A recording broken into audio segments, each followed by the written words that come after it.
Busted. Laid bare.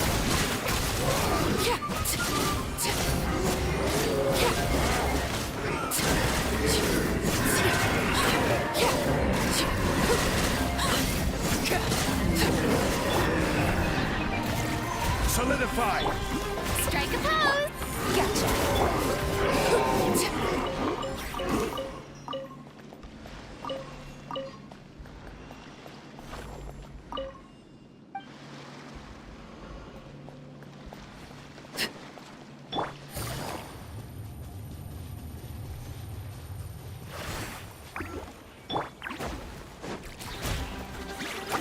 Order Kite! Shower me with praise! Busted. Game's up. Plan's over. Overruled.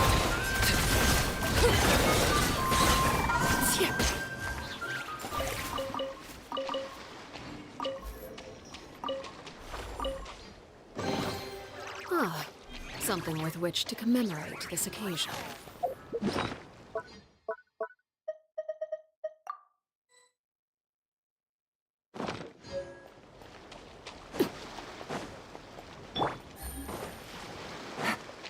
Take it easy. Oh, do you think the others are making good progress? Hope it's all going smoothly. Oh, hey look! They made it back as well! Prince! Lama! How did it all go? All is well, thank you. Nefer and Yehoda had to stay at the curatorium to wrap things up, so they won't be joining us for now. I ran into Miss Anefa and Miss Aino on the way back. Their work is still in progress, so I suspect they won't be back for a while either. You seem rather cheerful today, Mr. Flintz. I certainly am. I achieved what I set out to do and came away with more than I bargained for.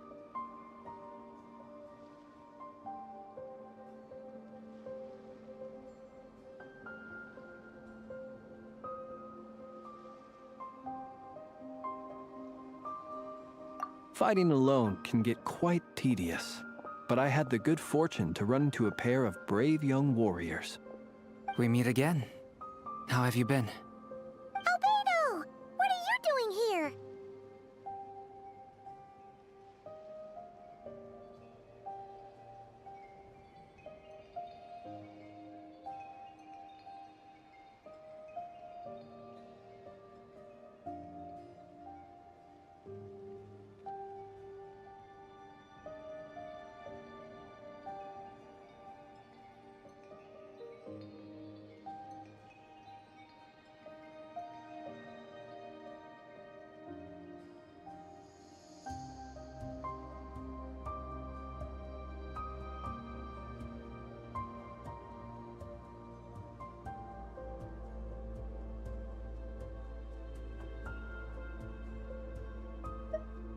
That would be a natural assumption to make. It's also the correct one. These two courageously lent me a hand while I was fighting the Wild Hunt. When they told me they were Servarka's colleagues, it all made sense. And given how people of outstanding talent tend to cross paths, it's no wonder you're already acquainted. So, who's your travel buddy, Albedo? Why don't you come and introduce yourself?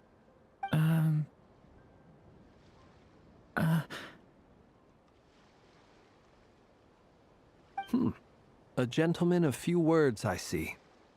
And a rather stern countenance. I presumed you were acquainted with him. Is that not the case?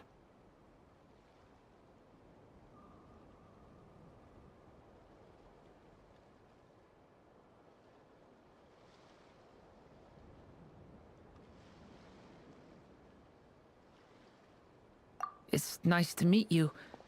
Again. We've technically met before. Wait a sec! You're Minnie Durin! That's right. It's me. I'm glad to see you again. By the way, he says it's okay if you drop the mini. Yeah, I'm not as mini as I used to be. Interesting, isn't it? The first step towards blending into human society appears to be reflecting on whether one's name really reflects who they are. Wow! You look so different! In a good way, of course. It's great to see you looking so healthy. Thank you, Paimon.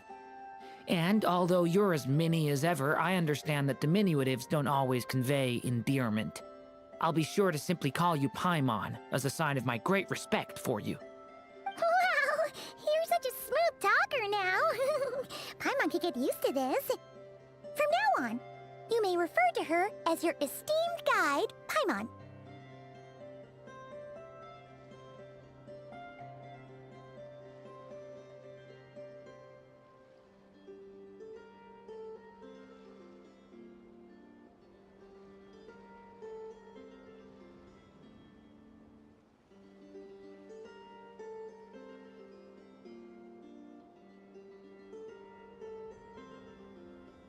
Personally, I think our little Paimon is the perfect size. When people call her Little Paimon, it's just because she's so adorable that they can't help themselves. If that's not a sign of endearment, what is? You're absolutely right, Miss Lauma. My brother still has a long road ahead of him when it comes to understanding human relationships. Anyway, speaking of long journeys, didn't Columbina, leave with you? How come she isn't back yet? She's been catching up with old friends. Wouldn't be surprised if she stopped for a cup of tea or 10 on the way back. Uh-oh. People are talking about me. Hope it's nothing negative.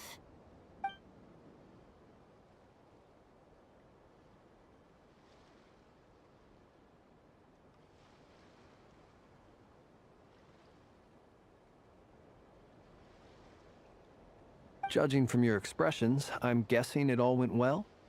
It's getting crowded here. I'll go grab some chairs. No need. This is a job for an alchemist. I'll whip some up momentarily.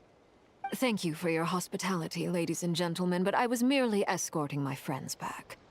I'll be meeting Sandrone shortly, as we still have some things to discuss. It's been a pleasure, everyone. But this is where I'll say goodbye. We really appreciate your help.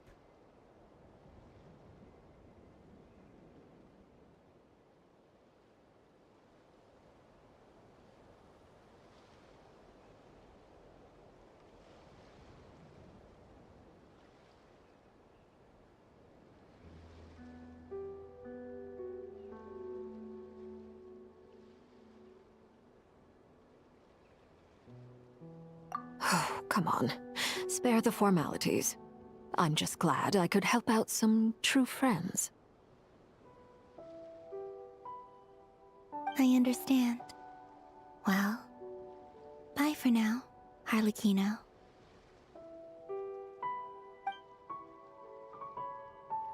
Oh, this place is hopping. It's probably a good thing one of us left.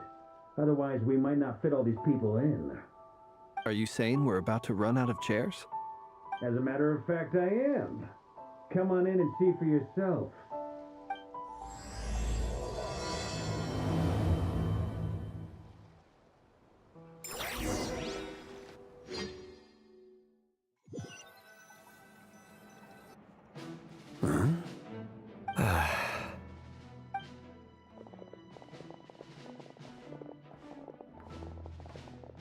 I overheard your little chit-chat outside, by the way.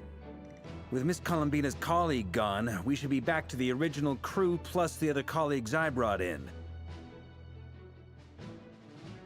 Though, it looks like we have another new face.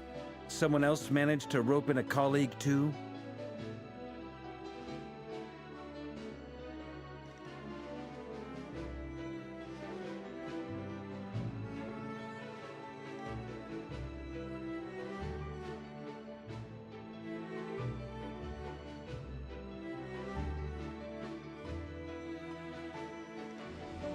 Frankly, you and Paimon are the only people I know here.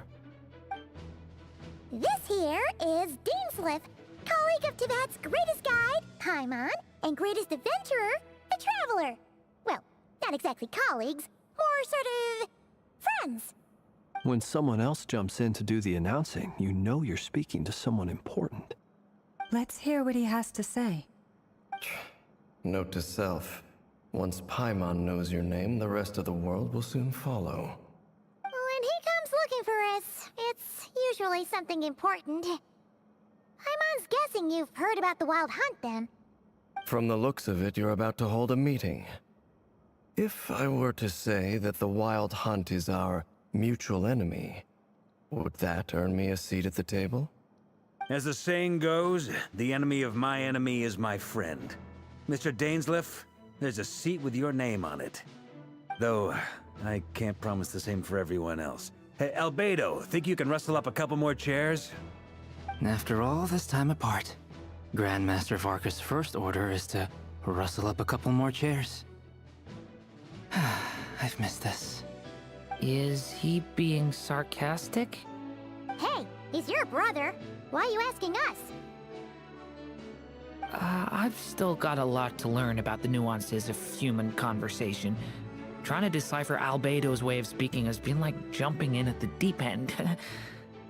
Oh, good point. Paimon gets you now. Don't sweat it. There are people who go their whole lives without getting the hang of it. You're ahead of the game already.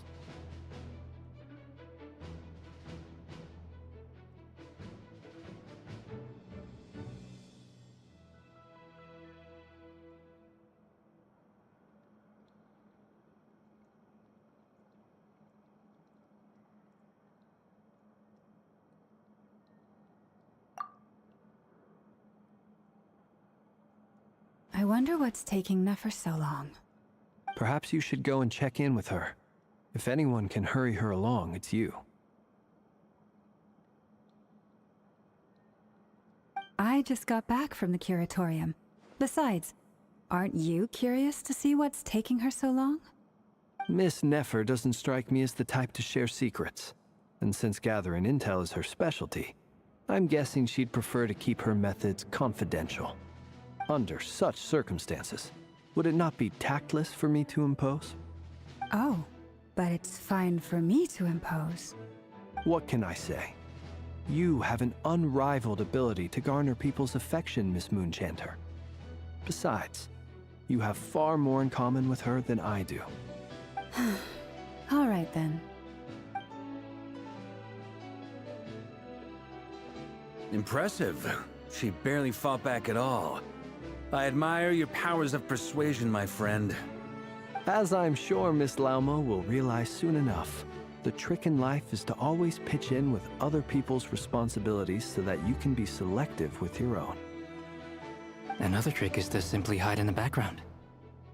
Spoken like a true sage. Anyway, looks like we've got some time to kill before the meeting. Let's take a little breather, folks. And feel free to chat amongst yourselves. We'll get down to business once the other two arrive.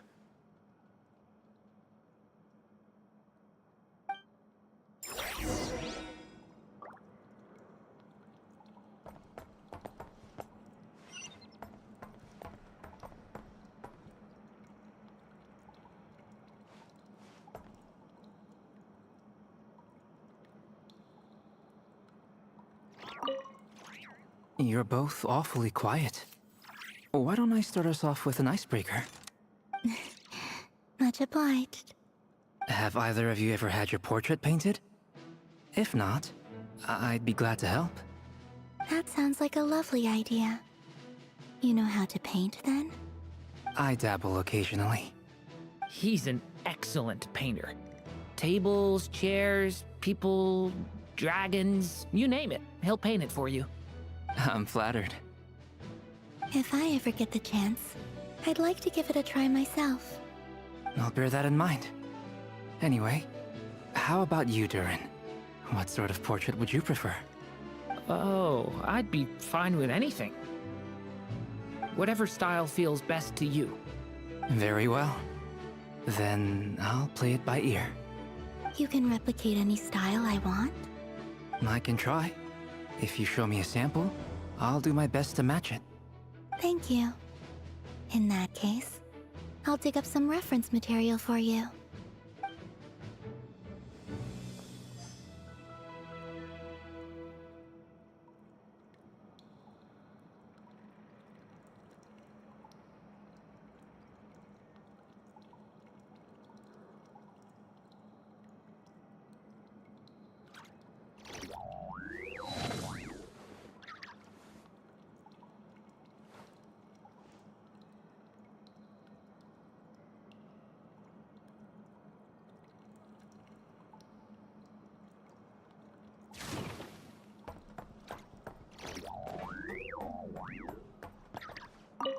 Truth be told, I can't remember the last time I was in a meeting with so many people.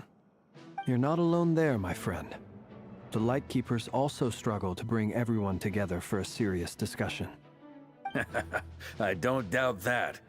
I've only ever met two Ratniki, one being you, and the other being that young guy, Itlua. Itlua is a good apple. I'll give him that. He's kind, honest, and regularly delivers supplies to my lighthouse. A true Ratnik to the core. In that sense, he puts me to shame. So you're what? A fake Ratnik? That's what it sounds like you're saying. But I get the feeling that's not quite what you meant.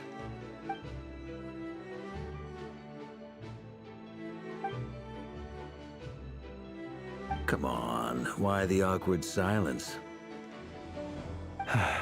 Sorry. I'm not even gonna bother trying to hide it. You've known all along, haven't you, my friend?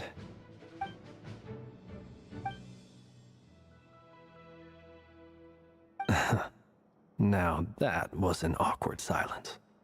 Let's just keep this between ourselves. Probably best if Itlua doesn't know, huh? That goes without saying. Gotta be careful what you share with youngsters, after all. Anyone else in the know? Let me guess. The Traveler and Paimon? It's dangerous being too sharp for one's own good, you know. Then, in the name of the Animo Archon Barbados himself, I swear, your secret's safe with me. When we went for drinks, you said that you and Barbados were practically best buds. In the light of that claim, do you really expect me to take your oath seriously? Of course. Just as long as you don't go spreading around the fact that I'm close with Barbados, all right? Fair enough, then. Nothing like a bit of mutual leverage to seal the bonds of friendship.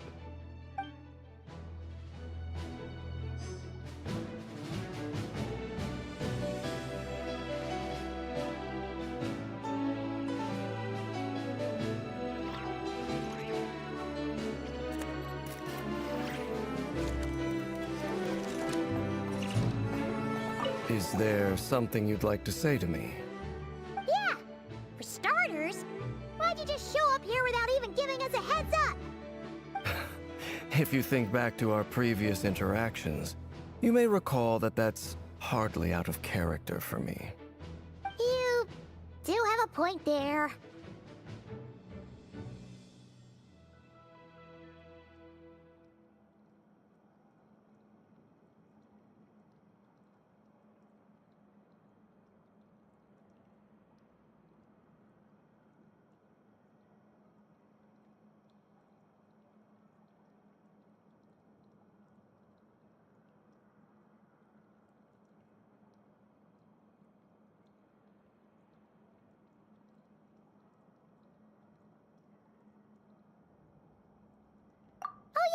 You'll need to find somewhere to stay the night too, right?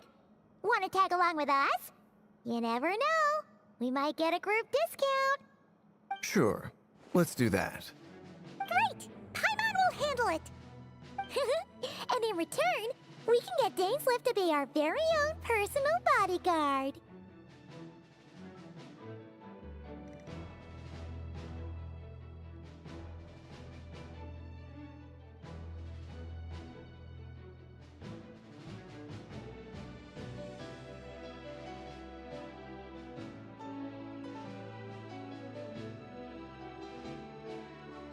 If that's what you had in mind, you should have said so sooner.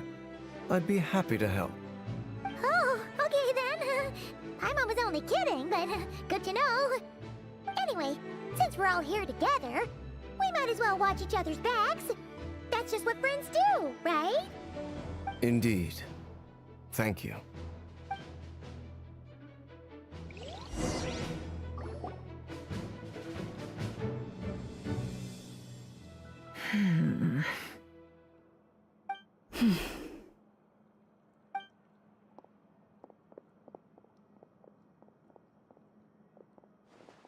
Ah, Miss Nefer. You made it after all. But what about Yehoda? I'm here to give you an update on how things are going on our end. Once this is over, I'll be heading straight back to continue my work. I left Yehoda back at the curatorium to watch over things while I'm gone. Huh. So much for just this once. Shh! Not so loud! We're on a roll here. What if she remembers and suddenly decides to back out? Did you say something, Mr. Varka? Huh? I didn't say anything. Right, Flints? Must have been a frog. They get so noisy around here at nighttime. It's like they're putting on a concert in the background. Anyway, before we begin, there's a few introductions to make. Let me start by saying that it's an honor to be speaking before so many distinguished colleagues and collaborators. First up, we have Miss Lauma. As Moon Chanter, she's the leader of the Frost Moon Scions, a local religious community in Krai. Then there's Miss Nefer, boss of the Curatorium of Secrets, an intel gatherer extraordinaire. Nefer is leading the investigation into Rerer's background, assisted by Yehoda and Lauma. From the little I've heard, they're making some great progress. Over here, we have Mr. Flintz, a Ratnik and guardian of the abandoned lighthouse. In our last operation, he courageously distracted the Wild Hunt to buy time for the rest of us. For those of you who've never met, this is Mr. Albedo, a renowned alchemist and captain of the Knights of Favonius investigation team. By his side is a new face for us all, myself included, Mr. Durin, who has come to lend his aid. Next up, we have the Moon Maiden and former Fatui Harbinger, Miss Columbina. Then we have the Traveler, who's earned more titles than I could possibly hope to list out, so I'll spare you the rundown. And Paimon, the ultimate travel companion and quite possibly the best guide in all of Tevat. Wow! That's a lot of people! Great turnout! Miss Nefer, it looks like you might have another job coming your way, so, congratulations on the booming business, I guess. You think I haven't got enough on my hands as it is? Who's looking for me now? That would be me, Miss Nefer. I have a commission for you. And you are? Who I am doesn't matter right now. What does matter is that I'd like you to gather more intelligence about the Recher of Solnari. Well, it's not as if we never take on anonymous commissions. But in your case, I'll have to decline. I'm gonna take a wild guess and say your job's probably more hassle than it's worth. Something about you seems like bad news.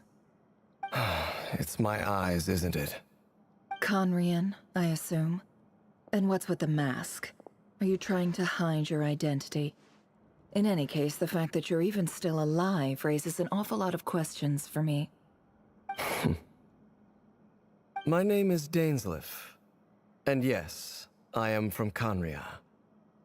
As I'm sure you're aware, the Recher of Solnari's real name is Rerir. He was once an acquaintance of mine. Really? Then you must have been quite an influential figure yourself. You flatter me, but none of that matters anymore.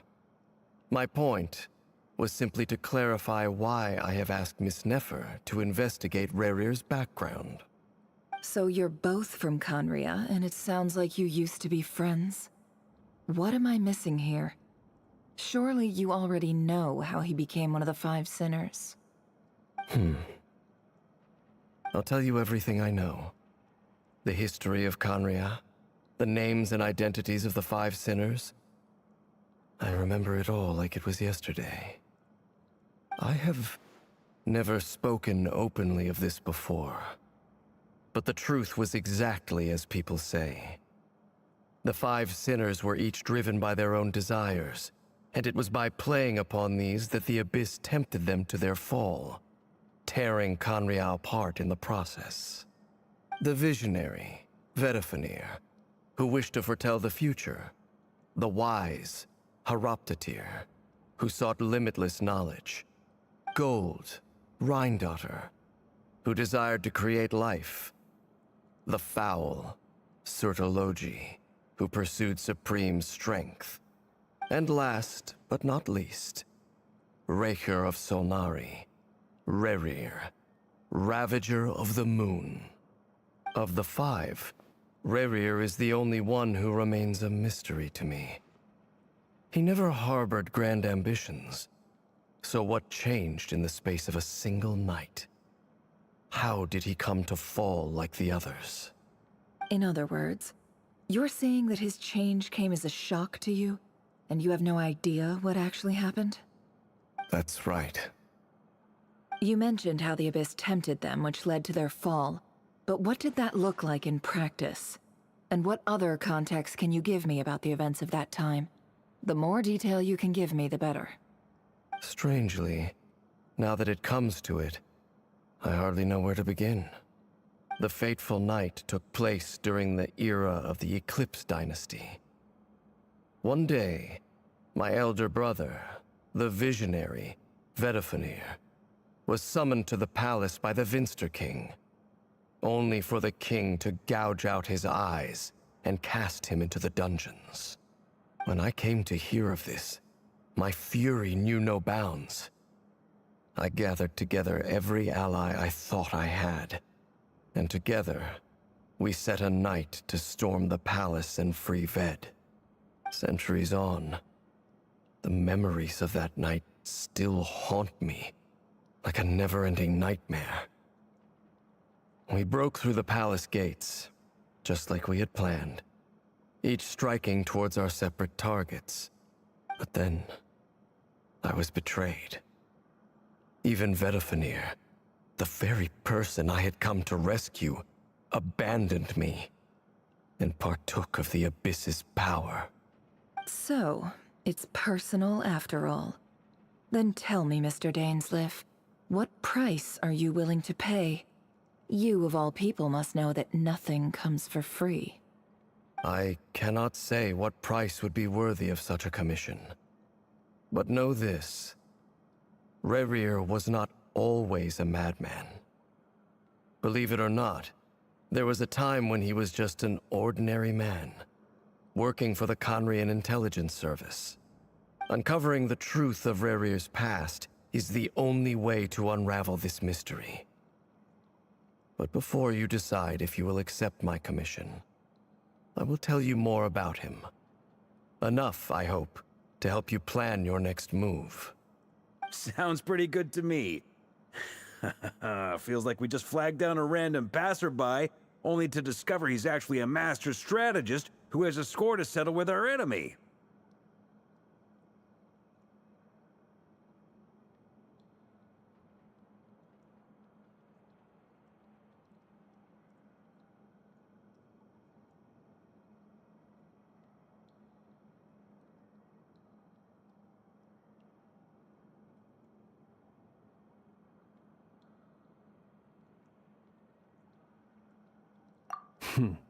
Can I borrow your halo? It could be useful in the lighthouse. Hey, enough with the wisecracks! Besides, isn't that lamp of yours bright enough already? Relax. It was meant to be a compliment. If that was a little over the top for your liking, I'll make sure to tone it down next time. I'll give your proposal some serious thought, Mr. Dainsleif. Let's speak in private once the meeting is over. Before that, there's a few things I'd like to share.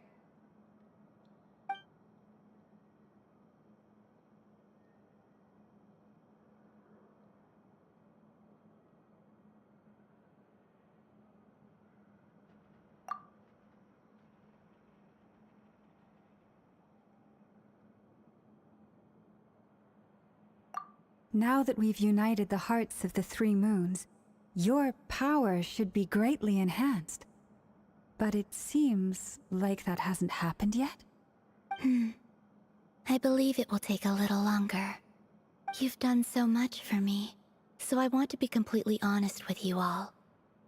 Even though I'm doing a lot better now, the truth is, my recovery will likely be an ongoing process. From the moment I was born, my power has been slowly ebbing away.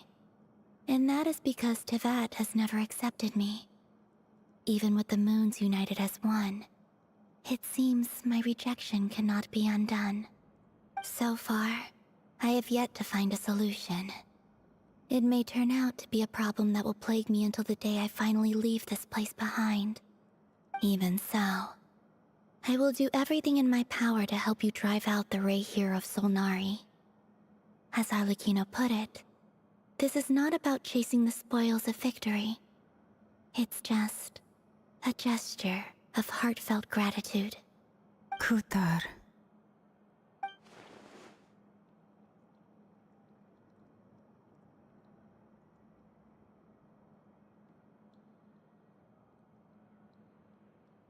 Defeating the Ray here of Solnari will be no easy task. While my strength slowly recovers, we'll also need to gather more intel. Naturally. We should take all the help we can get if we hope to defeat him. We've considered several viable plans now, but our choice hinges on the answers to a few key questions. Is it even possible to kill Rerir? What experiences shaped the person or monster he became? And what's he really after? Given Albedo's expertise in alchemy, I think we should leave him to try and answer the first of these questions. Understood. As for the other two, I'm afraid we'll have to count on you again, Miss Nefer. Believe me when I say it's not my wish to burden you. But right now, relying on your skills is our only option. So you're placing all your hopes on me, huh? We can't thank you enough for agreeing to help us. Honestly, I can hardly believe how lucky we are. You sure have a talent for changing your tune, Miss Moonchanter. Timid like Yehoda one moment, then flinches insincere flattery the next. Ladies, please. I must object to your portrayal of me. That's all. Feel free to keep bickering. Just pretend I'm not here. I almost don't want to leave this room. I'm curious to see how this plays out. I have faith in you, Miss Nefer. Something tells me you'll stand by us until the very end. Oh? And what makes you so sure of that? What if I suddenly decide that my compensation is insufficient? This isn't about the money. I can sense that you've got a deep-seated distaste for Rerir. And knowing you, that alone is motive enough. Look at them getting along so well. Like two peas in a pod. And I'm the one they accuse of insincere flattery. There is no justice. Miss Lauma, you have to understand something. Unlike you, I don't actually enjoy having everyone's hopes on my shoulders. Is that right? Well, maybe the fact that I'm willing to put my hopes in other people says more about me than you. But the fact is, I also trust you. And that's because I know that you're someone we can count on. Anyway, we've got our plan, so let's get moving.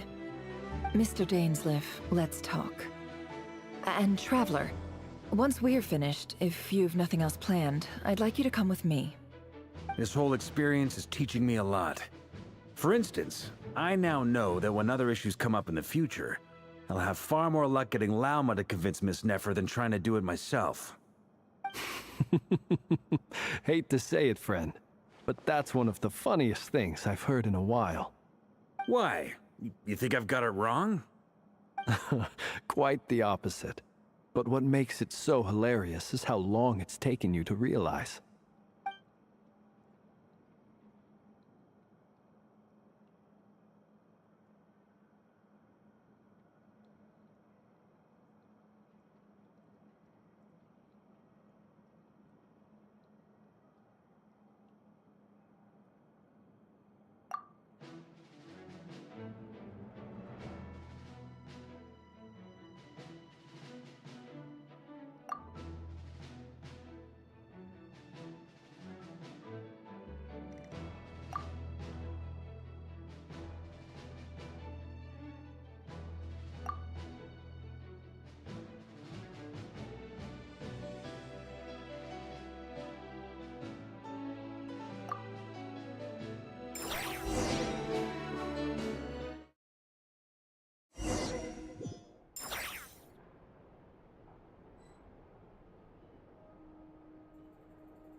Thank you for waiting.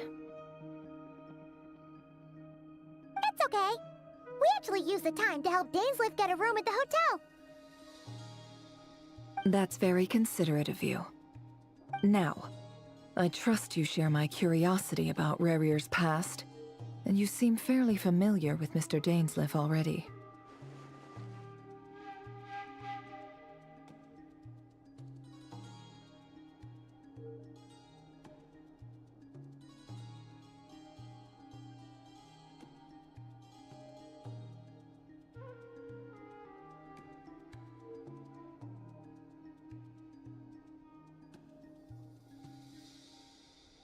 We spoke at some length after the meeting. He was the one who suggested I should invite you to join this operation. He feels confident that these secrets will be safe with you. Dane has a lot of faith in us, that's for sure.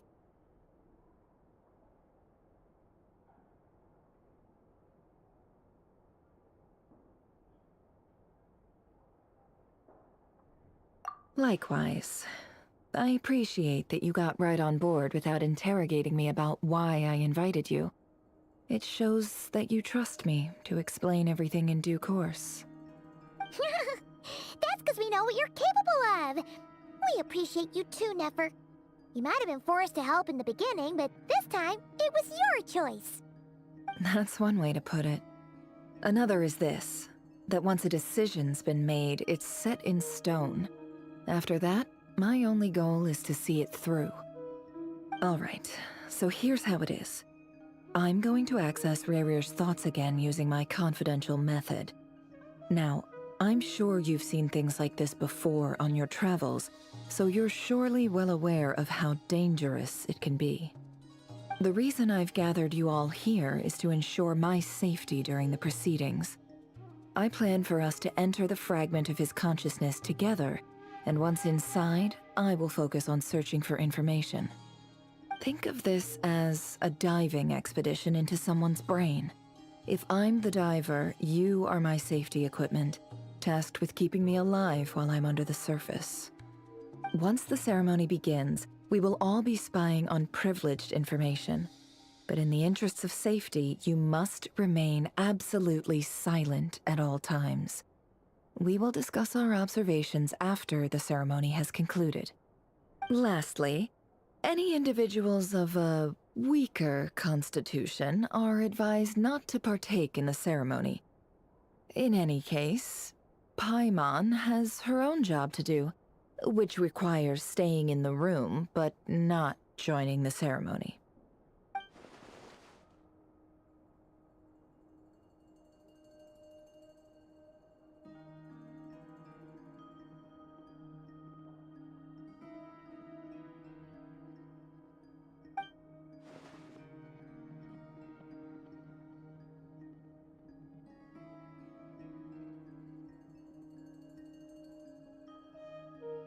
Well, good luck, everyone! Sounds like all Paimon can do is cross her fingers and root for you guys. There's a little more to it than that. I was being serious when I said you have a job to do. While the rest of us are inside Rarier's mind, it's imperative that we have a team member on the outside. In the event that something goes wrong, you will be our first responder. I don't anticipate any issues, but the extra level of safety will be greatly appreciated. I second that. This is a dangerous operation here, and you're our whole rescue team. That's pretty much the most important job in the crew. So, Paimon's like the lifeguard? Yeah, that makes sense. Alright, got it. Good. Please, take a seat. We'll get started momentarily.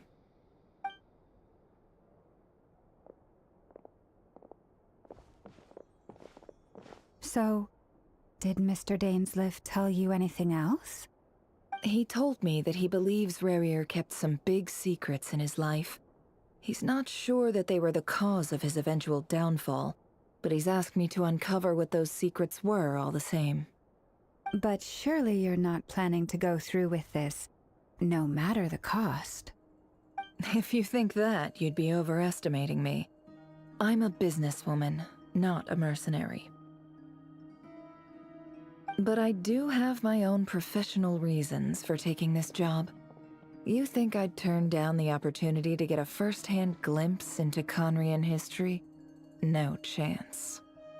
Well, as long as you don't let morbid curiosity get in the way of safety concerns, we're good. We'll do whatever we can to help you. You're such a killjoy.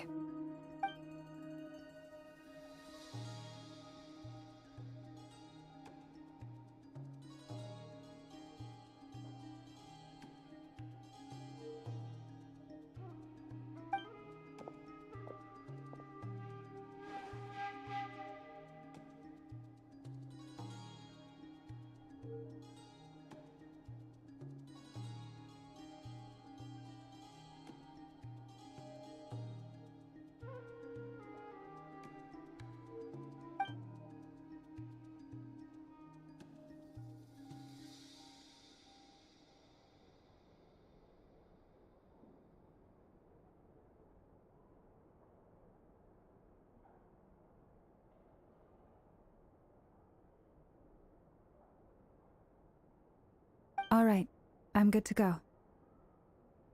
All set over here, too.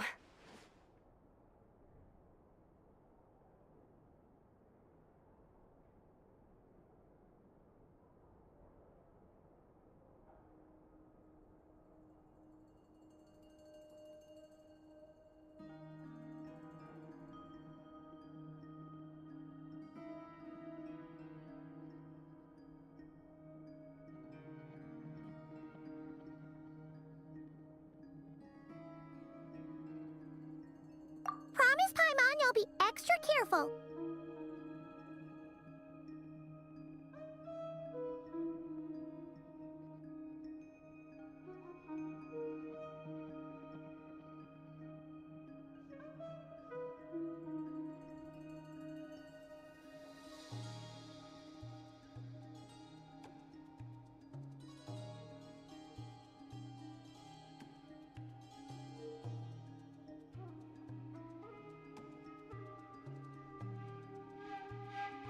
All right. Let your whole body relax. We're about to begin. Close your eyes.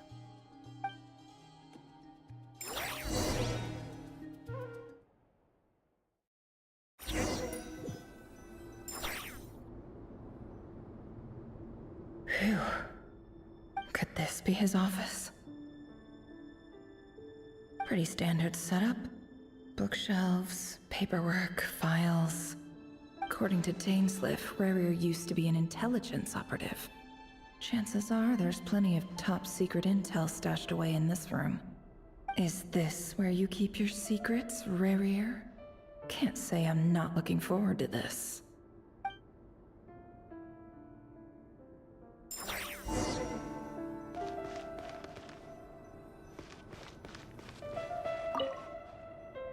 A file tucked inside a folder. It's a list of names. But at this stage, I have no idea who any of them even are.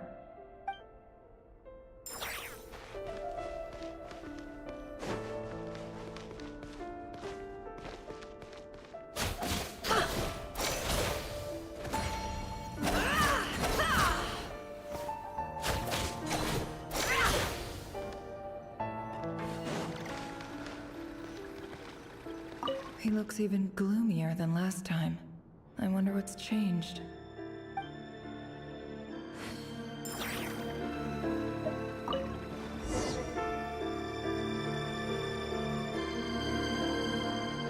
Today's files are in. Time to wade through them, just like usual.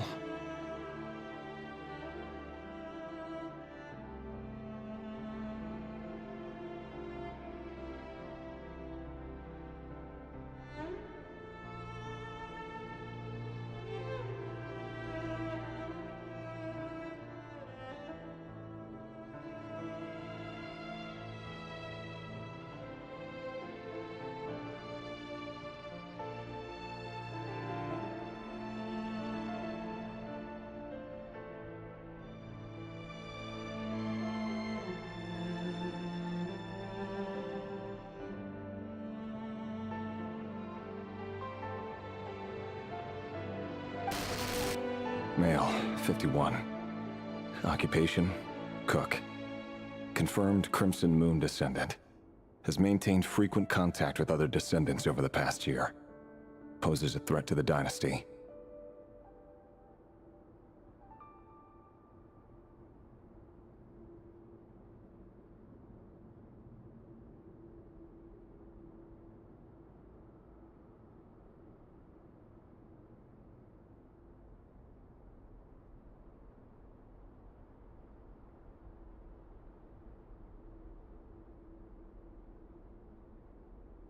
Neutralized.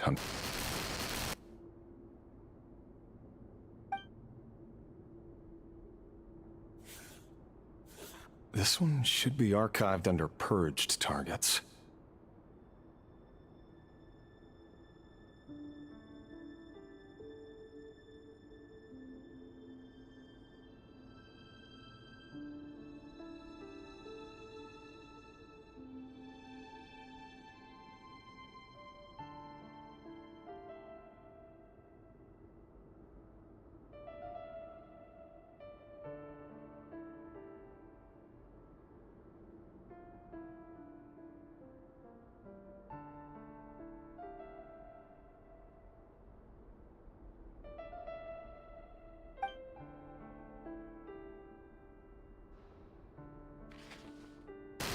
Female, 23. Occupation, office clerk. Confirmed Crimson Moon descendant. Has maintained frequent contact with other descendants over the past year. Poses a threat to the dynasty.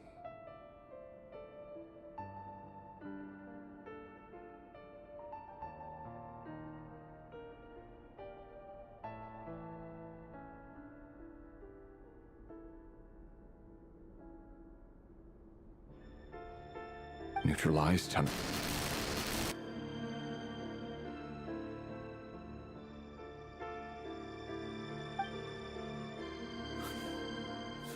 Another one for purged targets.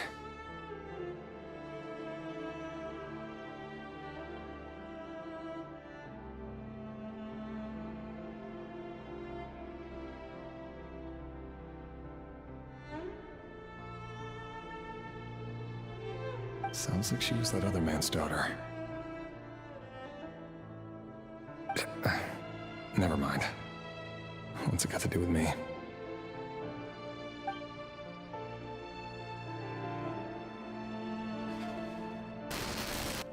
Male, 40. Occupation, teacher. Confirmed Crimson Moon descendant. Has been observed making contact with other descendants during the past year. Poses a threat to the dynasty. Neutralized on...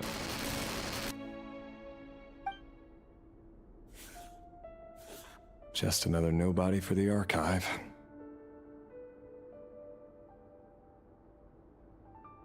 Come to think of it, I remember surveilling this man.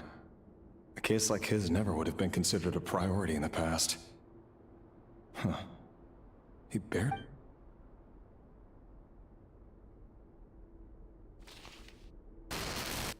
Female, 16. Occupation, none. Orphan and confirmed Crimson Moon descendant. Has been observed making contact with other descendants during the past year. Poses a threat to the dynasty.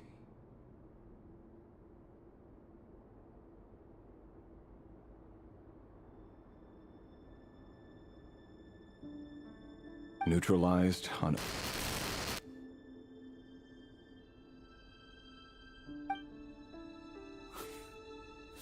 Filed. I have no recollection of this girl.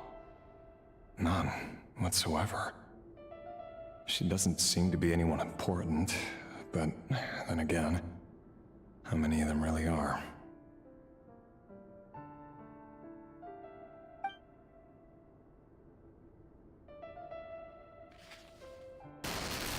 Female, 13. Occupation, none. Orphan and confirmed Crimson Moon descendant. Has been observed making contact with other descendants during the past year. Poses a threat to the dynasty. Neutralized on...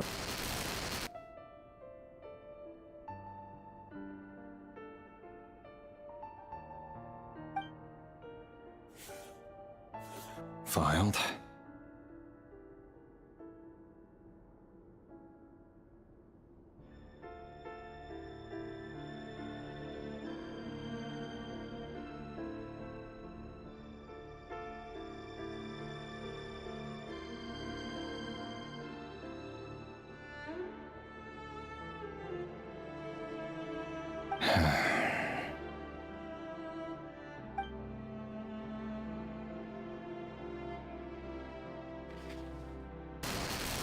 Male, 11. Occupation, none. Orphan and confirmed Crimson Moon descendant. Has not been observed making any contact with other descendants during the past year.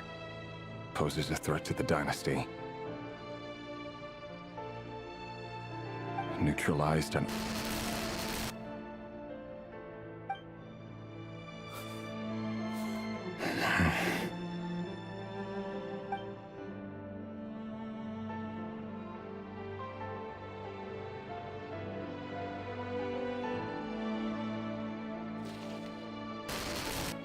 Male. 6. Occupation, none. Orphan and confirmed Crimson Moon descendant. Poses a threat to the dynasty.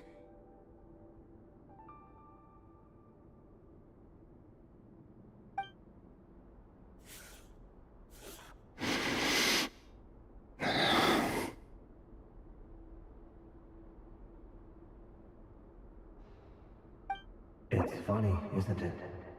Your job is becoming both harder and easier at the same time, depending on how you look at it. Sooner or later, the Crimson Moon descendants will be completely wiped out. But as their numbers dwindle, they become harder and harder to track down. That's not how it is. Fortunately, however, most of the able-bodied adults have already been taken care of. The remaining weaklings will be increasingly easy to deal with. No! No. My job is to ensure the survival of the Eclipse Dynasty. And the only way to do that is by eliminating any and all potential threats. It's a perfectly legitimate line of work. Every single one of my colleagues can attest to my fairness.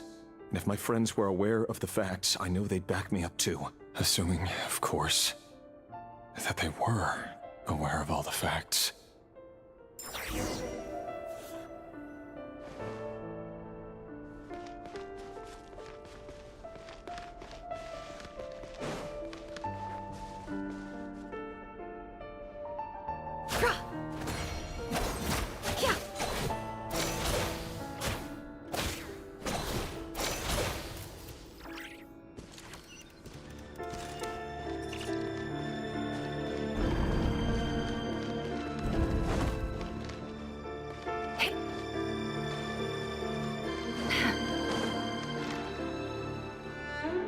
Mr. Vedifalnir, it's been quite some time since we last met.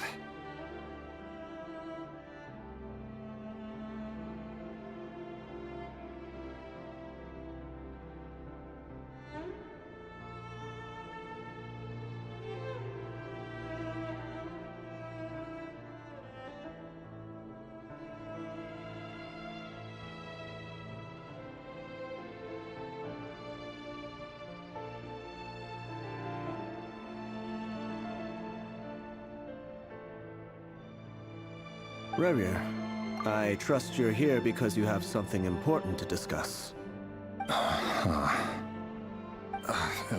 Forgive me. I wasn't tuning out, it's just, I noticed you didn't even phrase that as a question. As if you knew I was coming. Tell me, does someone in your position ever feel the need to ask questions at all? It is indeed within my power to foresee certain things. Things like your arrival. I was just thinking. It won't be long before I'll be inviting both you and Dane to my wedding. That isn't a lie, but nor is it a fact as such. It's a wish, isn't it? No fooling a prophet, is there? Ever since that day we met for drinks, I knew it was only a matter of time before you came looking for me. Does it Feel good? Knowing how the future will unfold. I'm afraid the notions of good and bad fail to capture the complexity of what such a power entails. Once you've seen what will come to pass, it can be all too easy to succumb to fear and melancholy. Unless, of course, you learn to abandon these feelings.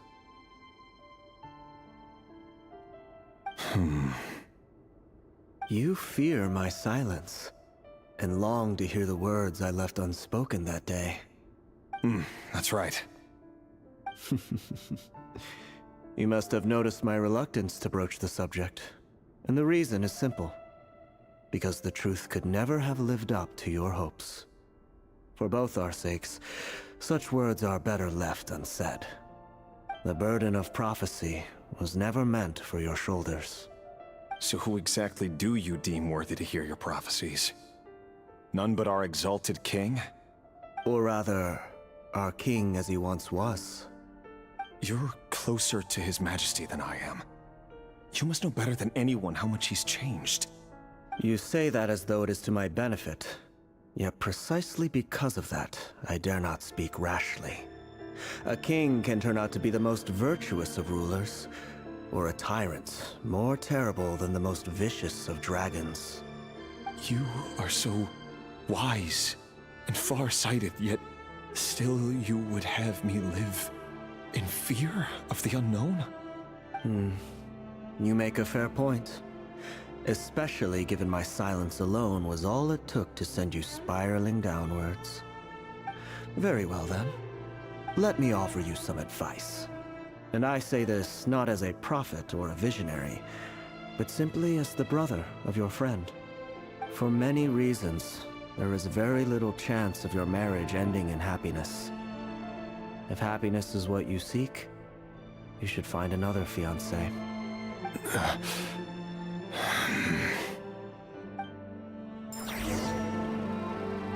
Hold on.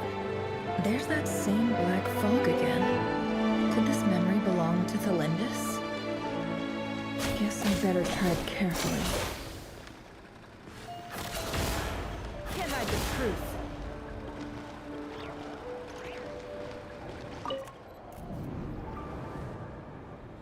Wait. Hear me out. This time we finally got a clear look at his face and learned his true identity. His name is Rayrir, and he claims to be one of the king's guards. What did you say? A cruel irony, isn't it? The man you're set to marry leads a double life as a brutal executioner. Why are you telling me all of this now? Simple. It's because I want you to kill him.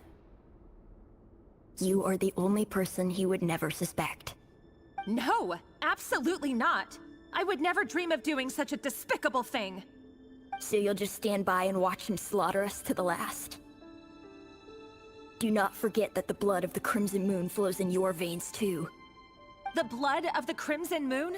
What does that matter now? The dynasty has long been dead and gone. You think that alone is reason enough for me to throw away everything I have? Why wouldn't it be? You two were once a child of the Crimson Moon, just like me. Don't tell me you've never felt so much as a flicker of fury for the way we were trampled into the dust. As long as you promise to abandon this pipe dream of restoring your dynasty, I can try to persuade him. Or have him persuade the Vinster King. Persuade the Vinster King? Do you even know why he's so obsessed with hunting us down? Why he keeps trying to force us to hand over our secrets? Over and over again? Or why we refuse to give up on restoring the dynasty? The Vinster King. A blind fool. His eyes clouded by powers from beyond this world. A petty little man with a miser's heart. And he dares to sit upon the throne? Mark my words. Sooner or later, Conria will fall. And it will be his doing. If you can't bring yourself to do it, so be it. Just you watch. It won't be long before calamity descends upon us all. The Rehir of Solnari. That really is quite a secret you've been keeping from me, Rerir. But who am I to talk? Am I really any better? I've kept my own past a secret this whole time, too. Love should be built on honesty. But ours was born from lies. And yet... is it really so wrong to hide things that would only make life harder? If we don't cover up the parts that no one else should see, how can we go on pretending to be normal? Vedifulnir must have known all this. And that's why he made his prophecy.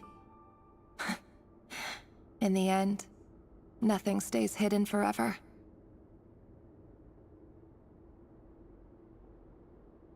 But I won't just sit by and watch this disaster unfold. I'll do everything in my power to protect what I cannot afford to lose, no matter who I have to face.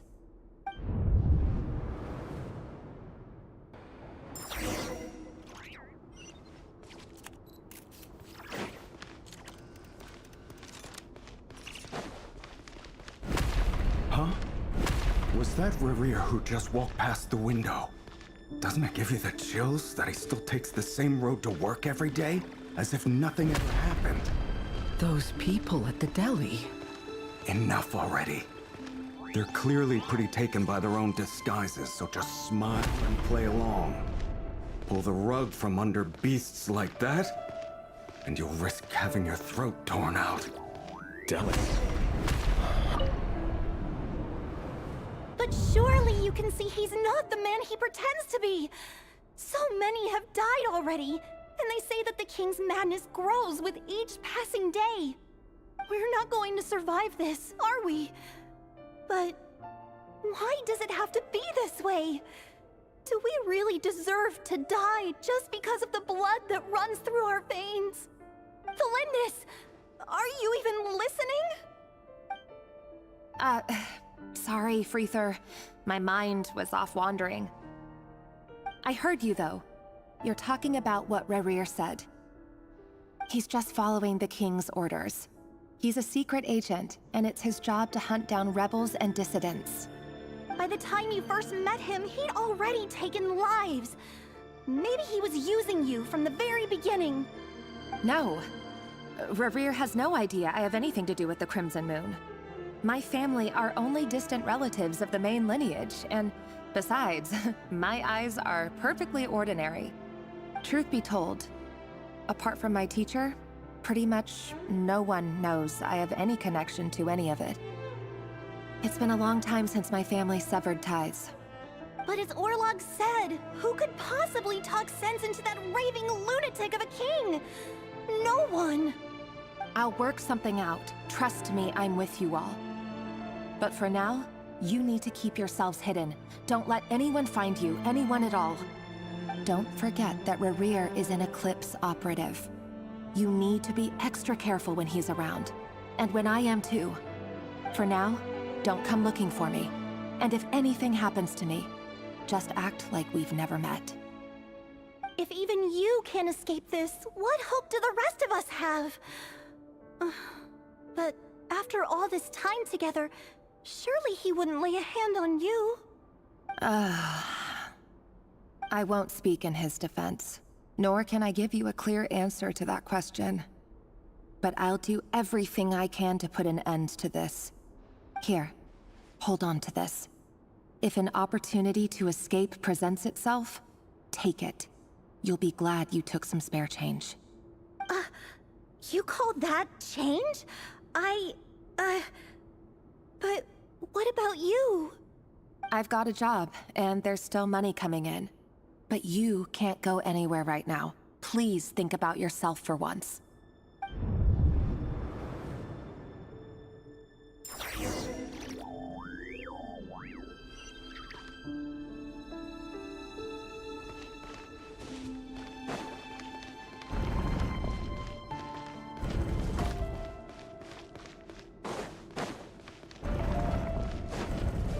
Another day, another round of assassination training. Training ground is just beyond this hidden passageway. When you kill a person, Doesn't it bother you when you end up covered in their blood? Why would it? Aren't we all just walking blood bags? But not everyone is accustomed to hunting down others like prey. You've been a hunter for so long now, you seem to have forgotten that most people don't just go around killing one another. Leave me alone.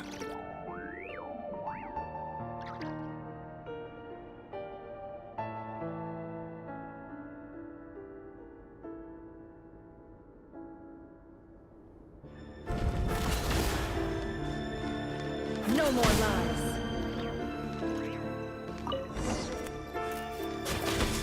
Make sure you have a firm grip on the handle. Then choose your angle well. Keep your movements light and brisk. And the prey won't sense a thing. I love that. I'll bet no one's ever died a quiet death at your hand. I work clean. No traces.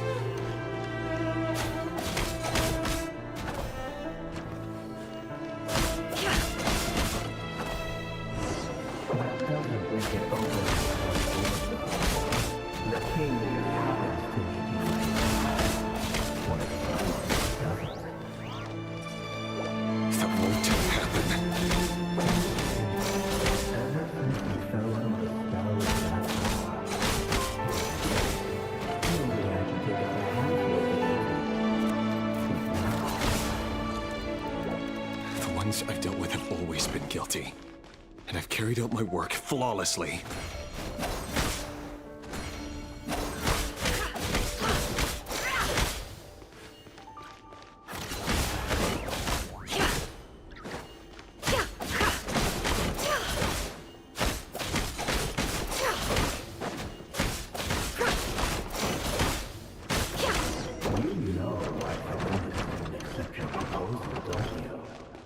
Was it because she didn't trust you?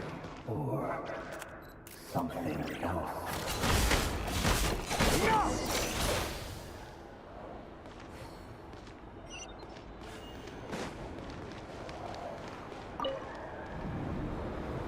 Delindis, do you still remember Orlog? Orlog? The boy who was pretending to sell flowers. You spoke for quite a while, didn't you? Yes, we did. What about him? He was arrested 2 days ago. Chances are he's already dead. He... I just don't get it! After everything he's done, why do you still stand by him? Or does it mean nothing to you that people keep dying? No, that's not... Just hear me out. I need to go now, Delindis. They're looking for us. You take care too. If you ever need a place to hide, come find us.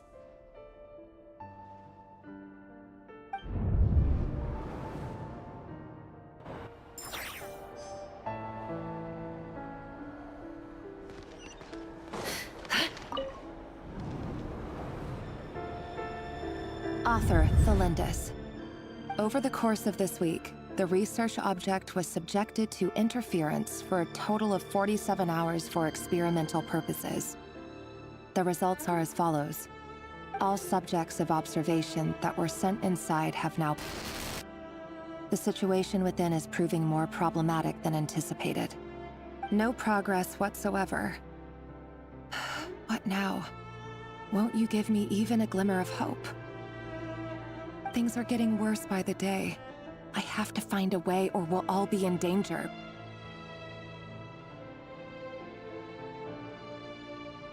But I...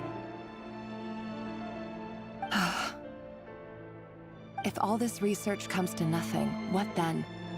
Sooner or later, it'll be my neck on the line.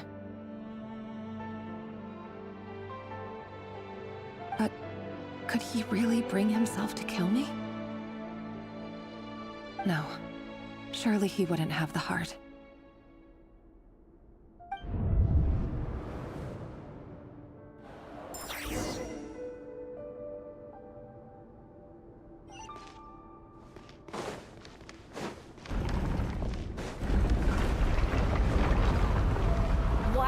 Just let us go. We don't even know each other.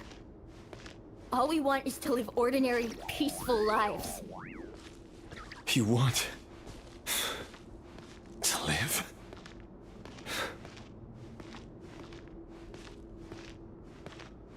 Yes.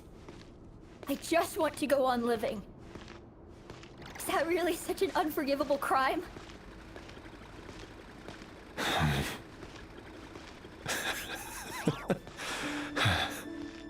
You want to go on living. I want to keep living too. To keep living forever. That's why I have no choice but to continue on the path I'm on. If only some savior would suddenly swoop down and change the way the world is. Too bad that's not going to happen. Imagine that. If there really were such a person, you and I wouldn't be standing here like this, would we?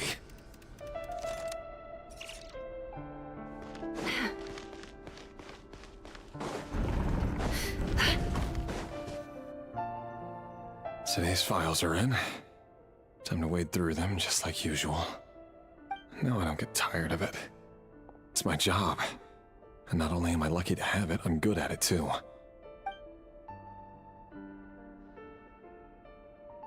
Huh. Wait. That's... Thalindis?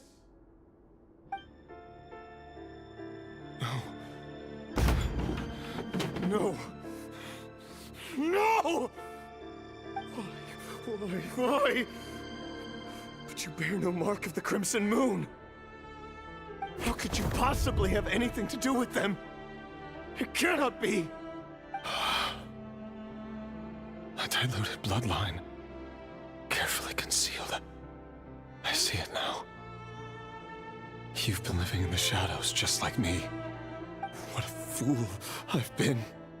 Numbing myself with talk of justice. Even imagining my friends would back me up. But in the end, Irminsul. Finster King! How far are you going to take this? From the direct bloodline to secondary offshoots? And then what? Today it's the descendants of the Crimson Moon. Who will it be tomorrow? Will you not rest until everyone down here is dead? No. This cannot go on. This is where it ends.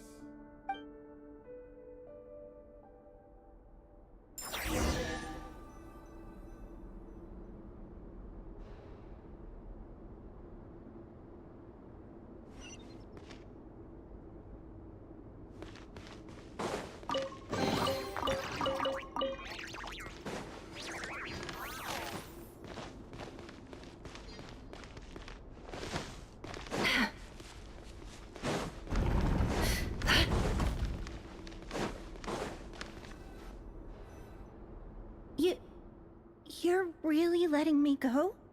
I am. As long as you can guarantee that no one will find you. Don't worry, I'll be extra careful. No one will know I was here. But what about you? Me? If you let me go, you won't be able to complete your mission, will you? Good point. In that case, maybe you should stay. No, please! I just want to see the outside world again. To... Go on living? Yes. I know you're a man of your word. So please, just let me go.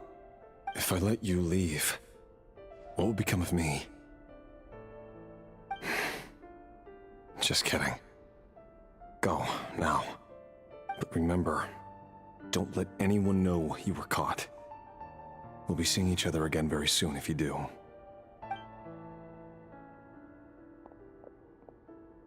Even shadows in the dark must live by a code. But you can't save everyone. You've been whispering in my ear for days now, Vedifilnir. What are you trying to do? Break me down? I only say this because you long for an answer to your problems. Let her go, Rerir, or you risk losing everything. I will not abandon Thelindis. Then you'll need a little more vigilance and a lot more power. The world is changing, Rerir. Keep your eyes peeled for your moment of opportunity. That voice used to be so unclear. But now I know exactly whose it is. It's Vedalfonir. He won't tell me how to actually resolve any of this, but he keeps trying to manipulate me like a puppet. What's his game here? Tell me then. What will this moment of opportunity look like? And no answer. He's like a ghost. Always disturbing me when I'm on edge, but never answering when I need him most. So, the Eclipse Dynasty was purging, well, massacring the descendants of the Crimson Moon. And it seems like it was all connected to the Vinster King's research. The King's obsession with abyssal power left the future of Conria hanging in the balance. No wonder every aspect of Rerir's life was so unstable. And it looks like this Thelindis, Rerir's would-be fiancée, herself belonged to a sub-branch of the Crimson Moon Dynasty's descendants. It almost defies belief that a couple like them could hide the truth from each other for so long. If the Vinster King hadn't intervened in such a drastic way, they might have gone on deceiving each other for the rest of their lives. And why does Vedalfonir, Daneslif's older brother, keep talking in Rerir's head? This guy kept more secrets than I ever imagined. The human mind is like a vast desert of shifting sands. When you follow the flow of someone's memories, you only ever see the parts they're willing to let surface. Time for something a bit more creative. We've been inside Rerir's mind this whole time, building up a picture of his psyche. There's already enough clues on the board to start reading between the lines and mapping out the rest. Now, we can finally begin to put the pieces together. Sure, it'll only be a reconstruction, part simulation, part reasoning, but it's usually pretty accurate. Once we've built up a cognitive profile, we just need to cross-check the logic behind his actions. And then we'll be able to take a sneak peek at whatever it is that Rerir has really been hiding.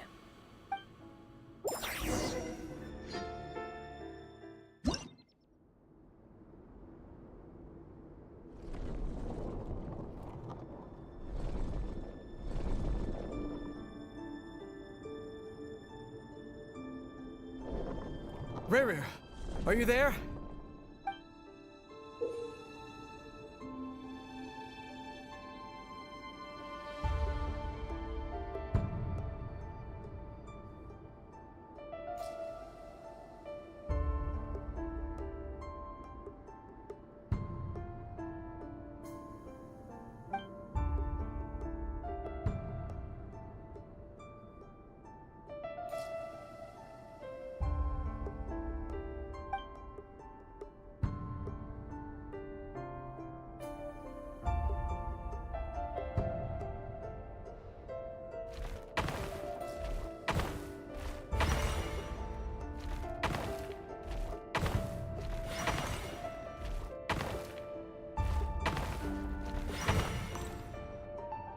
Hey, Rerir!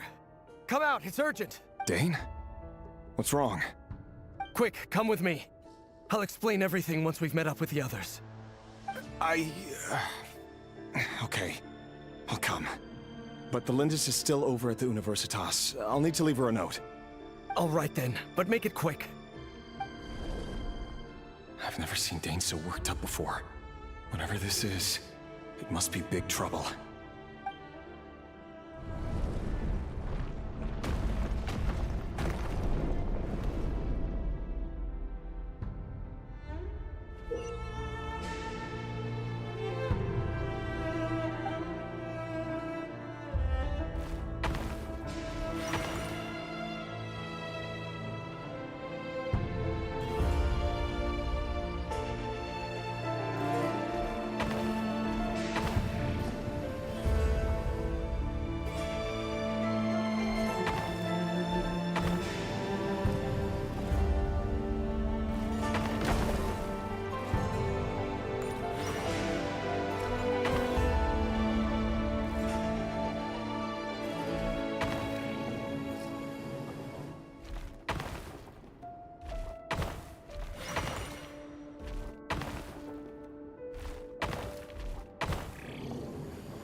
Well, this is a nice change, meeting you all at this hour. When men and women of ambition can speak face to face in broad daylight, I say that's a big step forward for our dear Conria. Don't be ridiculous. We do not fear the day. Why would we seek refuge in the night? You might ask your blade that same question. I'm told it prefers the cover of darkness. The word on the street is that Sertologi only strikes when he has an unfair advantage. But that is patently false. I see you're missing an arm and a leg. Surely only a fair fight could explain that. If this is your way of offering me replacement limbs, believe me, I'll take them. Oh, we can certainly discuss that. With bioalchemy, anything is possible. Assuming I have your full support in my research. Lunatic. Roptatir, what brings you here? Why, Dainsleif, of course. He invited me. Please, cast aside your apprehensions, Miss Rhine-daughter. Whatever the rumors may say, I am but a humble servant of the king, and I can assure you he affords me no greater convenience than he does you. Well, the Universitas Magistrorum won't stop fawning over you. So at least some of the rumors must be true. You're clearly doing well for yourself, so drop the humble servant act. It endears you to no one. You're president of the Universitas Magistrorum, the chief royal mage known as the Wise by royal appointment, and by far the most favored among the 4 pillars of Conria. Vice President Veet doesn't even try to hide his envy when he sees you. My success is the product of hard work and good luck. It's as simple as that. Were the king not such an extremist, I hardly think I would have received a senior post at my age. Of course, no job is without its gripes. Serving a king like ours can be a challenging task, as I'm sure you can imagine. And as for Efterveet, in missing out on the presidency, he's dodged a mountain of stress. Like everything else in life, it comes with pros and cons. You're all here. I apologize for the short notice, but it was an emergency.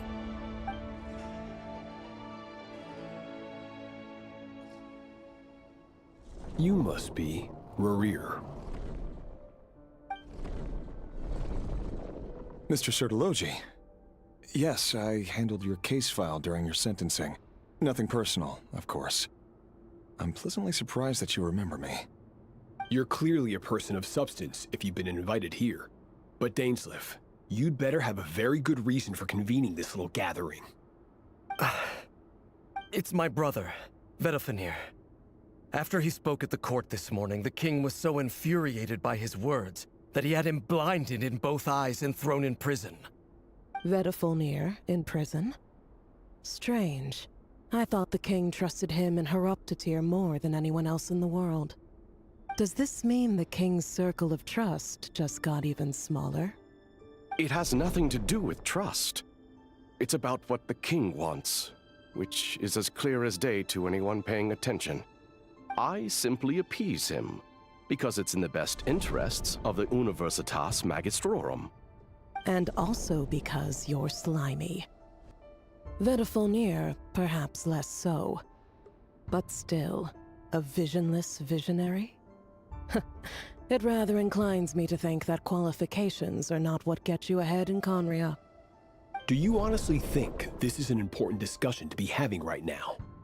Dane, what are you planning to do? Rescue Vedafenir, I assume. Correct. It will mean storming the palace by force. Tonight. I need all of you on my side.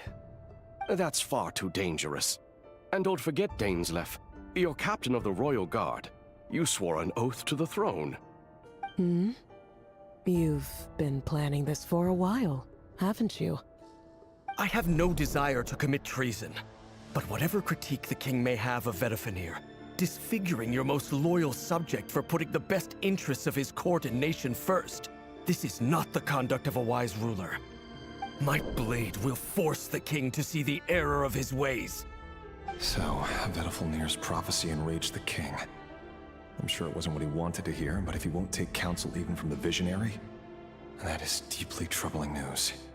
The extent of His Majesty's madness is now all too clear.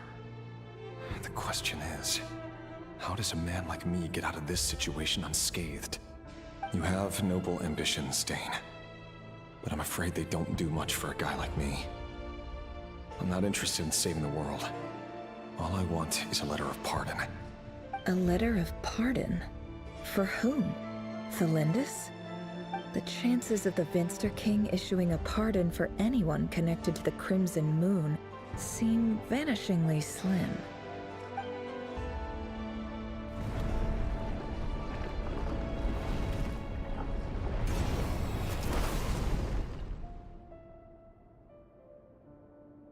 This black fog over the board must have some connection to Thelindis. But why is it taking this form? Does it have something to do with Rarir's past? Another mystery I'll need to unravel.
Author Thelindis. Over the course of this week, the research object was subjected to interference for a total of 60 hours for experimental purposes. The results are as follows. Research dating back to the Crimson Moon Dynasty has established 2 points regarding moon marrow. Firstly, its origins have something to do with a god's power. Secondly, it serves as a portal to an as-yet indeterminate location. Moon marrow can thus be defined as a spatial gateway. However, there are a number of hurdles to overcome before we can answer the question of where it leads to. To start with, opening the gateway requires a specific power source, which the relevant literature indicates. An enormous amount of power is then required to keep the gate open. Currently, the total power output of our instruments remains in the single digits. To make matters worse, I am now the only staff member remaining in the Moon Marrow lab. The Universitas Magistrorum recently decided to move most of its personnel into abyssal energy research, which has stymied all Crimson Moon-related projects. This is not a wise move.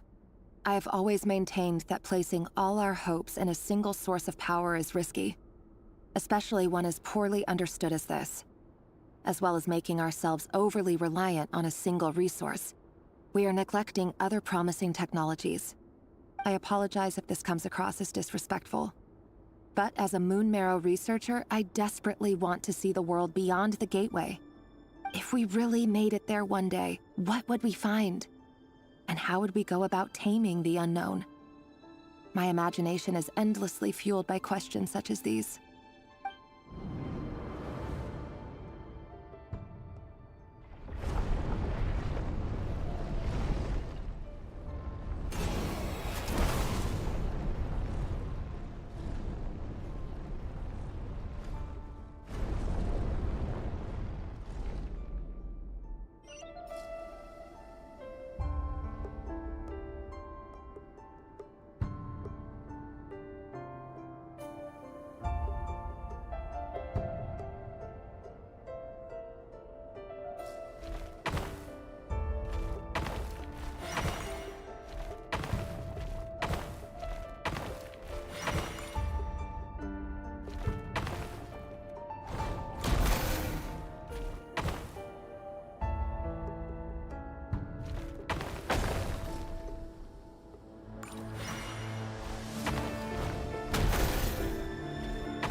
This is for you. I heard you're gonna leave the city with your parents. The Lindis. Did you hear about what happened? I've heard nothing. Rerir got back very late last Friday, and he was acting a little unusual, but he slept pretty well, so I'm guessing whatever he did was a good deed. You never saw him, and I don't know what he did. And this conversation never happened. You understand? What if he finds out that you pried into his secrets? Don't be silly. I don't know what secrets he does or doesn't have. All I know is he's just a normal guy who happens to run some errands for the king. Are you scared of him? I don't know. The Rerir I know doesn't match the person you all describe. Logically, I should be scared of him. And yet, I don't want to lose him. But enough about that. You should get going, and be careful with the package I gave you. Keep it secret. Keep it safe. What's in it? A piece of the moon.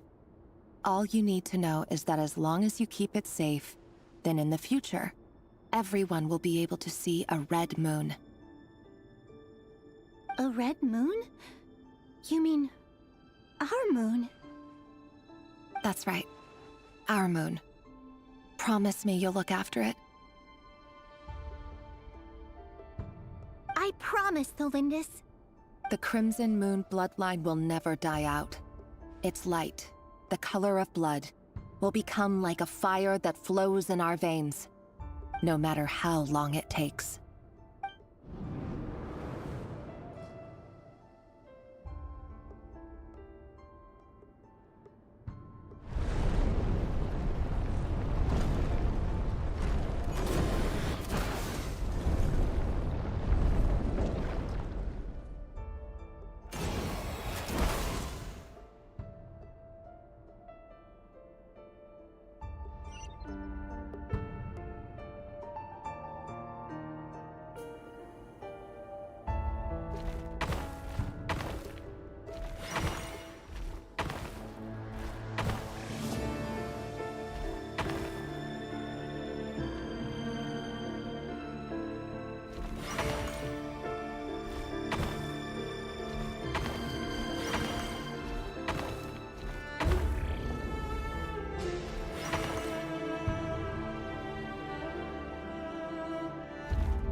Hurry, everyone, and stick to the plan.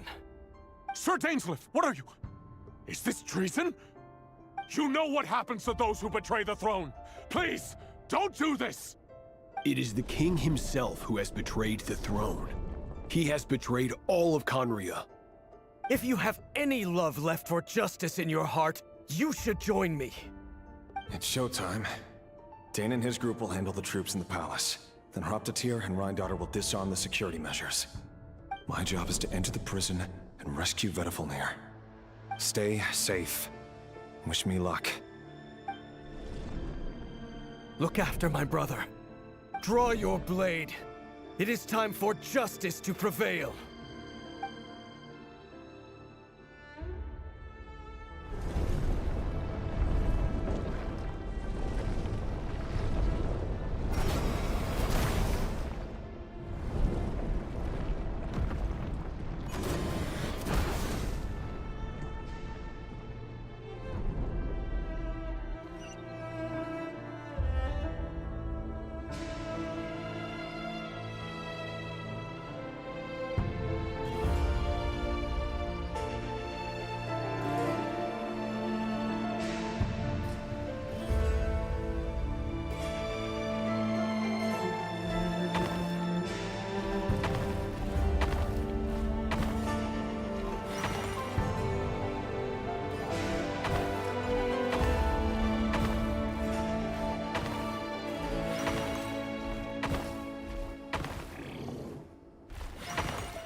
This place is filthy. And the smell is abominable. Clearly, the king doesn't allow his prisoners a single shred of dignity. This is dire. Found you.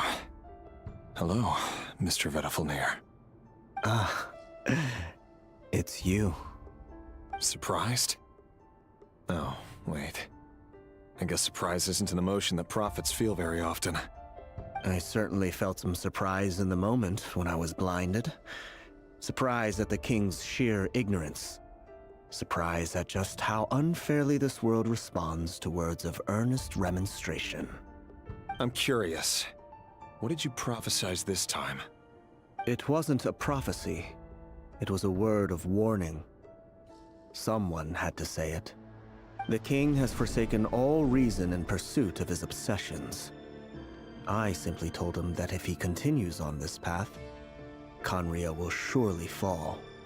But he didn't listen. Worse still, he stabbed you in both eyes and locked you away. Dane asked for my help. The court is in complete chaos now, but I'm sure you predicted that. Everything is transpiring as I foresaw, yet I am powerless to change it. Fate is an immutable force. I can but lament as the inevitable unfolds. I do wonder whether giving a man the power to see the future does nothing more for him than slowly crush his spirit. Forgive my curtness, Vedifalnir, but the king did not suddenly turn on you today. His suspicions have been brewing for a long time. You can't have wisdom beyond the reach of your fellow man without attracting his fear and suspicion. There are things the king does not want to see. So, he doesn't want you having visions of them either. He blinded you because he thought this would make the visions stop. He wasn't entirely wrong. I did indeed lose my power to see the future. Right up until... Until what? just now, I believe I saw something new. Well, tonight could go a lot of different ways. 5 of us banded together to storm the palace, also we could rescue you. This will go down as the most tumultuous day in Conrian history. I sense hatred in you, but also hope. A desperate hope that with the tyrant deposed, that will be the end of the story. But this is not the end. It is the beginning of a new chapter, in a whole new story. There are many men of honor and courage in this world, Rerir. But you are not one of them. You're not here for justice, are you? You're here for yourself. Is that a dagger? Interesting. Why not the polearm? It was always your weapon of choice. With your abilities, I don't doubt that you were able to recover some of your sight. But I also doubt that you want to make an enemy of me right now. Of course not. We're on the same side, aren't we? We could be. But I need you to be honest with me, Vedafilnir. At this point, you're my only hope for the future. You mean your future? With your beloved, Felindis? Yes.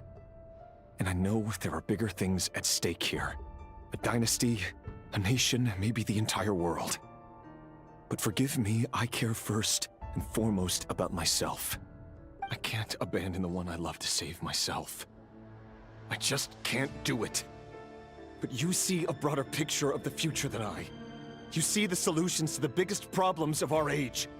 So tell me, what is my solution? What's the answer? In matters of fate, answers are either right or wrong. What will be, and what will not.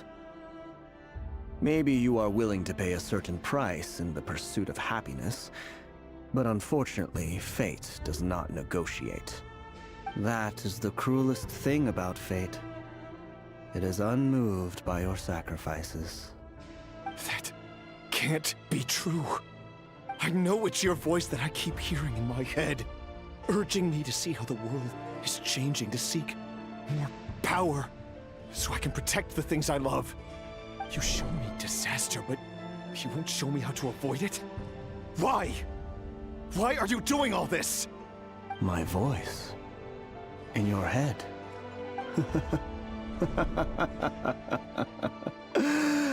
So, you hear it too? The voice that steals your mind, gains your trust, and drives you crazy. It turns out that we are not so different, you and I. Vedafilnir just broke into the strangest smile I've ever seen in my life, as if he'd discovered some monumental secret. But then he suddenly switched to looking extremely weary. Very well then. My advice to you is as follows. You must persevere. Whatever trials and tribulations you may face, be steadfast in the belief that they are your path to the future. For as long as you live, your story with Felindis shall not come to an end. That is the only chance you have of fighting back against fate. It is up to you whether you believe my words. Regardless, that is all I will say on the matter. I have no right to intervene any further. I will hold you to your word. Thank you for setting me free. In return, I will tell you one more thing that you cannot afford to ignore. Just then, a strange wave of energy rippled through the city. We had no idea what it could mean. If I were you, I would head to the Universitas Magistrorum. The Universitas? Oh no! I'm sure we'll be seeing each other again very soon, Rerir. Whatever Vedafilnir said, I didn't catch it. I didn't even help him out of the prison. There was no time to lose.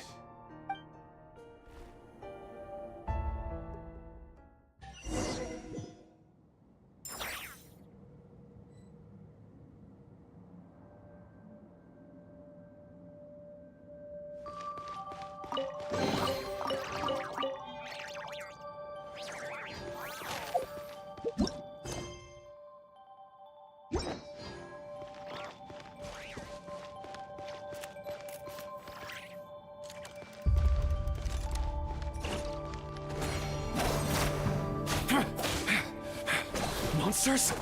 Is this Rhindaughter's doing? Or the Universitas Magistrorum? Out of my way! No more lies.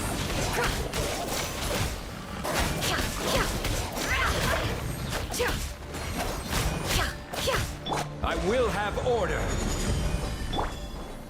May I present?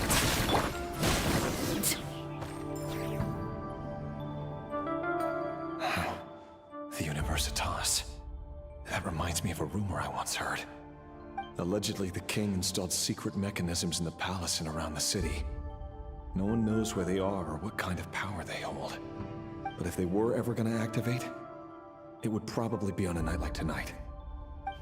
Help! Help! Hold on! Don't let them anywhere near you! Save me! I can't! Ah! That sounded like an explosion. So, the rumor is true? The king really went through with it? What other means does the king have at his disposal? They must run on power from the Abyss. And given it's a major center of Abyss research, anyone over at the Universitas will be in grave danger. I have to hurry!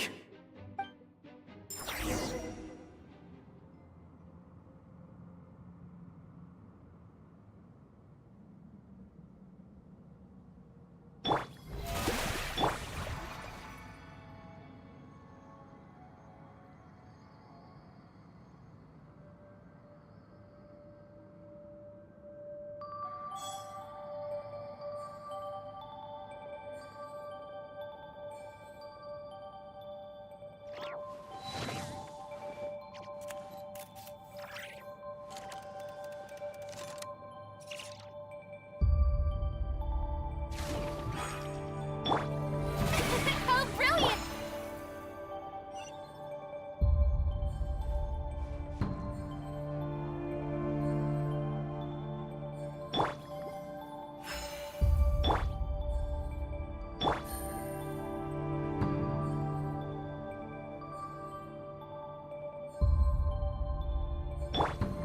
May I present?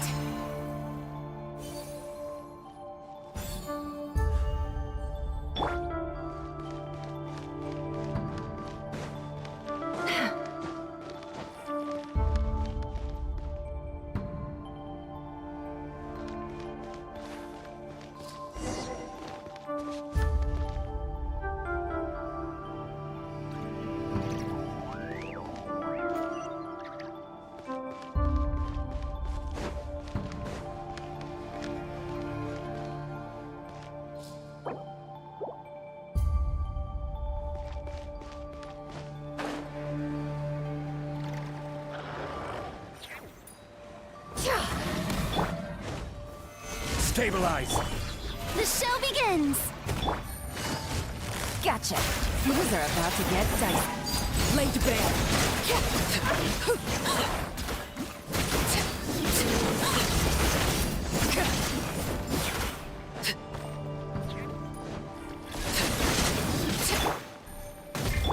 Seek within.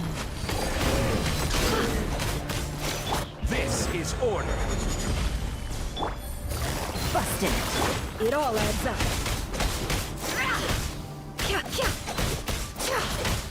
No more lies.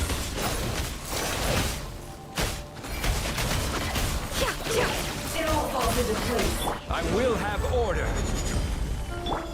May I Here comes the catch. Transfixed.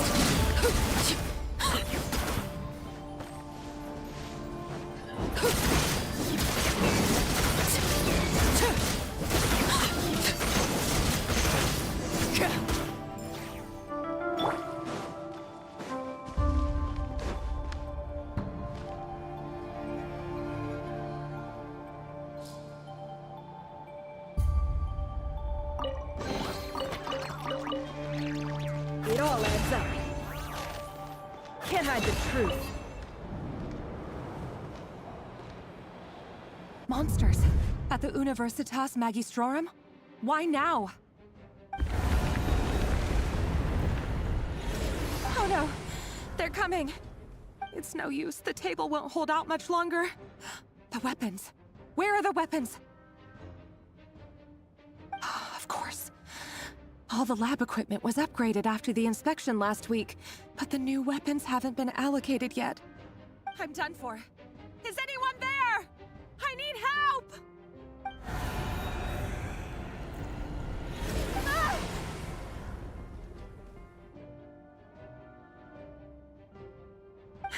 Stay back! Please stay back! Please!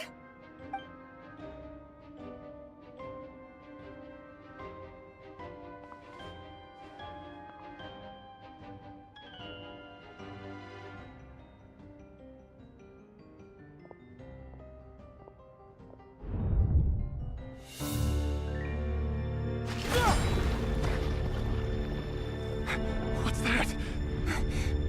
Rear. So the rumors about your work are true. What? No! Listen, something happened at the palace tonight.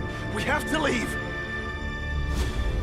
You don't need to lie to me anymore. What do you mean? I know why you're worried, and I will respect the decision you've made. But it's okay, because I found a solution. I know how to end all this.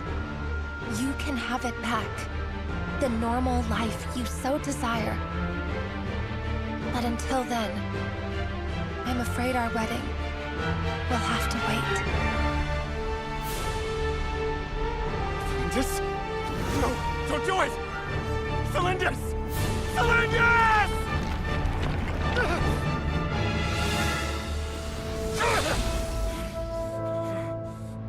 I told you, Reria. Let her go. You will find someone better. No! No, I won't do it! I have to save her! By what means exactly? A lowly pawn. You lack the power and the strength of will. Do you know a way? Tell me!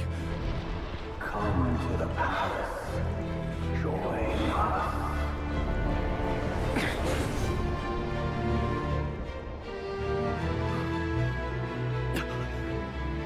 Rare, thank goodness we... Step forth and take your share. You made it. Not you too.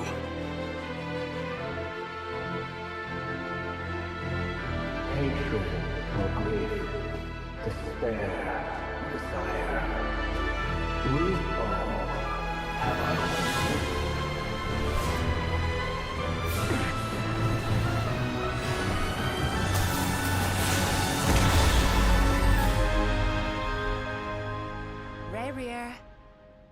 Rear. Cylinders? Were you daydreaming?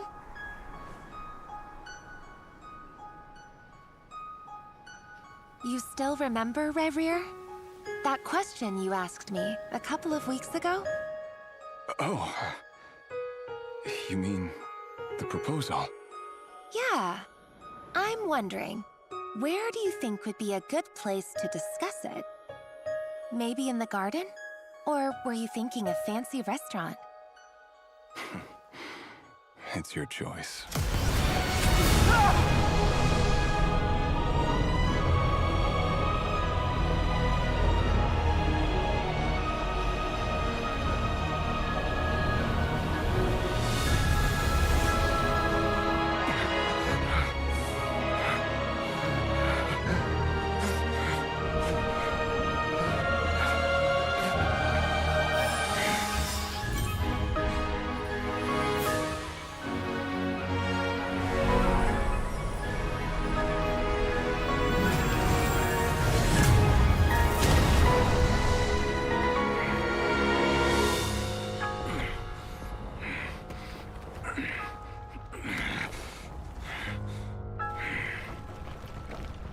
I will find you. And then, you can give me your answer.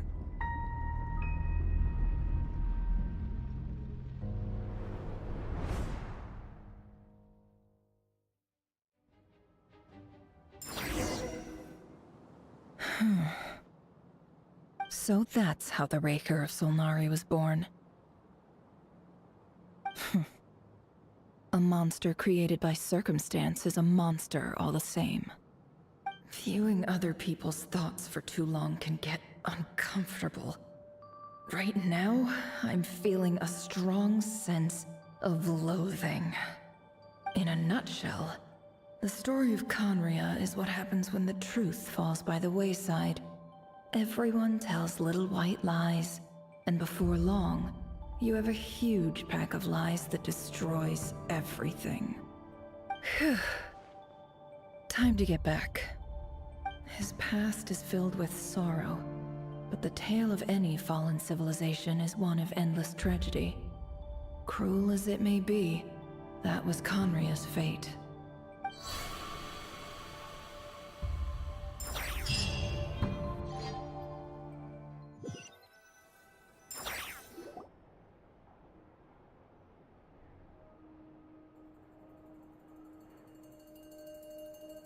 Everyone, I'm back. Can I get a standing ovation? Never! How are you holding up? Feeling okay? She's fine. Boss is a pro. Yes, I'm fine. You will have seen the events of Rarir's life through my thoughts. It's now clear that he is just a regular nobody, driven by personal tragedy, as he said himself. I mostly agree. There's only so much we can know about him from his memories alone, but they did give us a clear glimpse into his life in Conria. However, I would not consider Rarir to be a nobody. He was deeply involved in the events of that era. Yet, when the catastrophe of a generation strikes, nobody is safe. Sounds to me like you're speaking in riddles again. Is this you urging me not to abandon the people of Krai in their hour of need? That's not what I meant. Although I do hope you choose to remain a part of the plan. Without you, the mission ahead will be all but impossible. Then try to remember that I respond better to the carrot than the stick. And I don't appreciate being bossed around. Now, as for you, Missy, you were excellent. You stuck to the rules of the ceremony and kept your mouth shut the entire time. Bravo. Cool. So, can you fill me in on the deets now? Most of what I saw went right over my head. Patience. You'll hear the whole story, don't you worry. But let's meet up with the others first. It will save me narrating it twice. Yehoda? Yes, boss! Let me get that door for ya. That's more like it. For a moment there, I was worried you'd forgotten about the first clause of your employment contract. Forgive my curiosity, but what does the first clause say? It says I gotta do the annoying stuff that boss is too lazy to do for herself. Like opening the door, pouring the tea, yada yada. Is that right? If something is in the contract, it's because she willingly agreed to it. Rest assured that the Curatorium abides by the very strictest of labor policies. You don't seriously think I'm cruel enough to treat her like my slave. In any case, I've hardly shied away from my share of the work today.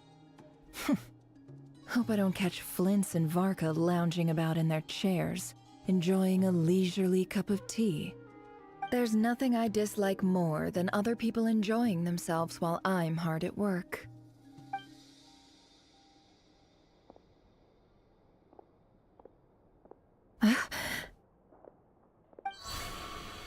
Oh no.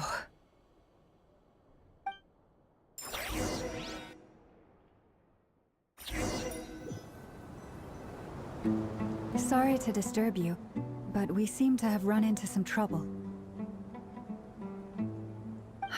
Evidently so. Don't worry, I'm not about to leave you to fend for yourselves. I'm not that kind of boss. And it would go against the Curatorium's labor policy. I'm sorry? What did you hear me say? I wasn't talking about labor policy. Wait. How long have I been standing here? Not long. You just appeared by the door a moment ago.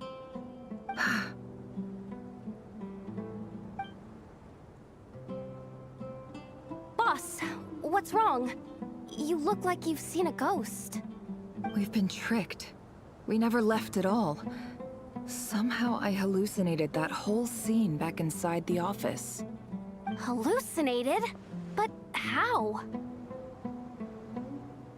How indeed. This place should heed my will alone. All thoughts and actions that occur in here are just a result of pawns moving across the chessboard in a carefully calculated manner. And nobody has access to this chess set but me. So you control everything in here? More or less. But yes, it's a special technique of mine. Has anything like this ever happened before? Only once. It was the first time I used the chess set. Is there any similarity between what happened then and what's happening now? I suppose my thoughts are a little turbulent, which was also the case my first time. Is there anything I can do to help? The first clause of your contract clearly states that I only need your help with things that I'm too lazy to do myself. Meaning, you're not feeling lazy right now? Meaning, this is not something Yehoda can help with. The chess set is a personal treasure that I alone understand. I must be the one to find our way out of here. Boss, it's fine. Really. Let me do something useful. Oh, listen to you. Whatever would I do without you, Yehoda? What? Really? Yes, really. Where would I ever find another employee as obedient and servile as you? God forbid anything ever happens to you. Oh, okay. Well, anyway, I was thinking of fetching some water. There's gotta be a source around here somewhere. I suggest everyone finds someplace comfortable to take a rest. We gotta conserve our energy. Even though all this chess malarkey doesn't exist in a physical sense, mentally speaking, it's all real. And so is our tiredness and fatigue. You don't want to dismiss mental fatigue. Just because it isn't physical doesn't mean it's any less serious. But anyway, I got your backs, so don't worry about a thing. Don't I have the best employees? Jealous much? If we can find a suitable time, I'd love to borrow Yehoda for a day to help out at the Frostmoon Scions. Would you be amenable to that, Boss Nefer? Oh, Lauma. Have I ever told you just how pretty you are? Beauty runs from the tips of your antlers to the depths of your imagination. Time to rally, everyone. Follow me. As we continue our journey, the same rules will apply. That means stay focused and no talking no matter what we encounter. And don't disturb the chess pieces. You have my word that I will get us all out of here.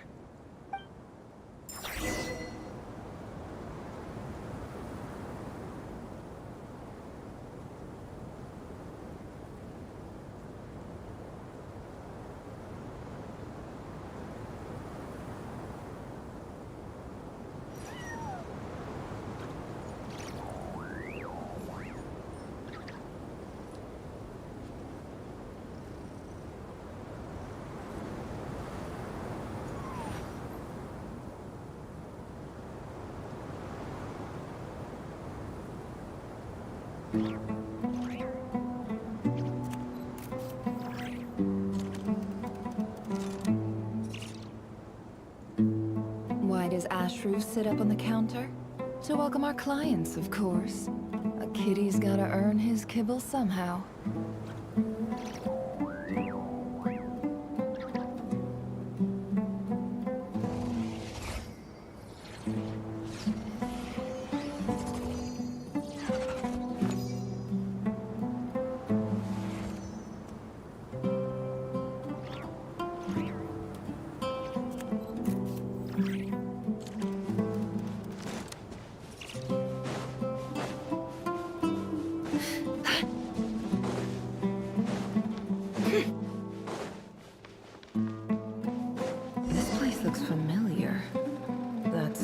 not a good sign. There's someone up ahead. I wasn't expecting visitors at this hour. Wait, is that? Oh, it's him. There you are! Sinue's been looking for you all day. I think he has some news for you. Oh yeah? What were you doing just now, Uncle Retinue? Hiding away some more loose change? I know I saw some Mora. What do you mean, loose change? Oh, come on, I'm too old for this. Just pretend you saw nothing.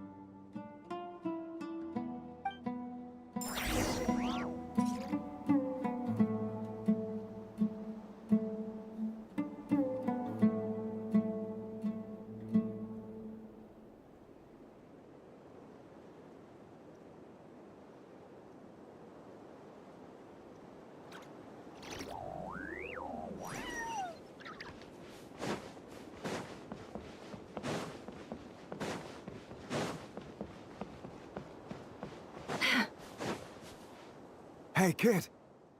Mind telling me what Sinuhe's been up to recently? I'm trying to get in his good books and I need a way in. Get in his good books? Why? What do you want with my dad, Uncle Apepi? I've written a new song. I was hoping to showcase it at the next festival, but I'll need his approval. A new song, huh? I'd love to stay and listen, but unfortunately, Uncle Retinue says my dad's looking for me.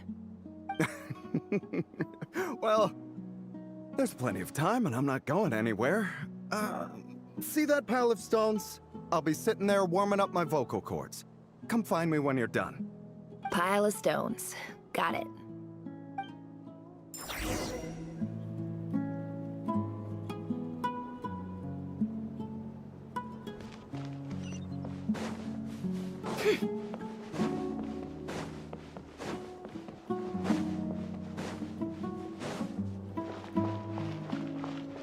Hi, Dad. Uncle Retinue said you were looking for me. Ah, there's my little princess. If you'd gotten back just a little sooner, you could have shared the spoils of war with me. Spoils of war? Who were you fighting against, Dad? It was just a figure of speech. The aftermath of a sandstorm is no time to be waging war. I was talking about our war against thirst. I went out to fix our water supply problem, and now I'm back. Which means... We have a well again! That's right. I found a new one and brought back as much water as I could carry. It should last us for a good while. If it wasn't for these blasted sandstorms, our wells wouldn't be caving in. You wouldn't be spending all your time out searching for new water sources. As the chief of our tribe, I'm supposed to be leading us out of hardship and poverty, onto better things. You know how prosperous our ancestors were. I've told you all the stories. And look at us now, squeezed into these hovels. No one would choose this, if it wasn't for the endless wars over the years. But things are looking up. I started working with some folks from the academia a few months back. They gave me some contacts in return for my assistance in the desert. So you're the academia's helper now? Special ambassador, they call it. Think of it as a partnership. It's nothing bad, okay? We've been isolated here in the desert for too long. Seeking opportunities elsewhere is the best thing for us, and the fastest way to progress. So, do you get anything good out of being a special ambassador? Of course.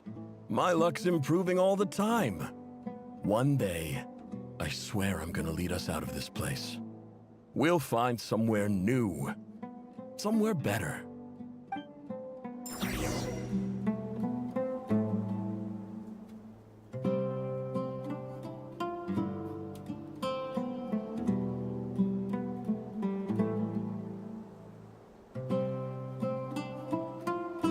Emotions are like a raging torrent that surges through the mind.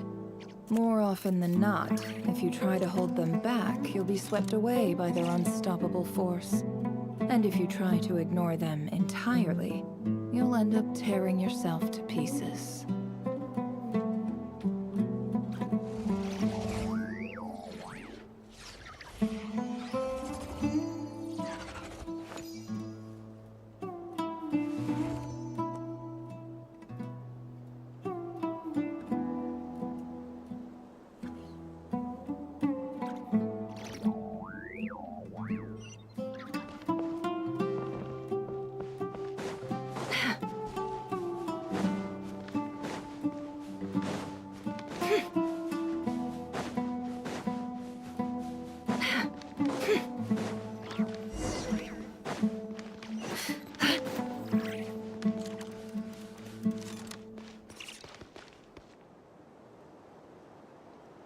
That's our well, and you know it. You stole from us. Well, you've gone from chief to thief, and now you have to face the consequences. Did you really think you could take our water without permission and get away with it? You're either brave, stupid, or both. And that Special Ambassador Act? Yeah, nice try! We spoke to the Academia. They said it was all news to them. You're a liar and a cheat!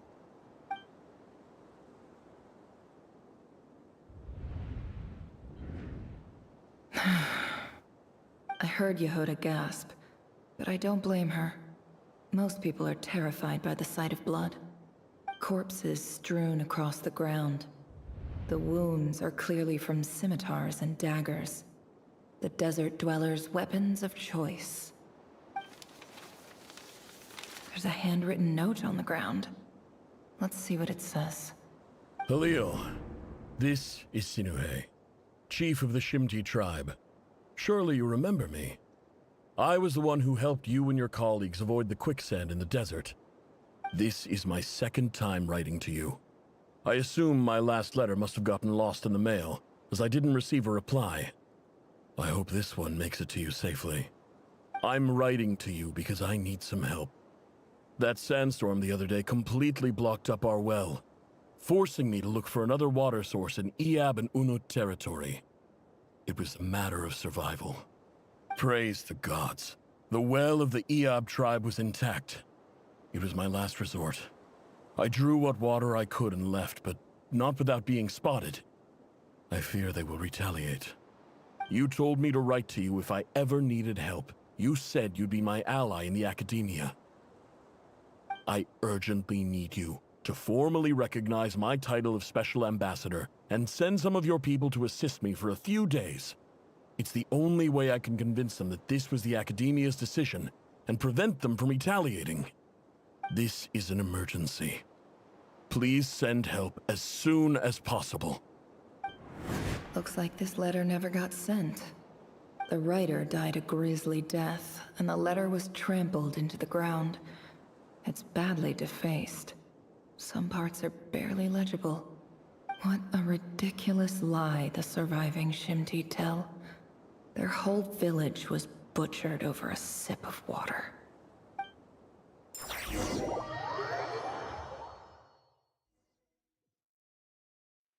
Ah, officer. Welcome. Welcome to our humble village. I thought you would at least have the courtesy to provide some respectable libations. This is the finest wine Aru village has to offer. I promise.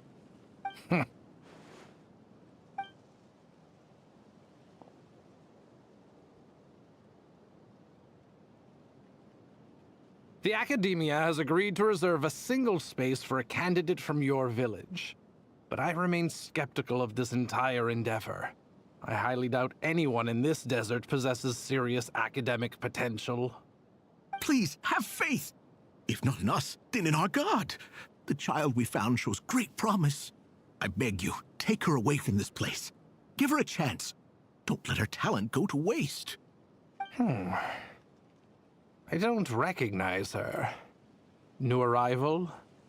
She showed up here a few days ago, and we took her in. She's a really bright kid. Please help. I'm begging you. So, where are you from? Nowhere special. Just a sand dune. What about the rest of your family? How many of you are there? Just the one. It's only you? Correct. So, no brothers, no sisters, no mother or father? Any who have slept on a bed of sand, I call my brothers and my sisters. Apart from that, I have no family. All right. Get over here. Sign your name on the form.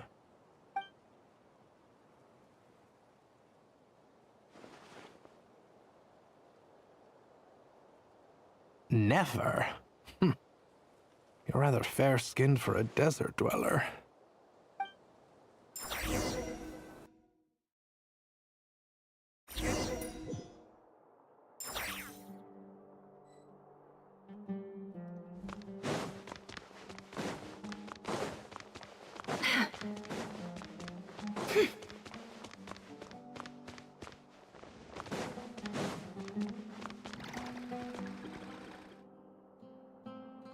Nefer, this term's assignments have been issued already. Please read through the materials thoroughly, conduct your own additional research, and then write an essay on the topic. Yes, Professor, I'm aware. I just had a couple more questions I wanted to get your perspective on. Oh? Please ask away. Well, I saw the other students' problem sheets, and I couldn't help but notice that my assignment is much easier than theirs. Do you really think I'm a weak student? A weak student? Goodness, no. Quite the opposite. You have a sharp mind. Almost too sharp.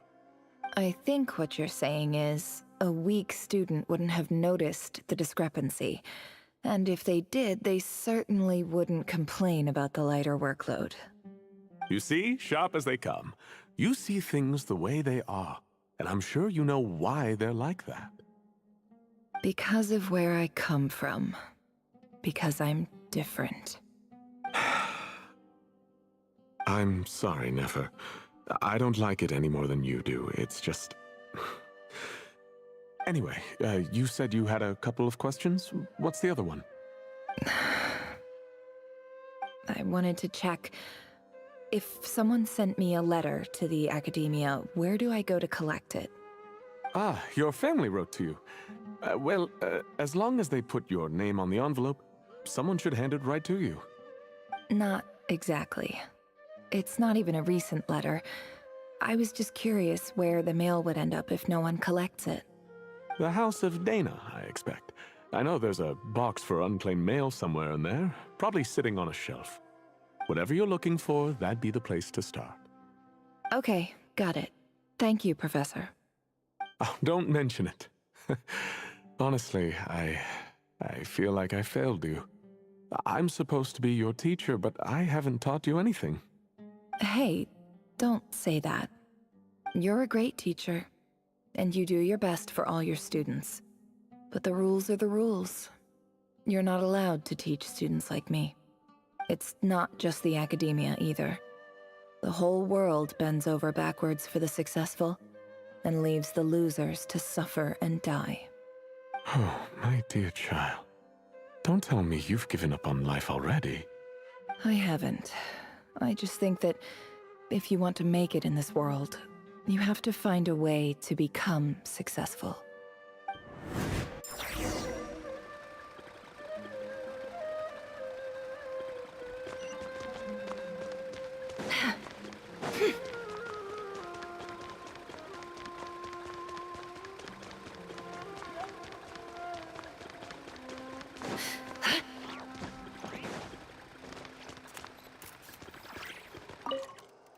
This must be it. A big cardboard box full of unclaimed mail. And probably some letters that ended up here by mistake, too. Let's take a look.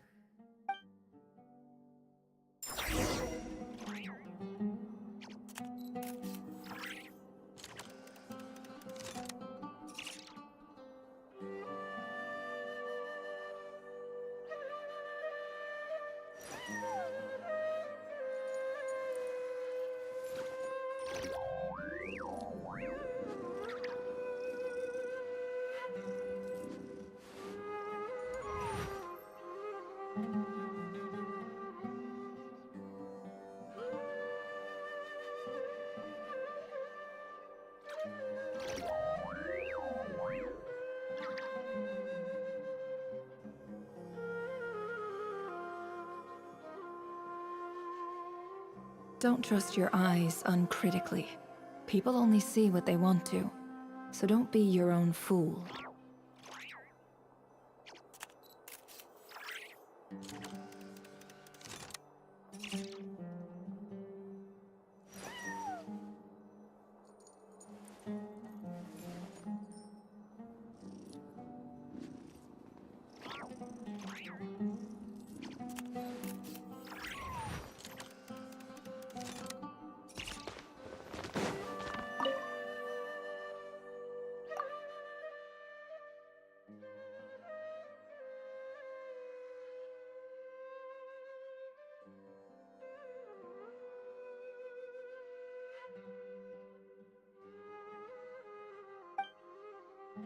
A dilapidation survey from Port Ormos.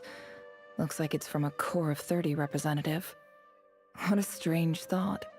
A bunch of mercs losing sleep over rundown buildings.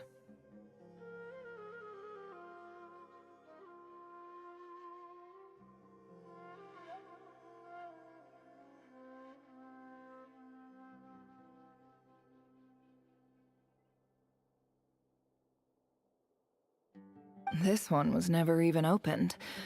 I guess the recipient didn't care what the Corps of 30 had to say about anything.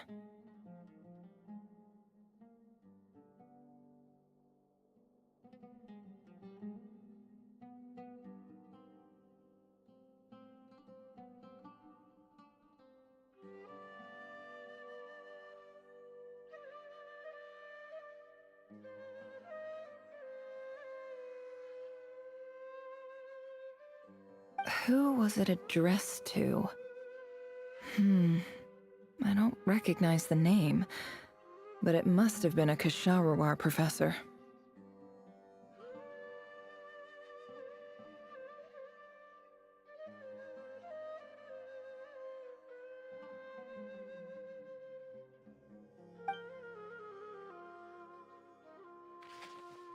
This one is addressed to the Immorta Sage. The title is Changes Observed in Satyavada Life Symptoms. Why do all these letters read like full-blown dissertations?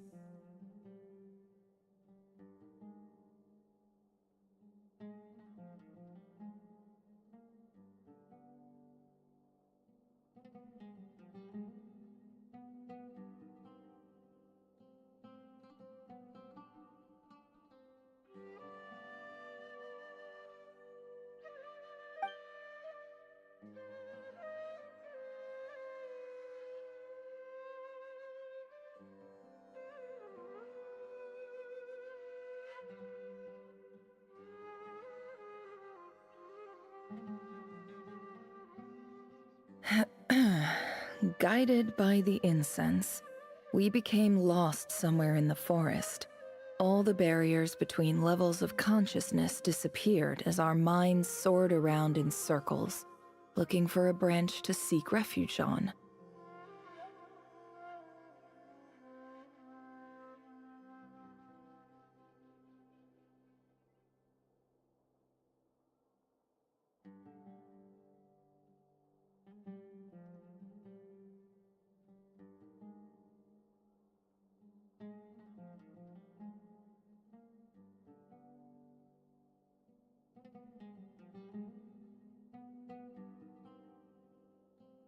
In clinical terms, these symptoms fit the description of incense poisoning. The Immorta Darshan strictly prohibits the use of hallucinogenic substances, but I believe there are still people getting away with it.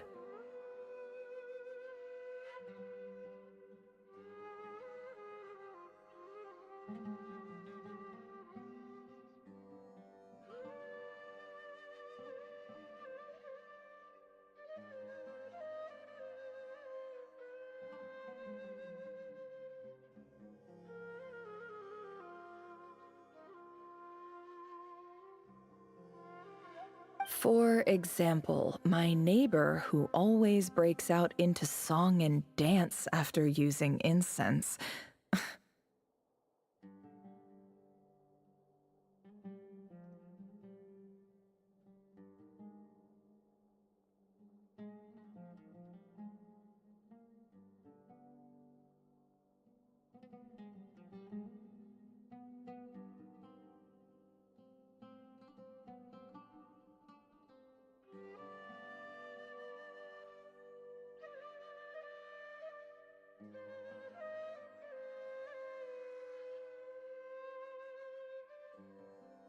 This seems like something the academia would want to know about.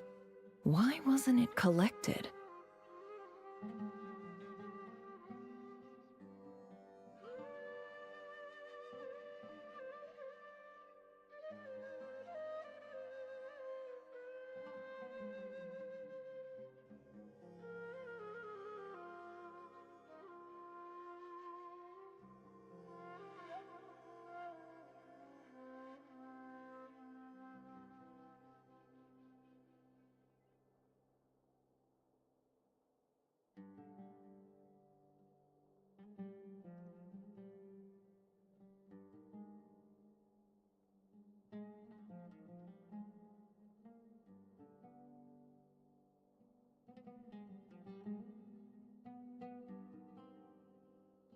Wait, what's this written on the back? It's so small.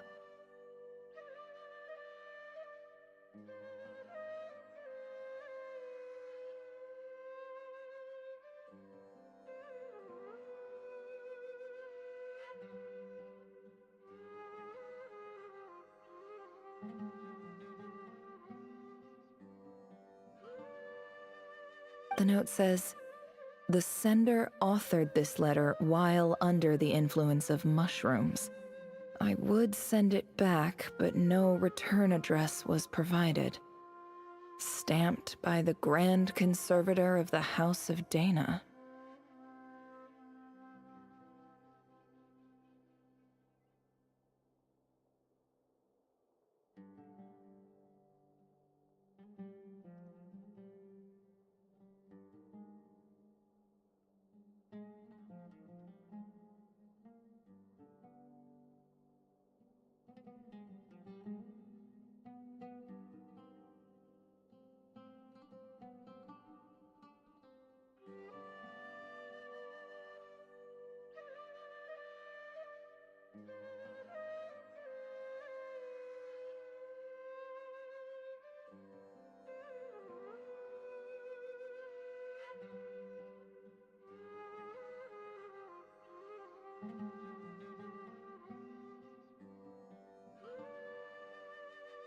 Hmm.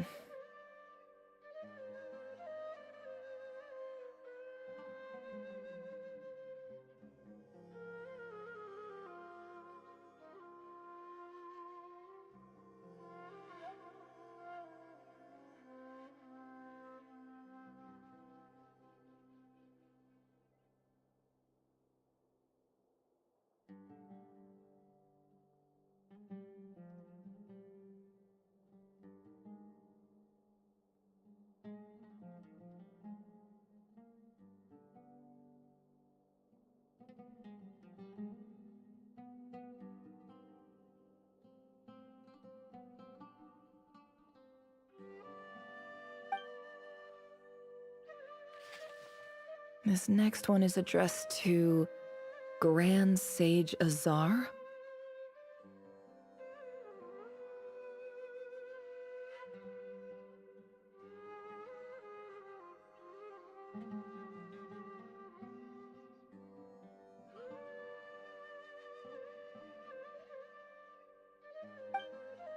A few words of protest regarding recent changes in Sumeru's educational policy.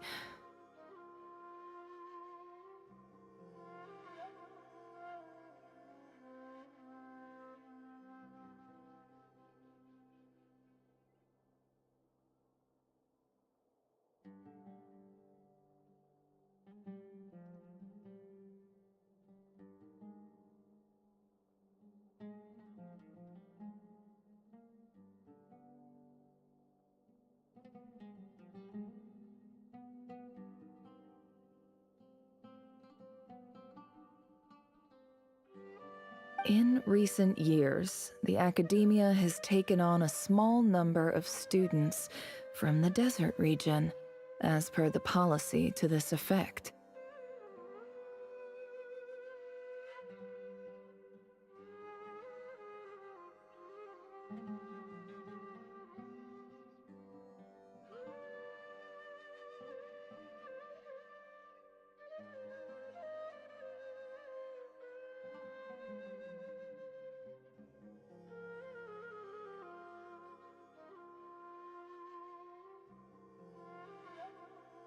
However, it appears to me that these students have not, in fact, been provided with educational opportunities that are, in any meaningful sense, equal to those enjoyed by their peers.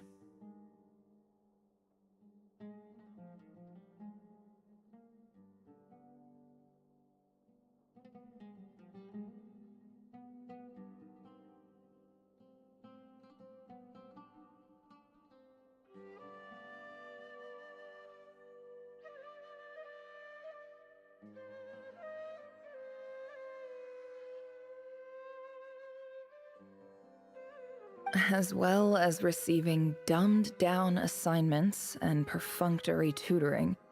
They do not even have full access to the Akasha system.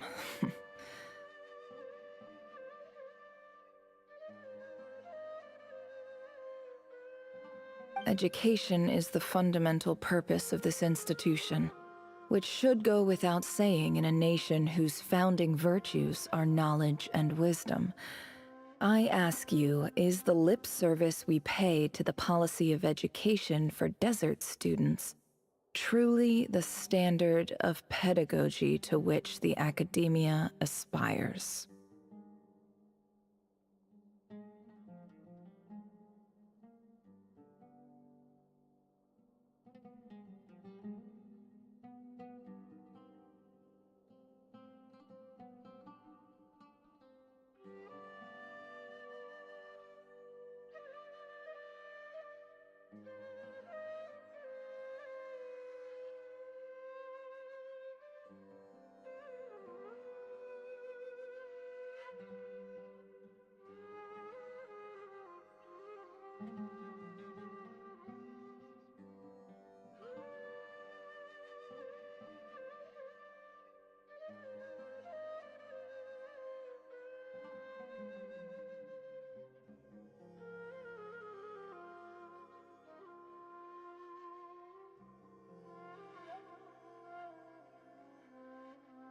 As Grand Sage, policy decisions are your prerogative, but do not forget your roots. You and I were once students too, as was everyone else in this institution.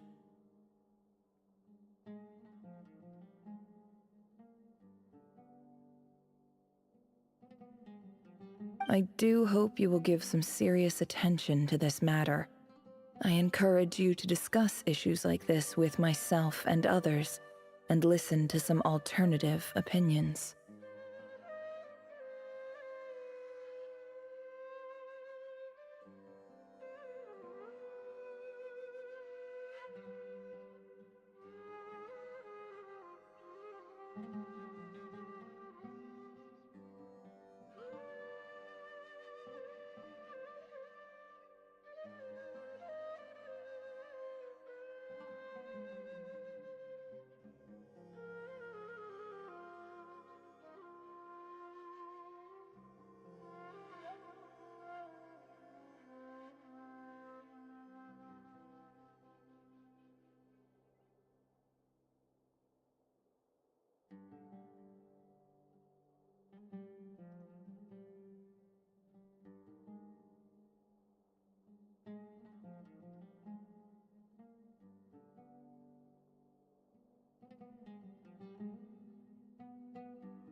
Great letter. Shame it didn't get to where it needed to go.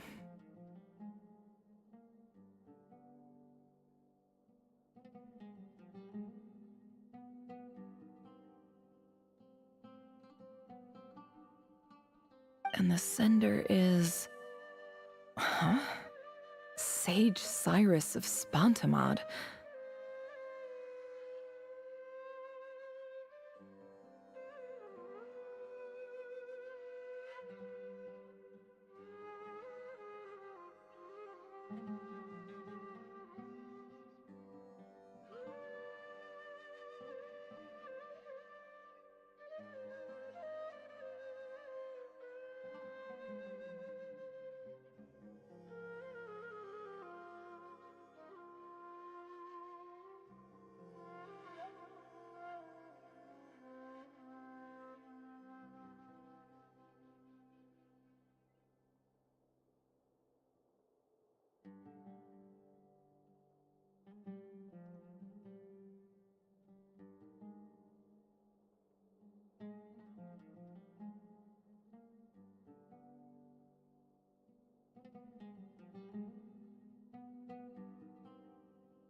I didn't realize anyone else even knew how bad students like me have it in this place.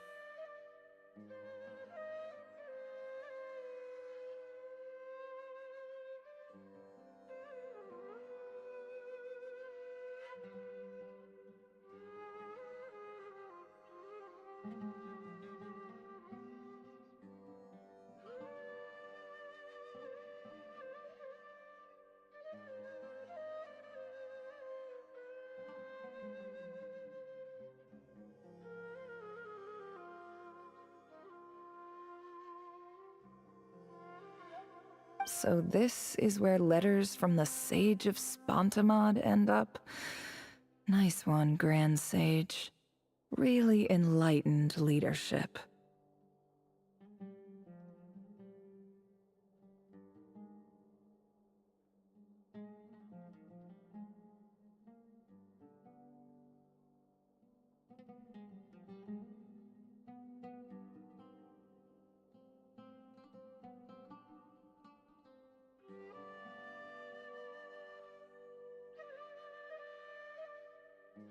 Whatever. This isn't what I came here for. Moving on.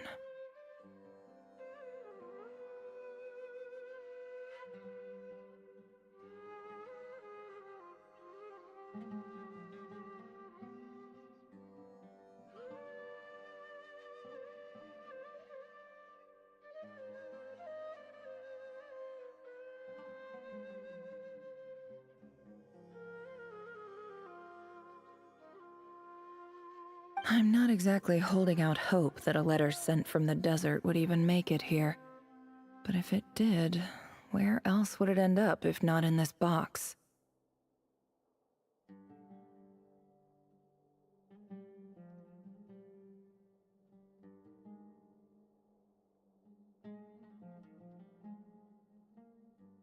I can't believe how much discarded mail there is. Must have been years since someone last went through it all. And this is just one box. The whole House of Dana is boxes on shelves.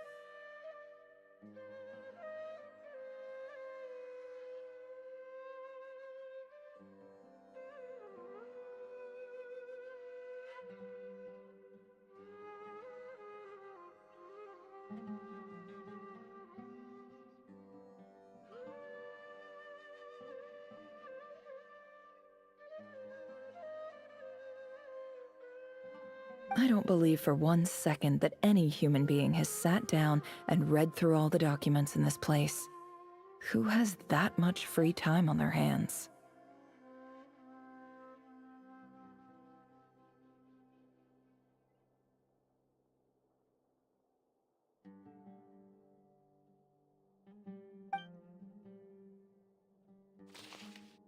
Wait, could this be it?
Greetings, Halil.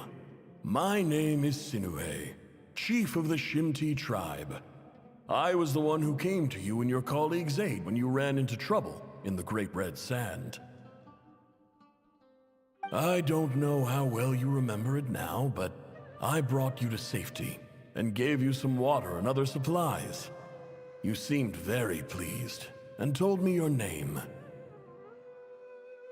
In my tribe, learning a person's true name is serious business, and I therefore see you all as friends.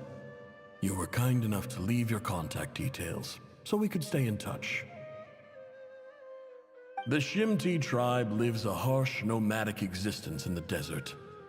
You were sympathetic towards my plight, promising to make me a special ambassador of the academia and help us find a way to make a better living.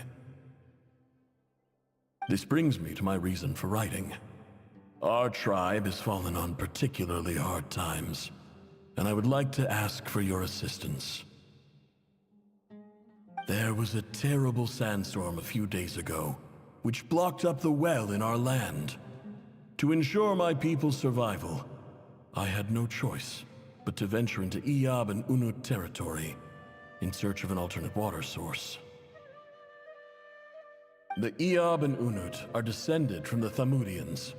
While we trace our ancestry to Tulatala, we worship the Lord of Flowers and have had relatively good relations with our fellow tribes up until now. I found a well belonging to the Iyab tribe. They declined to help us, but I really had no other option. So I took some water to keep me and my tribe alive. My actions are certain to incur their wrath. When we met, you assured me that you would be my ally in the academia. I would like to take you up on that offer, because I really need your help. I wonder if you could send an academia representative to meet with me. That aside, the last time you were here, you mentioned that the academia had started accepting students from the desert, and I told you a little about my daughter, Nefer. We have next to no resources here in the desert, and my power and influence are limited. Would you consider enrolling my daughter at the academia? She is a smart girl. I know she won't disappoint you. From the outset, the academia never took you seriously. Those things they promised were just empty words. I doubt they even remember the name Sinuhe. And you were so emphatic that your luck had finally changed for the better. You swore you'd lead us to a better place one day. You spoke with such conviction, like you were the most powerful chief in the whole desert. You liar. You lied about everything. You promised the world and delivered on none of it. And who fell for it? Just me, by the looks of it. Despite your best efforts. Which makes you a pathetic liar. You weren't even any good at it. I think I'll take over from here. Let me show you how it's done.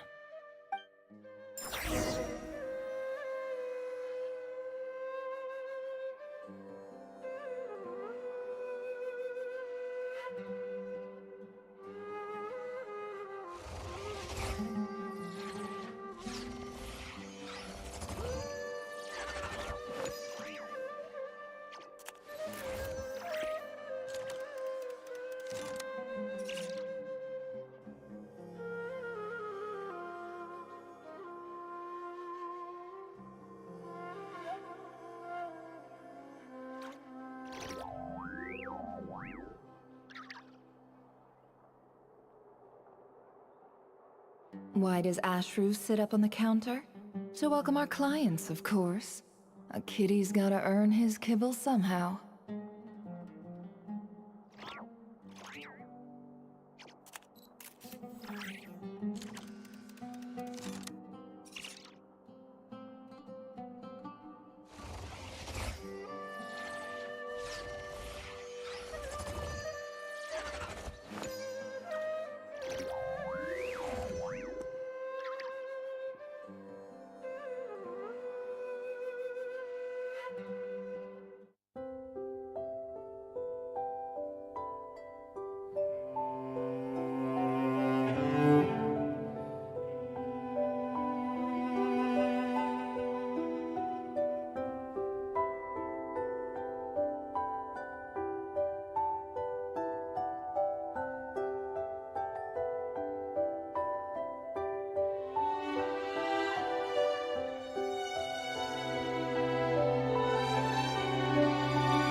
I just came to say goodbye. Thanks for everything you've done for me in my time here. Nefer? You packed your bags. Where are you going? I'm quitting. Something's come up in my hometown. Gonna head back and deal with it. Huh? But this was a hard-won opportunity for you. You know that better than I do. It was. But it doesn't matter. I have more important things to deal with, and they can't wait. Oh, and I didn't want to overfill my bags, so I left some incense on your desk.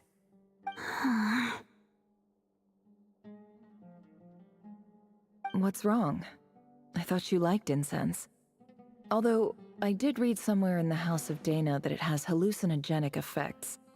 Don't use it all at once, alright? Isn't this the stuff you brought from your hometown? You're just letting me have it? But you said it's a rare and valuable commodity. Yeah, about that. I lied. It's not rare at all. There's this bunch of ruins near my hometown that are practically overgrown with this plant. It's not worth much. Keep it, it's fine. But Nefer... Alright, that's all from me. You take care.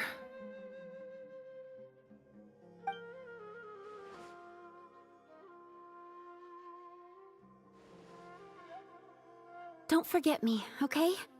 I mean, we're more than just classmates, right? We're friends. Yeah, I'll remember you. I lied again. That incense is worth a fortune, and it's a rare find even in those ruins. And as for remembering her, I have far too much to do when I get back.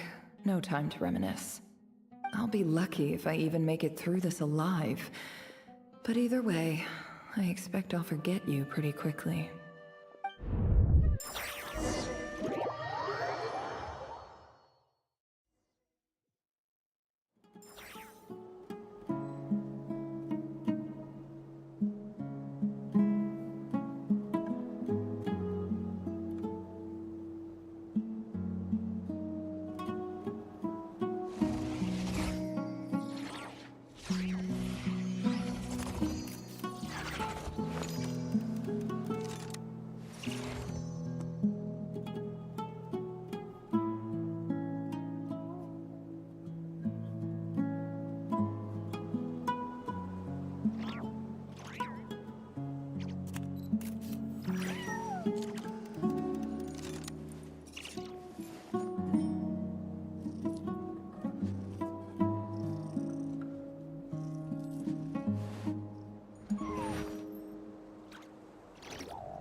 It's a pleasure to meet you, Mr. Arif. So, what does the Academia want? Since they've sent their special ambassador, I assume there's a big business deal to be made. If not, I'd be very disappointed. Please, sir, lower your blade. You're lucky I'm the one they sent. Not all special ambassadors share my admiration for the Iab people. The ever-shifting balance of power in the desert reduced the once great civilizations of this region to rubble and sand. But the story of the Iab has a very different trajectory. Others grew weak, but you grew strong. beginning in obscurity and moving to prosperity. You're the only ones who defied the trend. Huh. So, you do know who you're dealing with? This well is the perfect symbol of your strength, is it not? It used to belong to the Unut, but it looks like you have control over it now. You're not wrong. But I'm sure you didn't come all this way just to flatter us. Of course not. I came to bring you some very good news. Some information that recently came to light, which might just be your ticket to freedom. Records uncovered by the Vahumana Darshan show that a certain well currently under Iab control is built on top of some ancient ruins. These ruins are of great archaeological interest to the Academia. I checked the map carefully on my way over here, and I'm confident that this is the well in question. The Academia is offering 50 million mora in return for excavation rights. 50 million? No, wait. If these ruins are as important as you say, 50 million's a little low, don't you think? Don't get greedy, Iab. We know far more than you think. We know that you seized this well by force. Wasn't that the first step in your rise to power? To drive away the Unut and steal their water supply? So what if it was?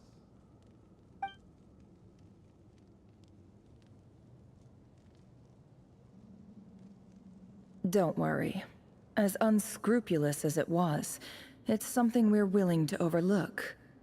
The Academia is only interested in dealing with the de facto power holders in the region. I hope I am making myself clear. And I hope your words are the truth. If I find out the Academia is trying to play me, I'll hunt down every one of your people and make you watch as I cut their heads off one by one. I assure you, Chief, that would not be in your long-term interests.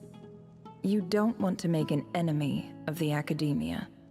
You see how I'm dressed, don't you?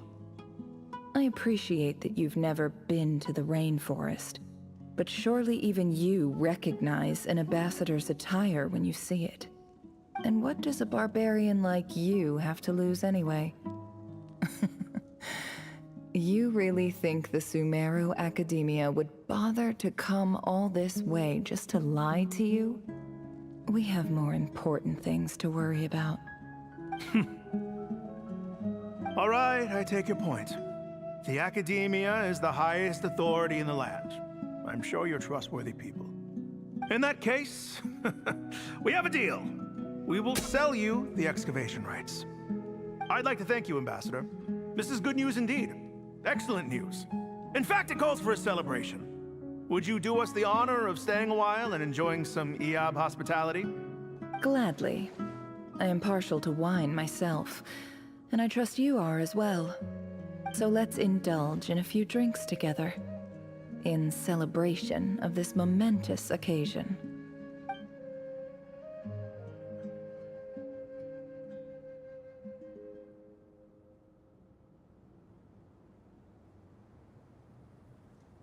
Chief! Chief, it's an emergency! It's the Unut. They've taken the well. What? Well, don't just stand there. Take it back. Yes, Chief. I have every confidence in the Iab's military superiority, and yet... Well, what is it? The Unut's response was alarmingly fast. The day after we reach a deal, they seize the well. This can't be a coincidence. Perhaps there is a traitor in your midst. I don't think so. I am obliged to remind you, Chief, that the Academia will only deal with the de facto power holders. If you cannot regain control over the well, I'm afraid you won't see a single mora of that 50 million. No! Please, Ambassador, just give me some time. I swear the Unut will not get away with this. That well is ours. And so is the Mora. Glad to hear it. I will wait here for an update. If there is a traitor, I will find them. In the meantime, make yourself at home. I'll report back as soon as I have an update. Much obliged. Wow. All it took was a few words and I've got him wrapped around my finger. What an amazing feeling. So, in summary, Ambassador, the Academia would rather negotiate with our tribe instead of the EAB, yes? The EAB are ruthless murderers who don't listen to reason. And now they have the gall to interfere in our research projects in the desert region. So let me ask you, Chief. If you were the Academia, what would you do? Kill them all, of course. Precisely. The Academia does not tolerate those who stand in our way. The EAB have held back our academic pursuits for too long, and our patience is wearing thin. At the same time, there is simply no way that the Academia can be seen to be intervening in desert affairs. I'm sure you understand where I'm coming from. We have our own rules out here. If the rainforest dwellers raised arms against a desert tribe, you'd start a bloody war. Right. We can't confront them ourselves, but we can support their enemies.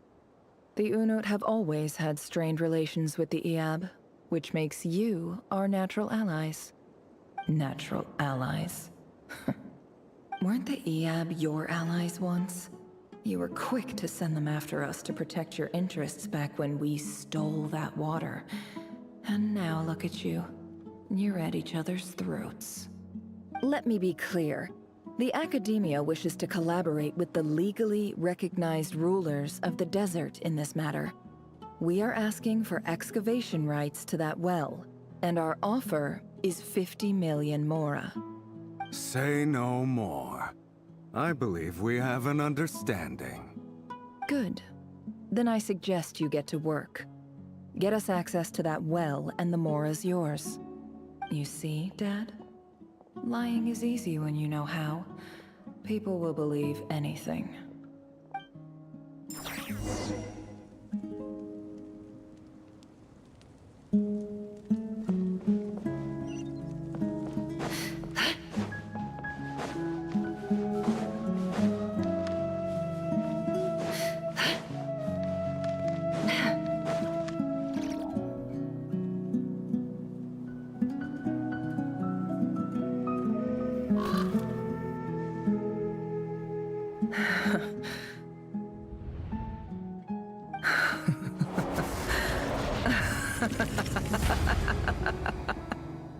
Look at yourselves. You may be vile, savage monsters, but your butchered bodies bleed like any others. You're no different. You're nothing special at all. The monsters who destroyed my home, they're just ordinary, petty human beings. What a joke. I think we're even now. Maybe I've even done the desert a favor. It's a better place without Ohei, my gullible fool of a father. Perhaps if you'd been as ruthless as I was today, our tribespeople would still be alive. In this dog-eat-dog world, a chief needs to be tough to survive. But you couldn't do what had to be done. So I did it for you. Nefer, it's okay. All of this is in the past now. I believe I remember you promising to remain silent. Yeah, but even so... Yehoda, is there anything you can do to ease the tension?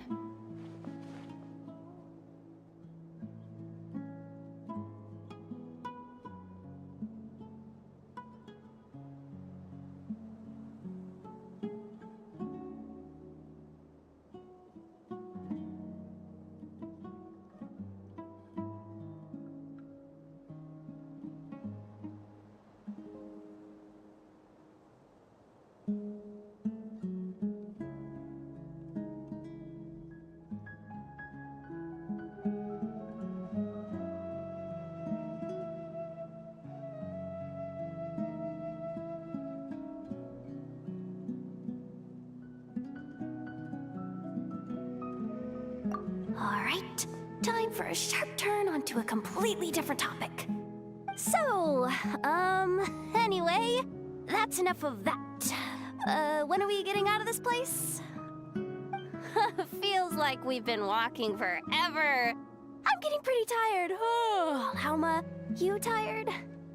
Yes, if we can find somewhere to sit down, I could certainly do with a rest. It's not far now. There should be a temple just up ahead.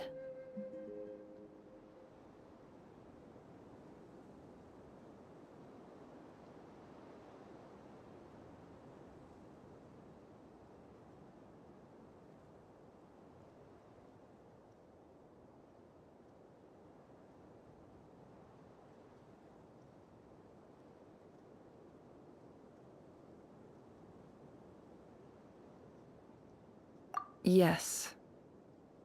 Really? A temple? That's where this story ends? I guess that's how things go in the desert.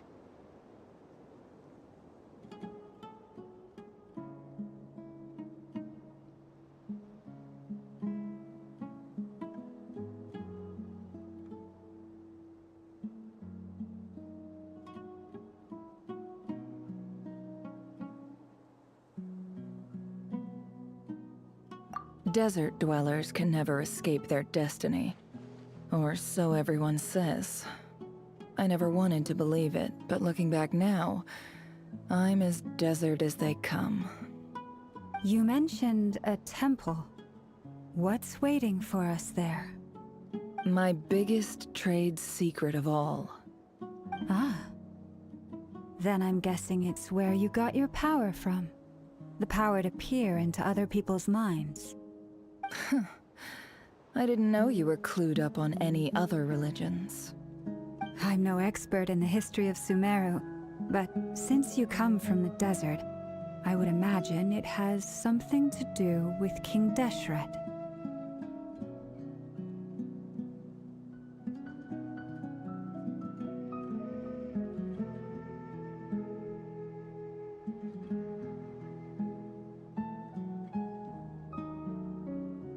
Sounds impressive.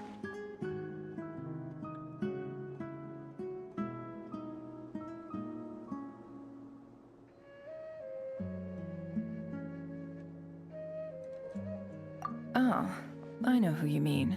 General Mahamatra Sino. The spirit of Hermanubis dwells within him. That's Boss Neff for ya.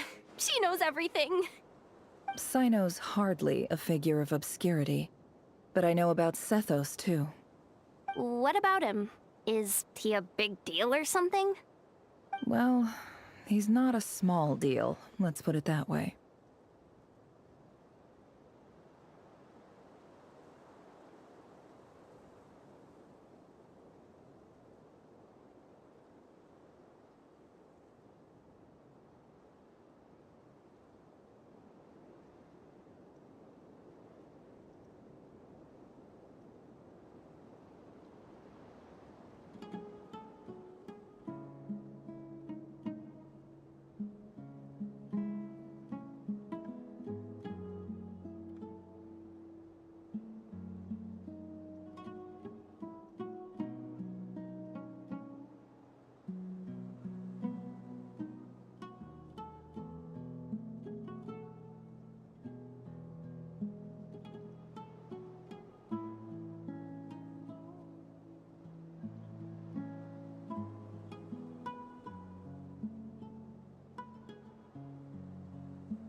Please, this is the bare-bone basics.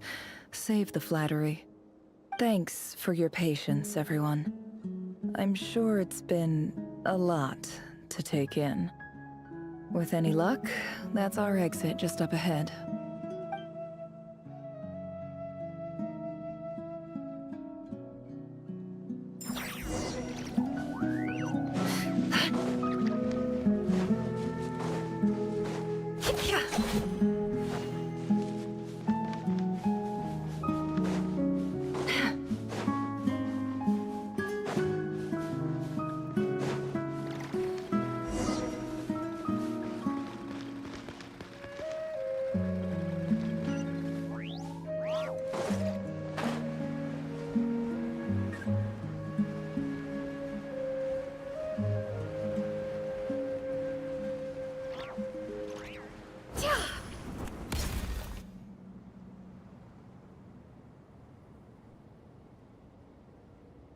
Uh-oh. Uh-oh. Uh-oh. I'm totally out of my depth here. I don't have anything to add about any of this stuff. Like, look at that statue, for instance. I want to do the whole name-dropping, this girl knows her stuff thing too, but I've never seen anything like it before. A statue with the head of a bird.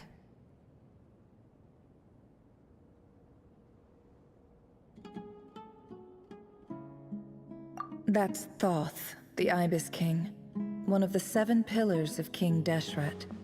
The legends say that he, the Crocodile King, and the Goat King were the 3 retainers of King Deshret. Let's take a look.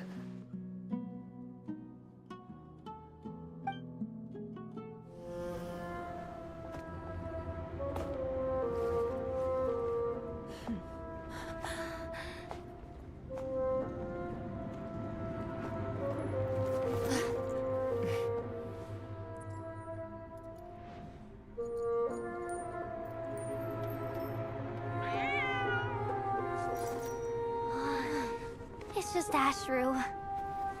So, all is well?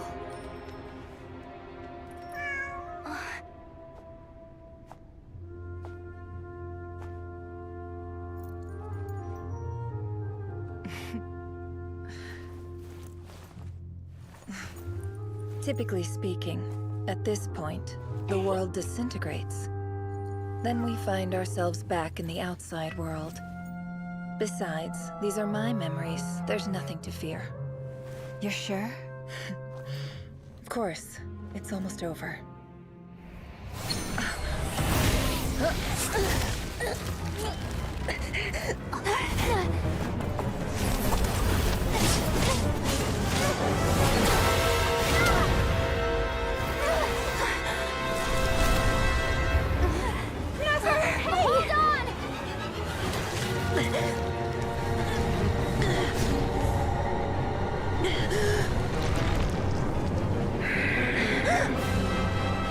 Knowing too much is always a death sentence. Speak for yourself.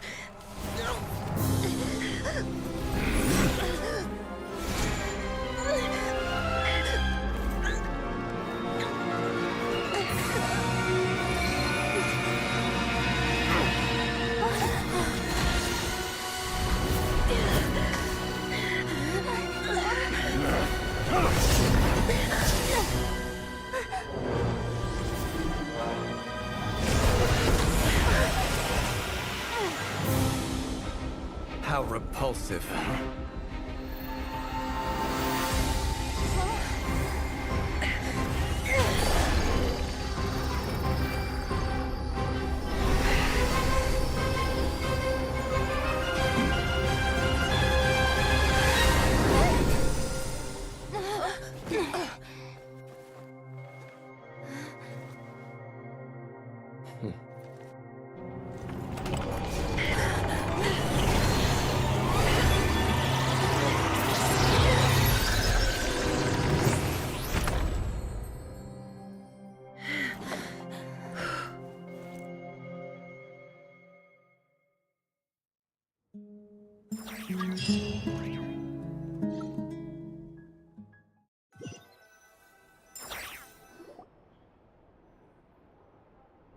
Timed that pretty well, didn't I?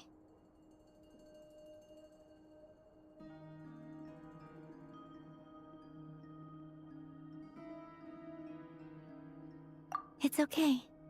I'm just glad no one was hurt. Paimon noticed you doing something too, Dainsleif. Were you helping get them out? Of course. When I asked Nefer to conduct this investigation, I was not naive to the dangers involved. I had a duty to ensure your safety. Good to know your sense of justice is still intact after all these years.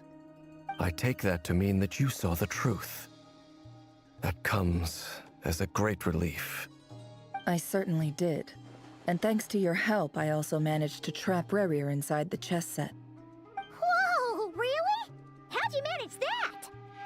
Well, to be honest, I sensed that something was wrong long before we made it to the temple. By using this fragment to probe into Rerir's past, well, the monster formerly known as Rerir, it seems I alerted him. I was tracking him, then he caught on and started tracking me too. Can't say I'm surprised. But how did he track you through your thoughts alone? That shouldn't be possible.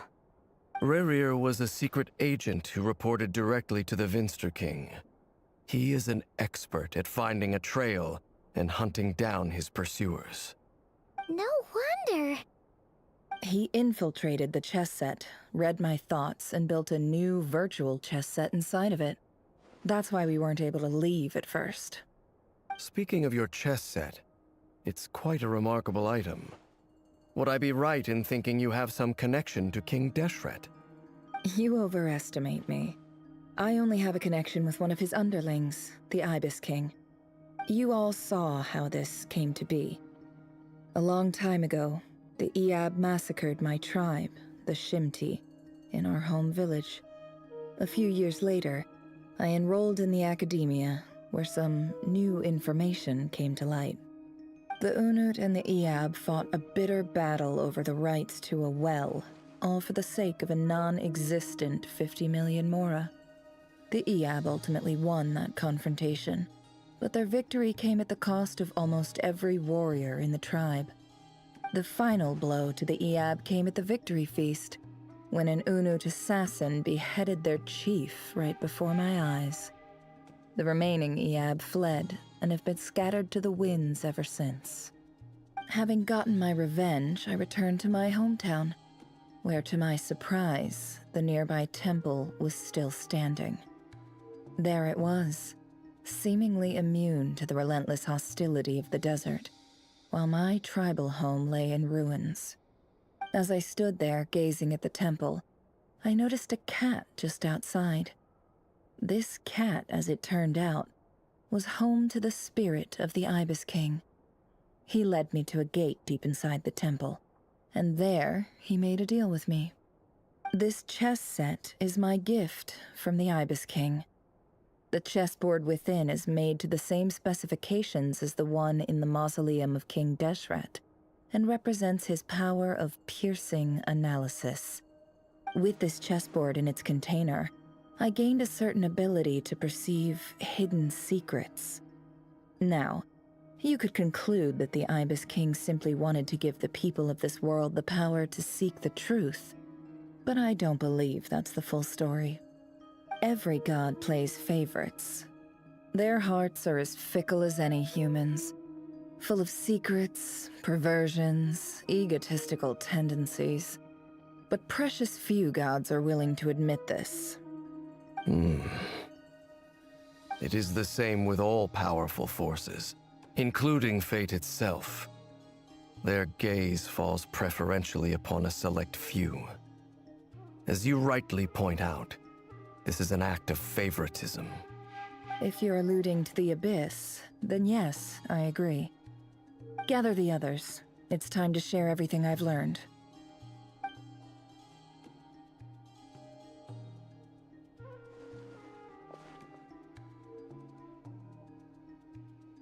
Thank you all for being here. As promised, I did some further investigating into the Recher of Solnari's background.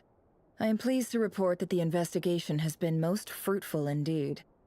The Recher of Solnari, real name Rerir, was once a Khanrian subject who served the Vinster King.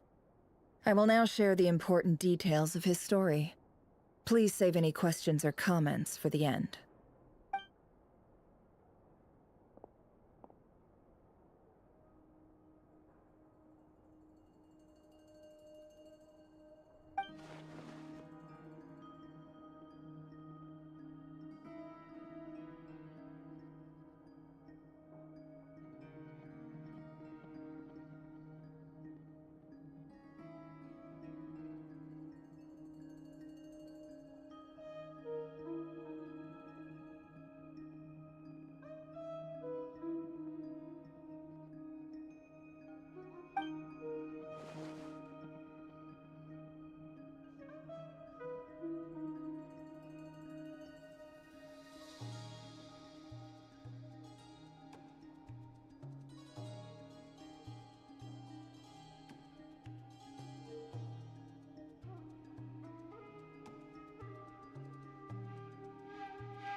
So that's why he's so obsessed with the moon. A tragic tale, to be sure. But it does not excuse his many transgressions. No matter how much Rerir suffered in the past, the fact remains that he is what we know today as the Wild Hunt, wreaking havoc upon innocent lives in Krai. He becomes more dangerous with each passing day. If left unchecked, it is simply a matter of time before all of Teyvat suffers the consequences. This is a threat that the Knights of Favonius cannot ignore. A question for Miss Columbina. Forgive me if this is presumptuous, but have you ever seen the spatial gateway that appeared in Rerir's memory? Never. But I have heard stories of something called the Moon Gate, and this seems to fit the description. Miss Lauma, any thoughts on this? In the lore of the Frost Moon Scions, the moon is believed to hold many secrets. Some sources speak of ancient knowledge, others of a gateway to the unknown. The term Moon Gate is one I have heard before, but as is the case with all of our legends, there are no records of any first-hand witnesses. We cannot know whether it truly exists. Then back to Miss Columbina. As a moon goddess yourself, do you have some idea of where the Moon Gate leads to? Not at this stage, sorry. I do hold the power of the Frost Moon, and my strength is recovering well. I can sense that the gate would open at my command, but... But there's more to the power of the Frost Moon than that? Yes. A moon goddess has the right to open the Moon Gate, since it is a path to the moon. But as never mentioned, holding open a spatial gateway takes a huge amount of power. And right now, I need to conserve my energy to fight the Reihir of Solnari. I'm afraid this is one mystery we may have to leave unsolved for now. I agree. Better to save your strength. But if you'll humor me for a moment, I have a bold conjecture of my own regarding the world beyond the gateway.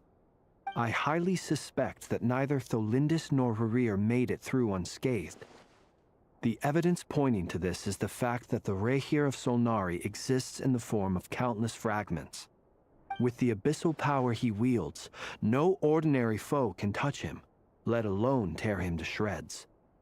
And yet, the Wild Hunt proliferates wherever his scattered fragments lie, drawing hordes of monsters to many different locations across the land. So your theory is that Rerir was physically torn to shreds by some powerful force? Hence, why the Wild Hunt is a distributed phenomenon, rather than a unified one? Makes sense to me. Explains why the Wild Hunt is so pervasive, and why he's been trying to piece himself back together. He was whole to begin with, and he wants to be whole again. Without the power of the Abyss on his side, he almost certainly would have perished the moment he was torn apart. But the Abyss, much like a curse, has kept him alive. I could not agree more. The power of the Abyss is most surely a curse. It is a compelling explanation, and one that accords with my present understanding of Abyss creatures. Whether the life form in question is primitive or advanced, if a curse has extended its lifespan unnaturally, it will continue to survive in spite of everything. This raises some interesting questions. I will run some experiments and see if there is any validity to my suspicions. That being said, regardless of whether my research bears fruit, I would like to thank Miss Nefer for conducting such a thorough investigation. Already, it has greatly enriched my understanding of the entity we face. My pleasure, Mr. Albedo. I too hope that the information I have shared today proves useful as we look to formulate the next stage of our plan. Hey! What is it, Dainsleif? You look really upset! It's just... when I think of the man I once knew as Rerir, I struggle to understand why things had to turn out like this. The two of you used to be friends, didn't you? I don't know if these words will bring any comfort, but my heart goes out to you. Mine too. We can never know all the hows and whys of the way things are. The moon and stars are full of untold secrets and lies. And the skies are host to many more mysteries than these alone. Yet, none of that can begin to compare with the complexity of human life. Those are the first comforting words I've heard in a long time. Thank you, both. Well, I think this is a good place to end today's meeting.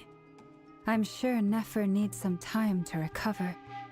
She's been through an awful lot today. That's very thoughtful of you, Llama. Of course. Sounds good to me. Take some time to rest and digest before we reconvene to nail down a plan.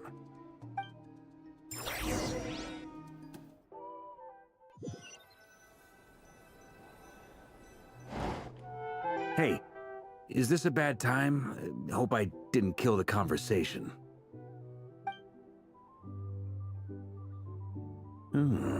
Nice room. Oh, I'm not coming in, though. Why not? It's just a hotel room. If it's all the same, I'll just stay out here. I might not look the part, but I'm technically a knight.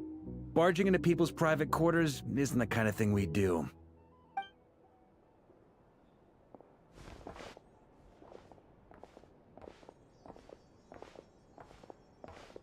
Anyway, Nefer went back to the curatorium to get some rest. But before she left, she shared some things with me that I thought you should be aware of.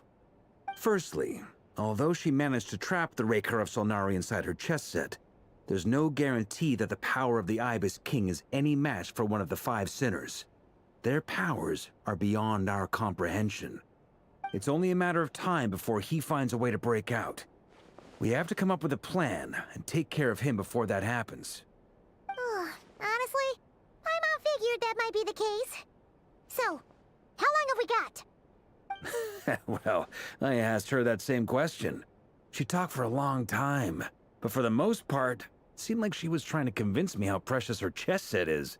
What a long and storied history it has. It felt like some kind of sales pitch, you know? The kind where you end up handing over Mora against your will? Anyway, after all that, she finally answered the question. 2 days, at most. 2 days? Holy moly! Can we even recruit enough help in that time? That remains to be seen. Which brings me to the second issue. Dainsleif is obviously conflicted about this whole thing. But given how little time we have, there's no way we can pull this off without his help. You have some history with him, right? Do you think maybe you could talk to him for us?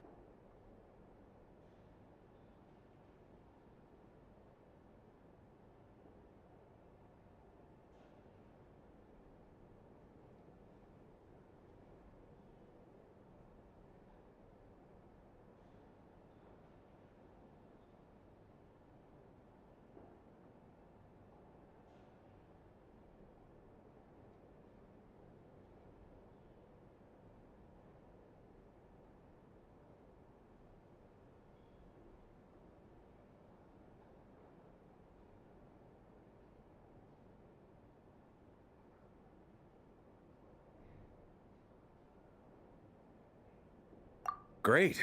I appreciate it. All right, on to item 3. So, Albedo, Durin, and I put our heads together and came up with a plan. Can't promise it's gonna work yet, but at least it's a start. We figured we'd bounce the idea off you first. We'll explore it further once everyone's recovered.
Paimon's dying to hear this. All right, so here's what we're thinking.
We felt a little uneasy about roping you into this. I mean, firstly, you're not locals, and secondly, none of us are your boss.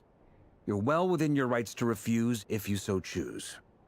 Roping us in? Why would you even say that? We know the stakes here. It's all of us against the Rayher of Solnari, or none of us stand a chance. I choose my words very intentionally, I'll have you know. I like to think there's an art to striking a down-to-earth tone even when the stakes are through the roof. Sir Varka, I have a few thoughts about this plan. I'm all ears. I think we can be more flexible with how the roles are allocated. In my view, the most sensible lineup would be like this.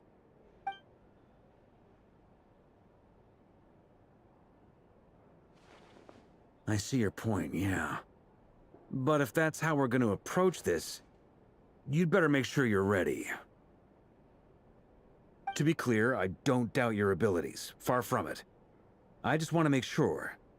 Are you really willing to take all this on? I want to do everything within my power.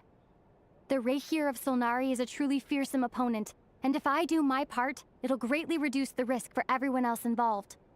Well, that tracks with what I've heard. Jean's mentioned in her letters that you're so diligent it's almost abnormal. As in, most people weigh up the risks and rewards in situations like this. But you seem to just march towards danger without a moment's hesitation. Of course, everyone appreciates a fearless pioneer. But all that aside, I'm the Grand Master of the Knights of Favonius, and you're our honorary knight. I want to make sure your courage doesn't come at the expense of your safety. Thank you, Sir Varka. I should be the one thanking you. It means a lot to have you on board. I'll give some serious thought to your suggestions.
This is a thorough plan, but I do have one last question before we take action. How can we be sure that our enemy won't leave the designated area? Great question. Albedo's been hard at work analyzing Rarer and the Wild Hunt's behavioral patterns. His conclusions are as follows. Firstly, from the earliest known confrontation until now, Rarer has never displayed any ability to manipulate the dimension of space. So it's unlikely he has any power in that domain. Secondly, he seems to have a particularly strong vendetta against our group. If we put him in a fight-or-flight situation, he'll choose to fight every time. Thirdly, finally, and most importantly, he is consumed by hatred, both for the moon and for his enemies. Turns out, we tick both of those boxes. We have a reincarnated moon in our ranks, and a spy who accessed his private memories without permission. He'll be baying for blood, not looking to escape. As someone who's had their fair share of interactions with the Wild Hunt, those all seem like valid observations to me. Understood. Then I will defer to the verdict of the group. Well, everyone, that's the plan in full detail. Albedo and Durin are carrying out their part as we speak. Plan approved. Scheduling. Okay, any firepower you need, I got you covered. Let's light this baby up. The Frost Moon Scions are behind you as well. And the rest of you?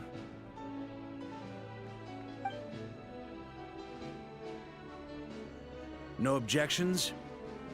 All right, then it's settled. This is the plan we're going with.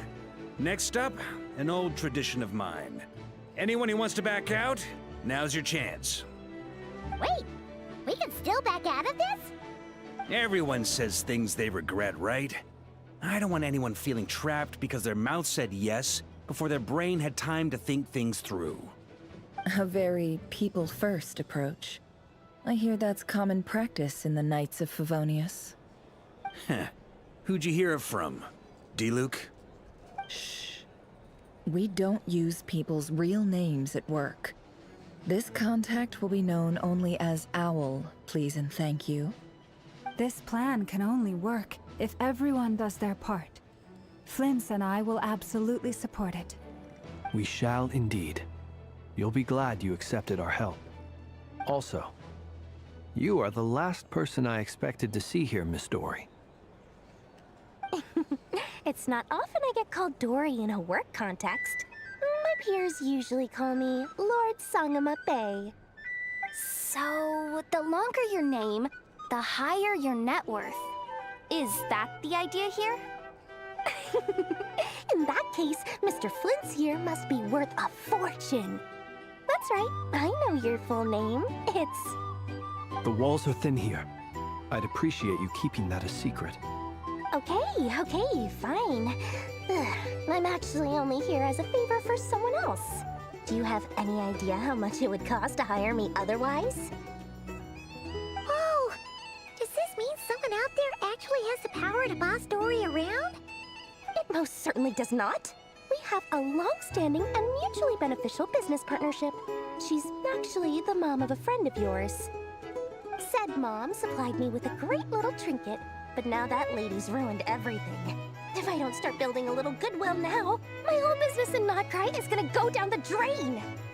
Okay. So what exactly is so special about this pendant? It's a lucky charm that a great mage made for me. We have a business relationship, and she was worried that something bad might happen to me. So, she wanted me to have something that can store power to protect myself with. I finally got it all fully charged up with Kovaki, and then never went and used it all up at once! Never lost so big in my life! You're right. It was all my fault. I didn't mean to drain all the Kuvaki in the pendant, but I'll make it up to you. You will?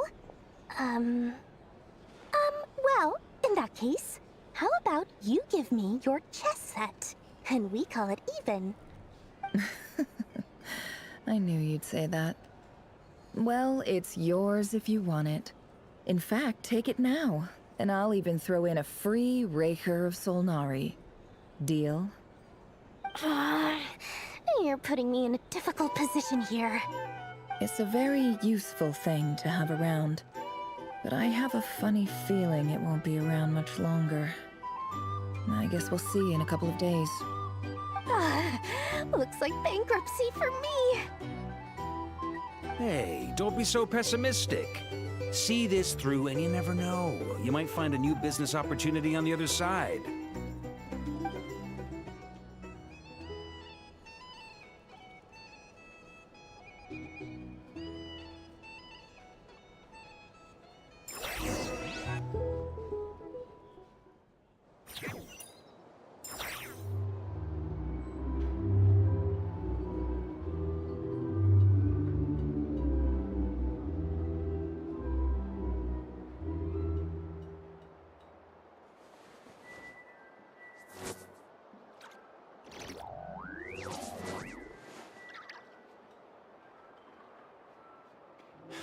You're not here looking for work, are you? Heed my words and get out while you still can.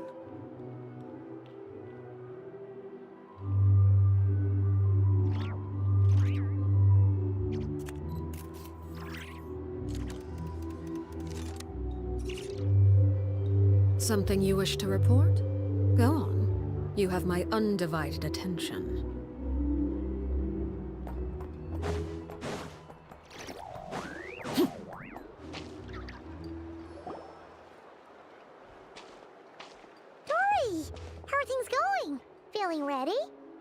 Oh, I was born ready. We only have 2 days. You think Lord Sangamabe would let an opportunity like this slip by? Don't forget, when something's in high demand, the people with the goods on hand get to charge the highest price of all. Even higher than the sellers taking advance orders. Ta-da! See? It's right here. Ah, it's so pretty. Did you make it?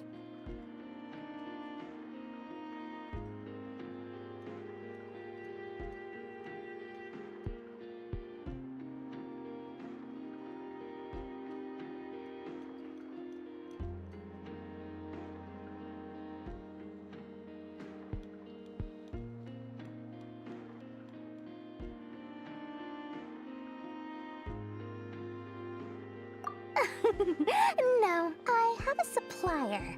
We go way back, so he made me a very attractive offer. Aha! No wonder you were talking about Lucky Charms at the meeting. You've been getting Kave to make them for you. That's not the full story. It actually started a while back as a project between me and the Dendro Archon. Mage Alice once warned me that this world won't stay safe forever. There may come a day when everyone faces a great crisis. I passed this on to the Dendro Archon, and she secretly brought together a research team made up of Sumeru's top scholars to invent a technology that could keep people safe. I won't go into the details because it's all very complicated, but if you want to know more, you can ask the Dendro Archon about it sometime. Anyway, point being, it was the Dendro Archon who asked Kave to build this little contraption. As one of the top Kashara War talents, he was the obvious choice. Took him long enough. He stressed over it for ages. Must have gone through at least a dozen designs before producing a final product. But that's Kave for you. Marak delivered it to me a couple of days ago, along with a letter from Kave. Could I ask why I'm sending this technology to you? And what's your proposed use case? Has it been approved by the relevant authorities? So nosy. My fault for sending him the research permit to begin with.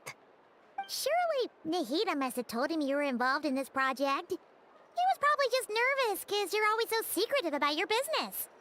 Could be, could be. Anyway, I just replied, let's hope there never has to be a use case, because it would involve grave danger. Fair enough. But it sounds like he was just being cautious. He probably felt responsible as the one who made it. Or maybe he was asking as a favor for his housemate. He's done that before. Not sure why, though. His housemate doesn't seem to really care that much about this kind of stuff. Either way, all's well that ends well. I'm just glad to finally have my hands on the product. I wouldn't want to be without it, given the potential dangers that lie ahead. Huh? What does that look mean? Paimon's just super surprised. This must be the first time we've ever seen you actually get serious about something.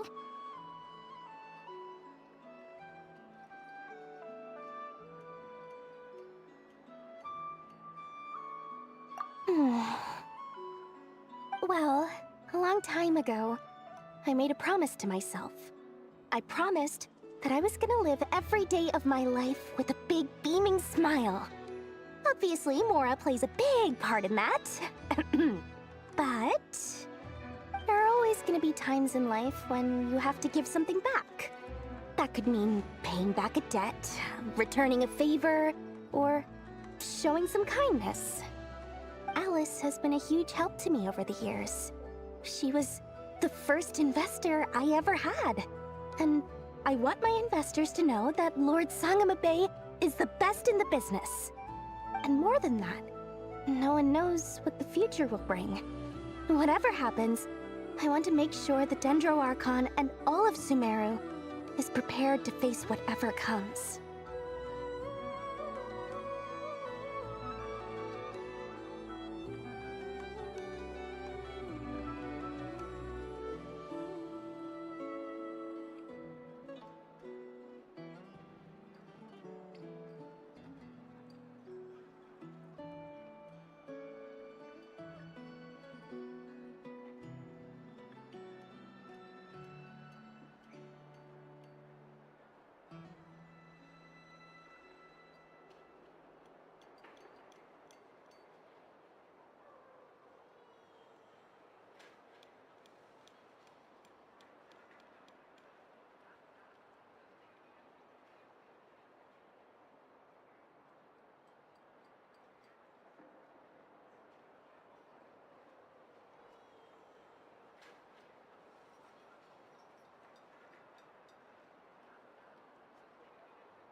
Oh, that?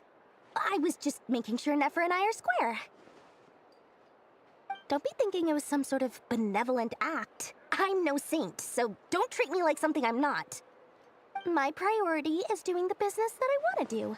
So long as my conscience lets me, but it usually does. That's the Lord Sangamabe business model. All right, if you say so. I do say so, and that's the whole point. I'm a businesswoman. Don't go trying to figure out what kind of person I am. You'll exhaust yourself. Much easier for everyone involved if you just take my word for it. Oh, and could you two help me get this stuff where it needs to be? Thanks so much. You're my favorite assistants.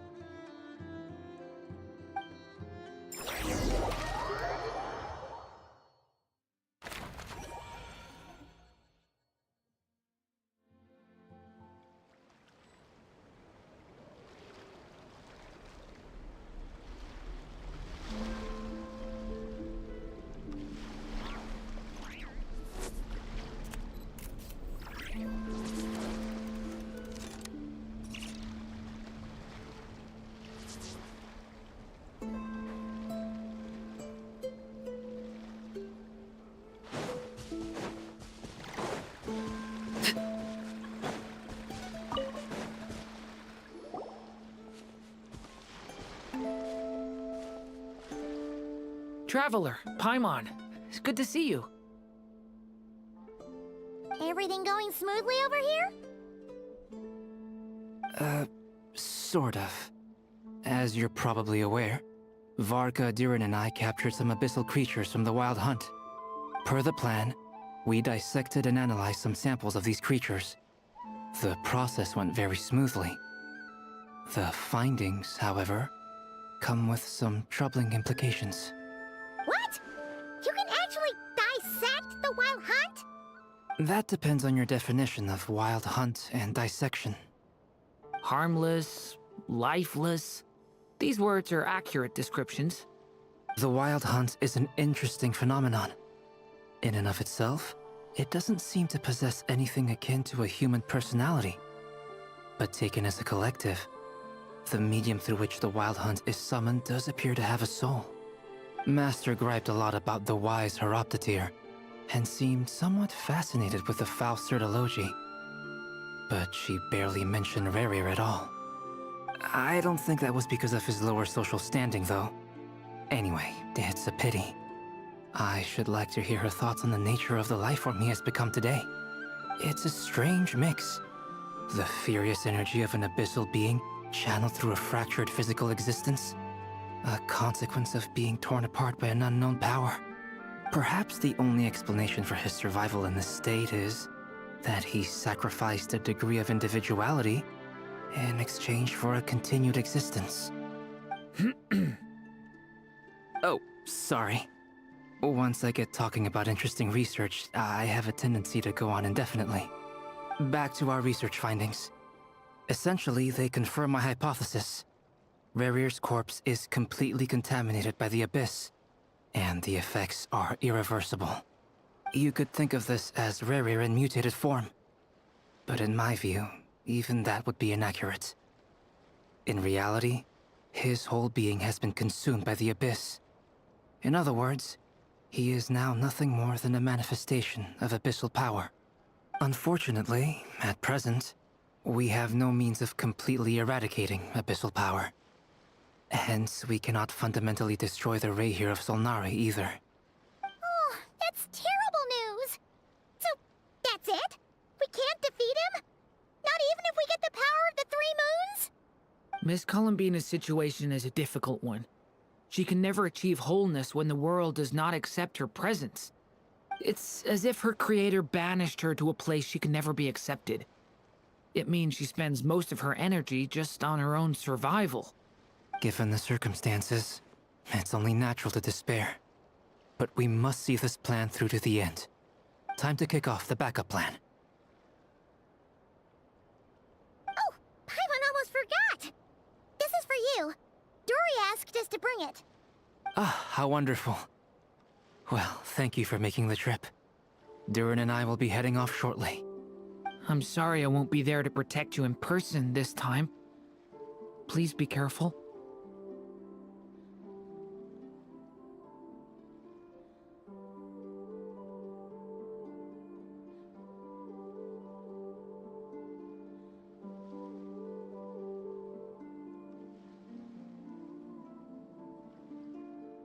All right then. Stay safe.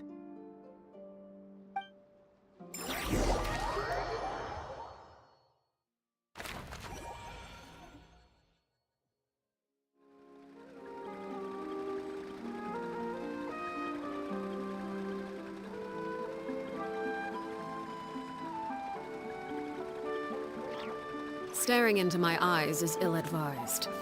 I can't promise you'll like what you see.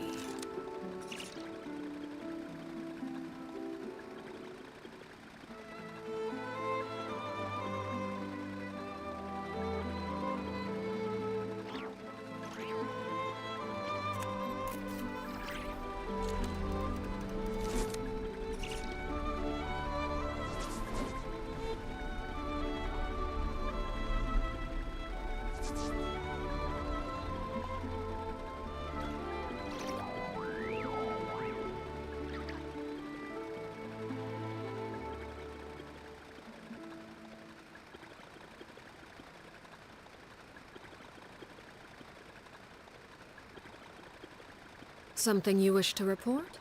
Go on. You have my undivided attention.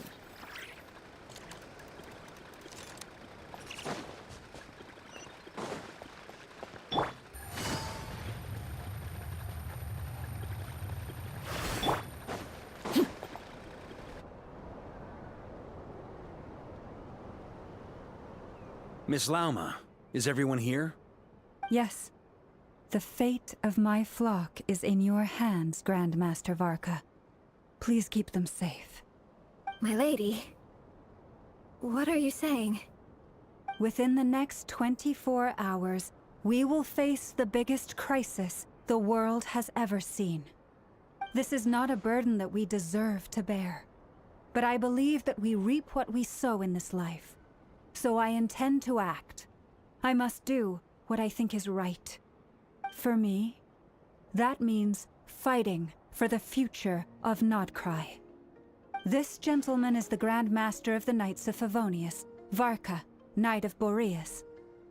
In my absence, please follow his lead. Hey, everyone. Guess I should introduce myself. Well, to start with, I know my way around a battlefield. Biggest strengths are honesty and hard-workingness. Anyway, point is, I don't intend to let Lauma down. I'm gonna do everything in my power to keep every last one of you safe and sound.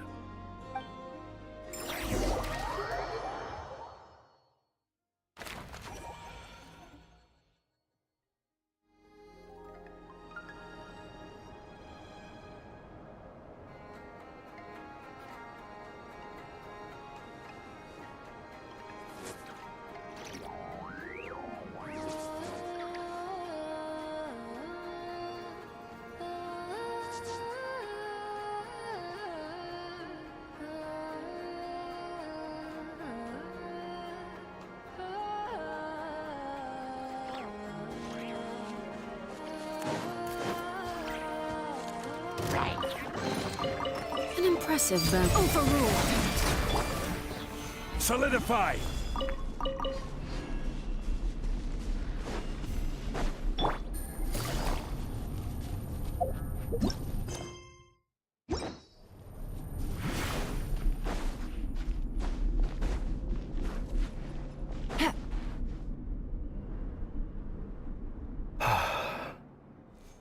Something on your mind? Miss Columbina, was it? I believe that's how the others addressed you. That's right. Names are funny things. Have you always been called Dainsleff? Yes. I take it your own name has a more complicated history. I have a different relationship with names than other people. To be honest, I'm not even sure that Columbina is my name. At least, not in the same way that Dainsleff is yours. But it's what everyone calls me, and I go along with it. A lot of my life has been that way. I get so used to things that I forget to question why they are so. I never used to think much about where names come from, or what they mean to people. Maybe something's wrong with me. You're different from other people. I sensed it the first time we met. You're more perceptive than most. I'm sure your long life and rich range of experience explains that. Do you ever find yourself missing Conria, Mr. Dainsleff? Difficult to answer. I have dreamed of the past many, many times. Sometimes I'm fighting tooth and nail. Other times I'm lying on the ground, defeated. I don't recall any happy moments from that time. It has been too long. Is that because hatred survives longer than love and affection? That would not be for me to say. I make no excuses for the grudges I bear. But whatever the reason, I remember little that was beautiful or sentimental. Thank you for your help with the Rerir situation. Without your efforts, I never could have learned the hidden truth of his story. You're welcome. I know he's your friend. Friend? He betrayed me. And I never really understood what he was going through in life. Some friendship, that is. Okay. So, do you plan to fight him with us? You see, you're torn. Now you know what really happened. You see the things he's done in a new light. I need some time. Of course. I completely understand. Anyone else in your position would feel conflicted too.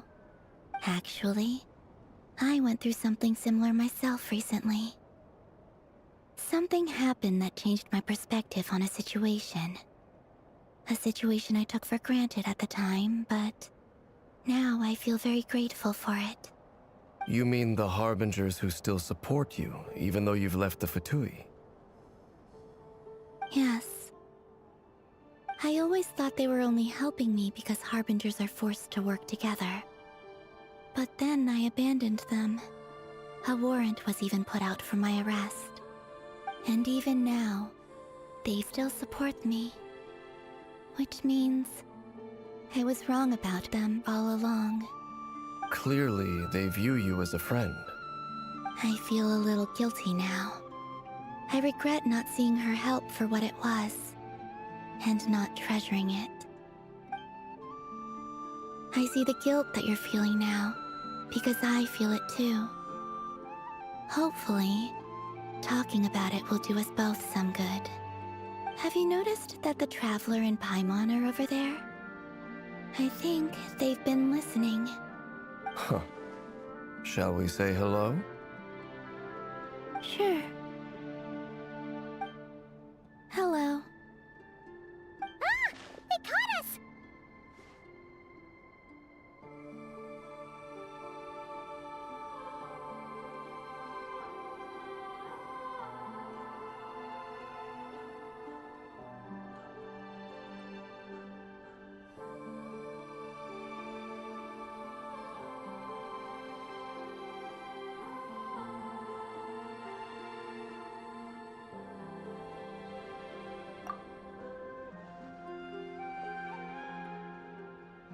I apologize for making you worry. No doubt you wish to know where I stand on the plan to take down the Recher of Solnari. I'm afraid I need a little time, but I will seriously consider joining you. You will? Oh, thank you so much! Everyone will be so grateful to hear that! They needn't be. This was something that I was going to have to face up to eventually. That doesn't matter to them. They're grateful to you regardless. You can't control their gratitude, so just accept it. And then, have a think about whether you're willing to join us.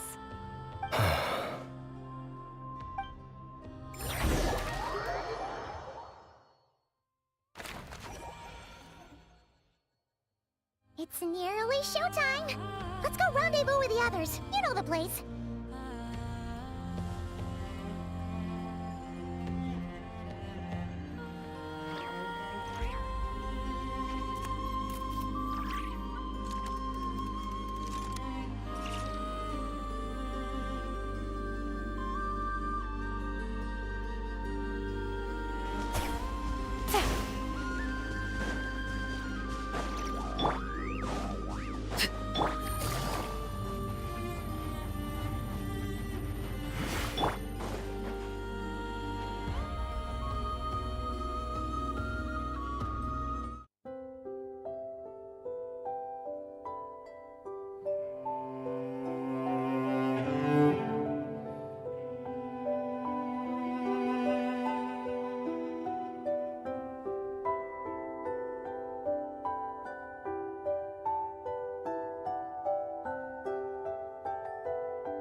Let them do as they please.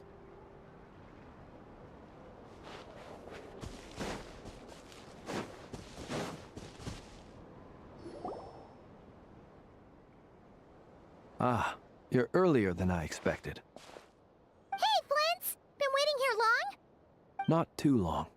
I came a little early so I'd have some time to think. Are you nervous about the battle?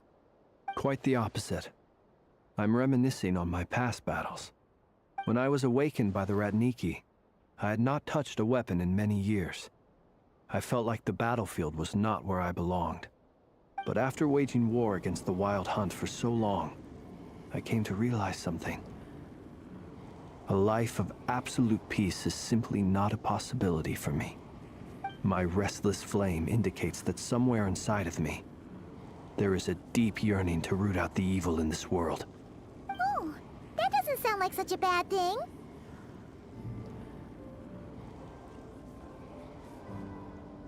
Well, in the past, when I was a Fae whose primary concern was hibernation, it was hardly ideal.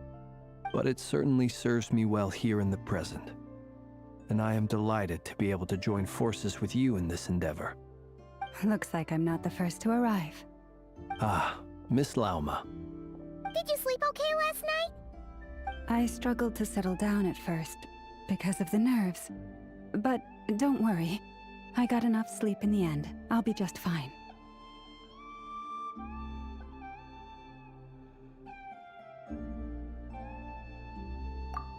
Please, I'm just doing my part. Never! Over here! Aino asked me to relay a message.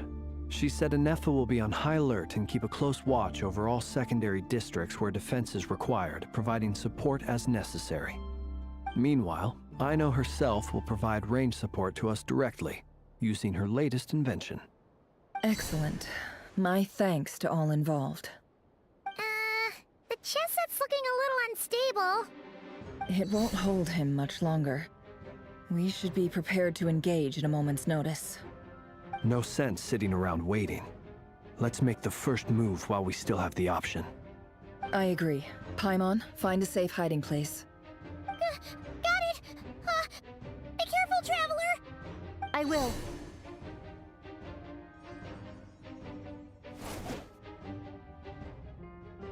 Everyone, take your positions as soon as the battle starts. Every ounce of strength we have in our bones, let us bring to this fight. Ready? Let's go. I've seen all your futile ploys before. You have become the authors of your own demise. I wouldn't be so sure about that. You are merely a moment of sport before I tear down the moon.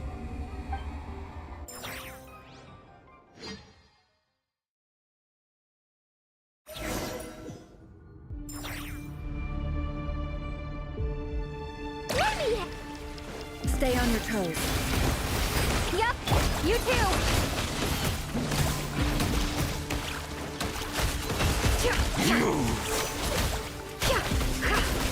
Let's see what you're made of. Moonlight betrays you.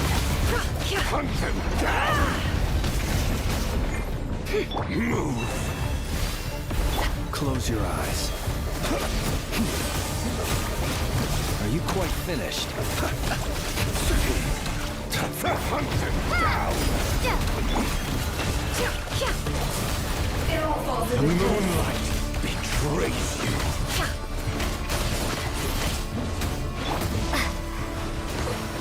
Observe. Futile. No more lies.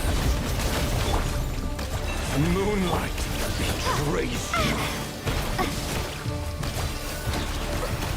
Move. Close your eyes. The mystery unravels. For the everlasting forest. Wipe out! Pathetic. The long sleep beckons. Futile. Hunt them down. How unfortunate. Hunt them down! It all adds up. Leave this place. No more lies. Great! The deception ends here. It all falls into place. It began with the moon, and so shall it end. The moon will protect you. Move! Leave this place.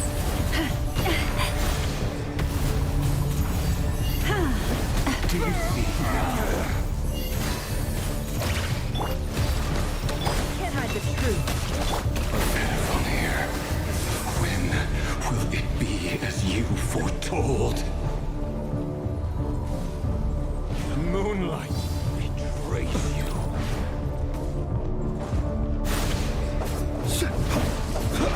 Are you quite finished?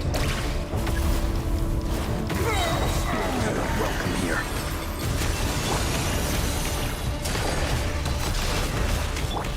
Forest, protect us with one heart. Bombs away! Go! Close your eyes. Steady now. Are you quite finished? To dust.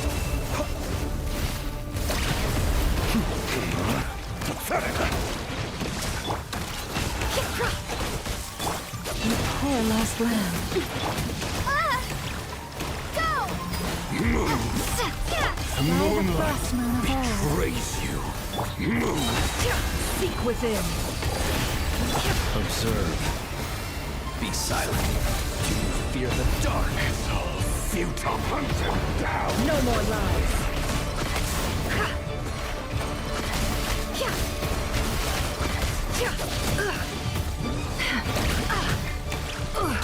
Close your eyes.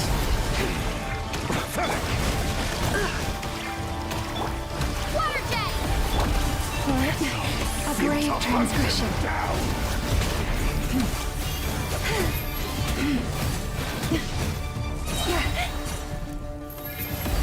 For the everlasting forest.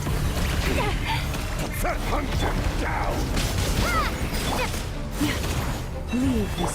It all adds up. Futile! How unfortunate. Let's see what you're made of.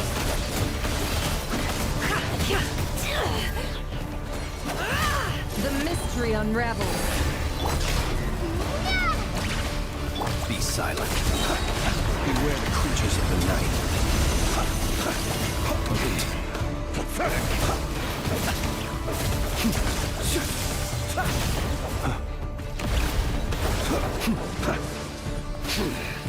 Your little game of heroics is over. Moonlight, break you. Who wants to go first? Move! No. Get out of my sight! No! Death is We've within been my separated. grasp! You okay? Nefer, where are the others? Stuck outside the barrier. I guess he really doesn't like us. I told you before, knowing too much is always a death sentence. Be careful what you wish for.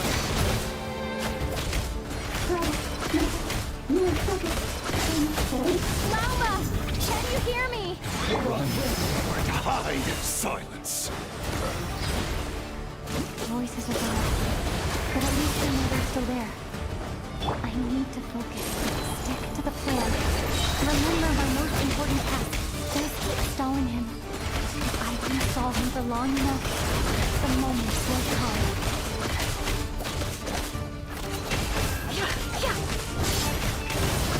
Let's see what you're made of. No more lies. Shameless. Water jet! Destroyed and reborn. Your death is within my grasp.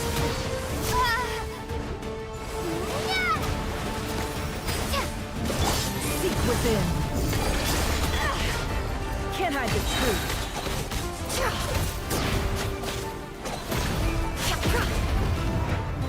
No more lies.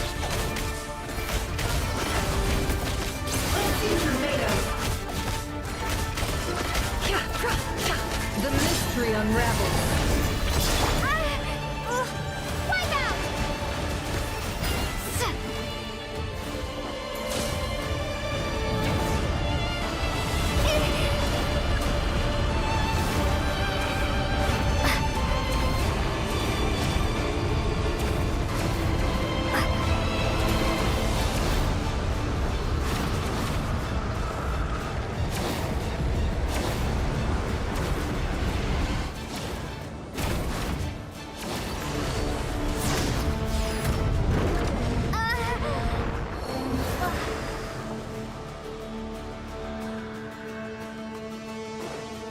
Your death is within my grasp! Can't hide the truth. It all falls into place. It all falls into place. The deception ends. Bombs away! Ha! Yeah! Yeah! Yeah! Yeah! Yeah!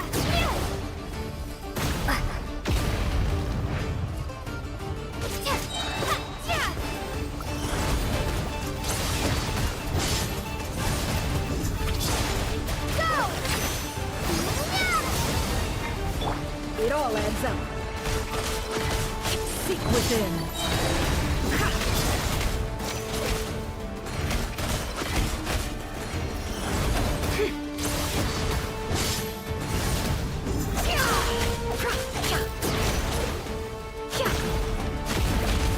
The deception ends here. No more lies. Your death is within my grasp! It all adds up. Let's see what you're made of. Seek within. No more lies. Bombs away! Go! It all adds up.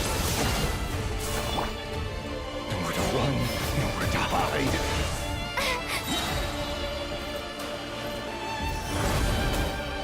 The mystery unravels. Can't hide the truth.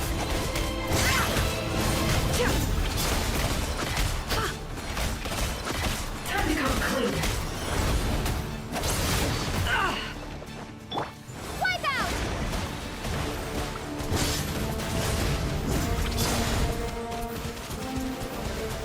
Water jet!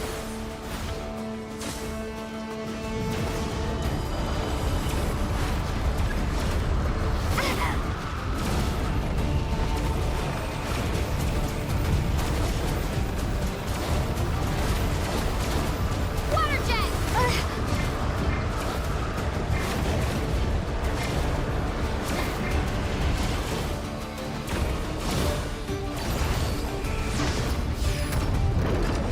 This is not the end. How much power will it take? It all ends.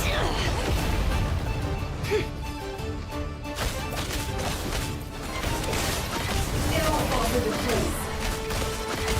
Seek within. No more lies.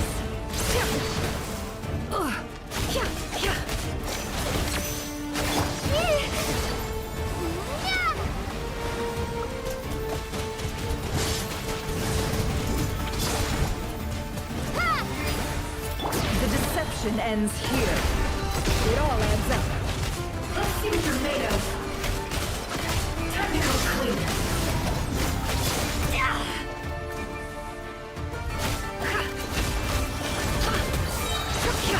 Let's see what you're made of. The mystery unravels. Water jet! Can't hide the truth.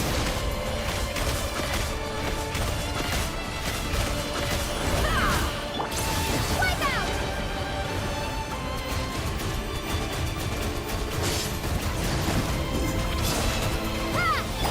The deception ends here.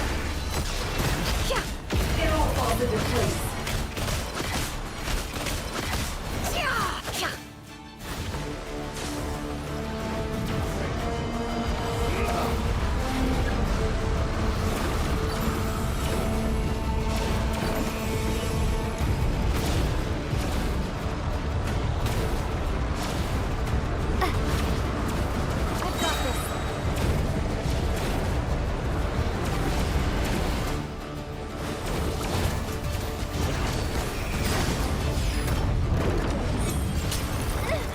The shield's broken. Is within my grasp. Don't push your luck. No more lies. Let's see what you're made of. It all adds up. Water jet! The mystery unravels. Can't hide the truth. Time to go clean. Bombs away!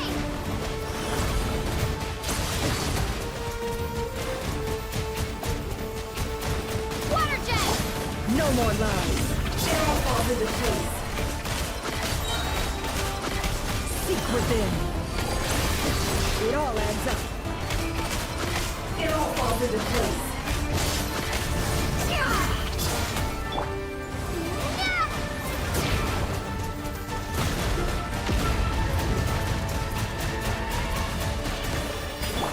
No more lies.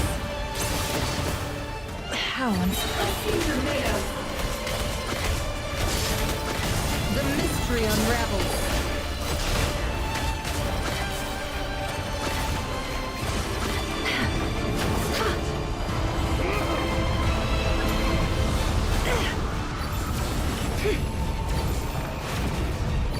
Curses. There's no other way.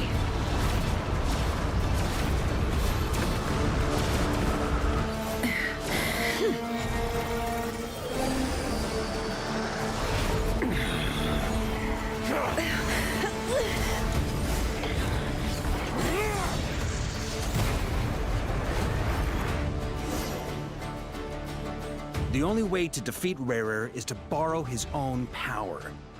That means Columbina will have to disappear while you two bear the brunt of his attacks. You have to hold on. Find a way to keep him focused on killing the two of you.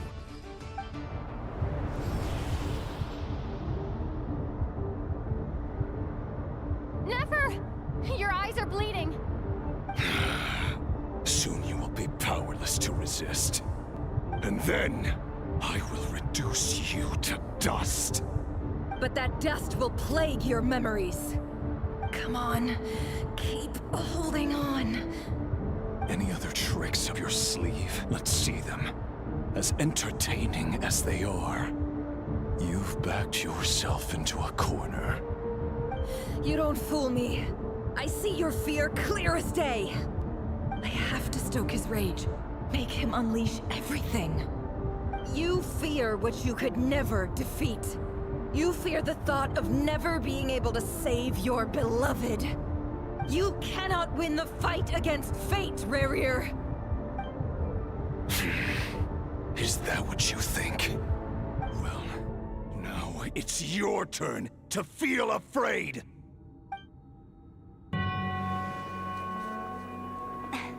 You fear the sound of your own name? Is it us you hate?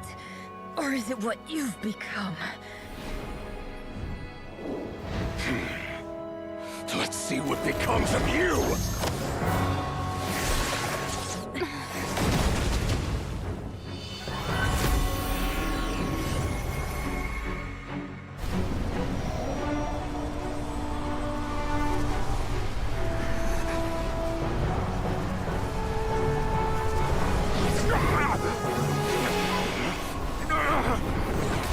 What's happening? That power. I've seen it before.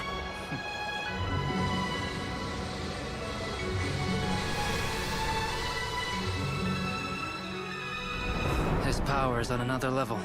We'll need to use an alchemical array to convert his power into a usable form. Then quickly channel it into Columbina. rendering her powerful enough to compete with him. I'll join you. I can help. If I release enough abyssal energy into a confined space, it'll create a potential difference, allowing us to extract a huge amount of elemental energy. Next, I'll synchronize with everyone's minds using pyro, then give you temporary access to their abilities and fields of view. But it won't last long. Can you see? Well enough.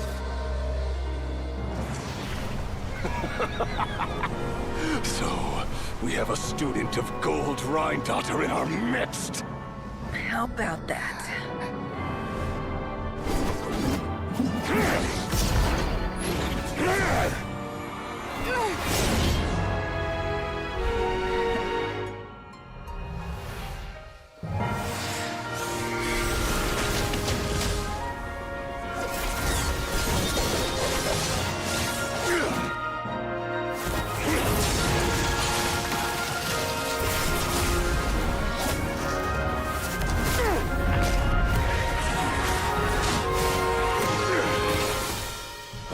You use my own power against me? Just like how you stole Kuvaki. Look familiar?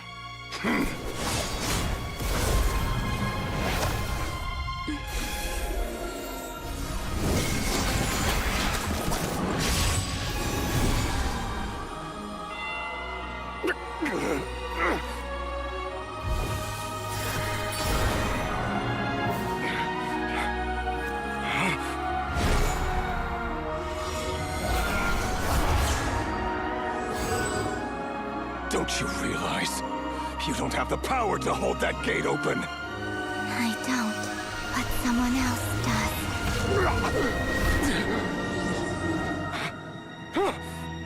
Goodbye, Rerir.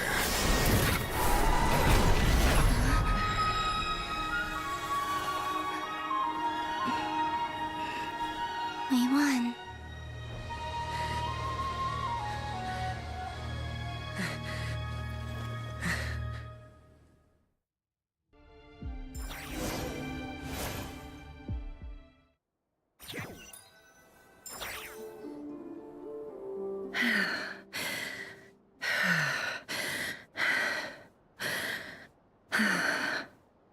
Nefer, how are your eyes? They're fine.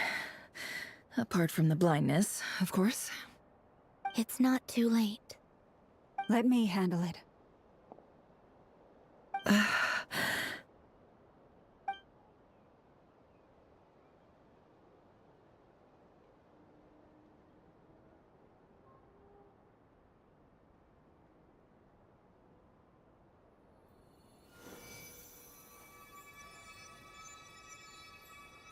Miss Nefer, it's not like you to lose your composure.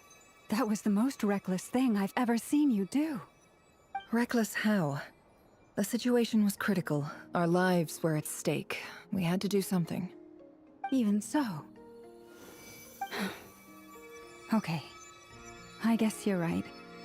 Under the circumstances, it was a wise decision. You traded your eyes for an incredible victory. In business terms, I suppose that's a huge return on investment. I'd be hard-pressed to argue otherwise. Still, I don't like this outcome, and I don't want you to lose your sight for good. People suffer when they make sacrifices they shouldn't have to make, whether that means faith, strength, or in this case, your ability to even see. I had hoped you could win without sacrificing so much as a single hair on your head. Thank you. Really. All done. Don't try and open your eyes just yet. We'll see how you're doing in a couple of days. Until then, please follow your recovery plan to the letter. I'll send full details through Yehoda. For now, just get yourself home, relax, and rest. My dear friends, we have fought bravely and achieved a spectacular victory. A dark cloud has been lifted from the skies of Krai. All in this land will be grateful for what you have done. The moon will remember this day. Thank you both.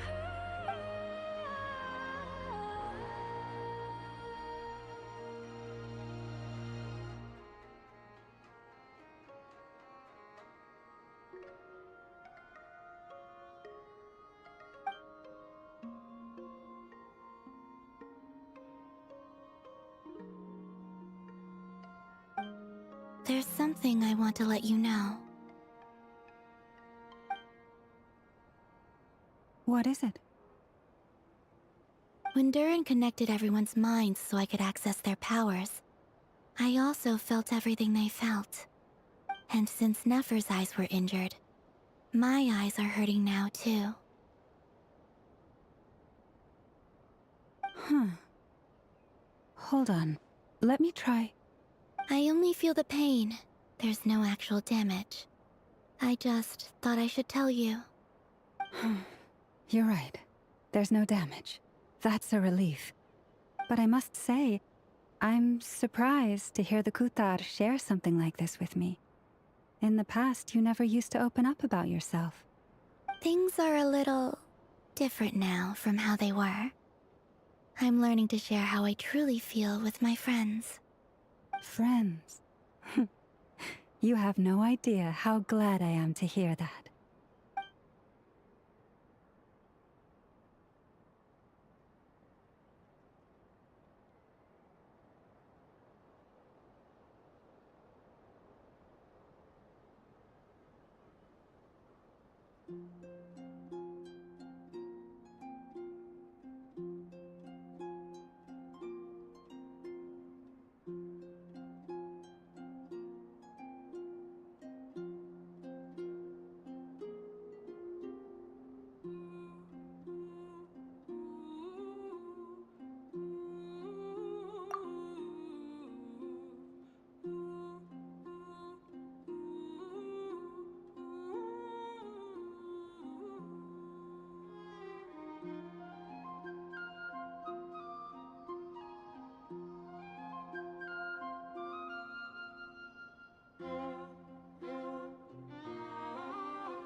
How are you feeling?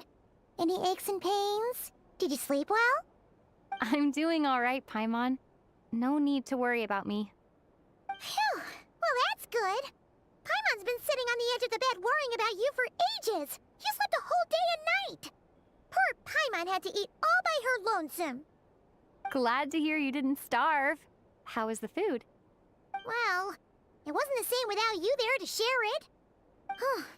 Honestly, Paimon just can't relax when you're not your usual self.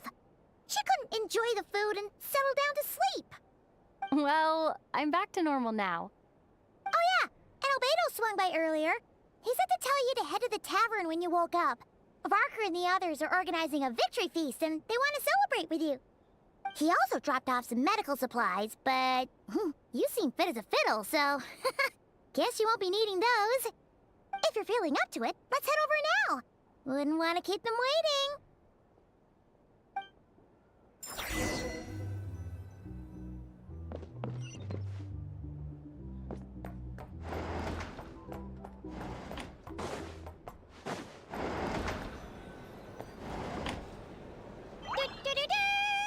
We're here! Oh, Traveler and Paimon! We were literally just saying how there's no way we're holding this victory feast without you any longer, and we would have postponed it till tomorrow. How are you feeling today? Much better, thanks. Don't worry about me. Relieved to hear it. If that changes, just let me know. Happy to check you over at any time.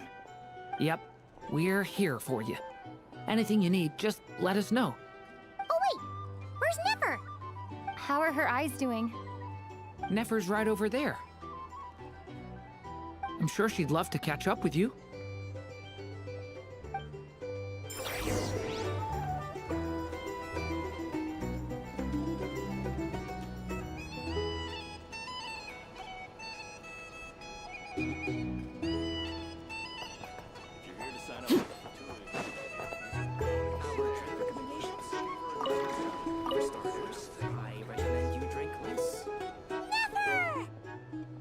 Traveler, Paimon, are you recovering well?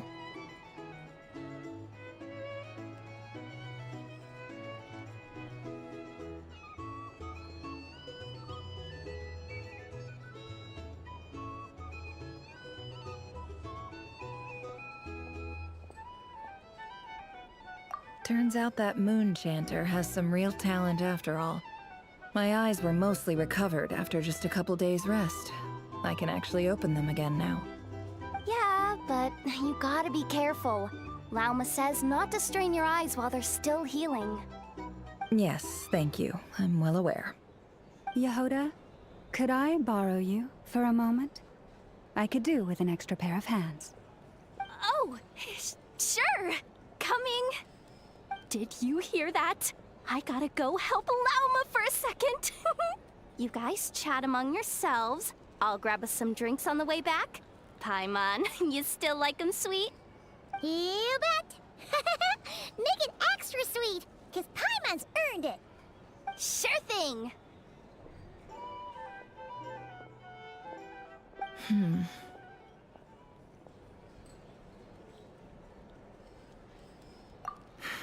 The Raker of Solnari. Kind of a snake, don't you think?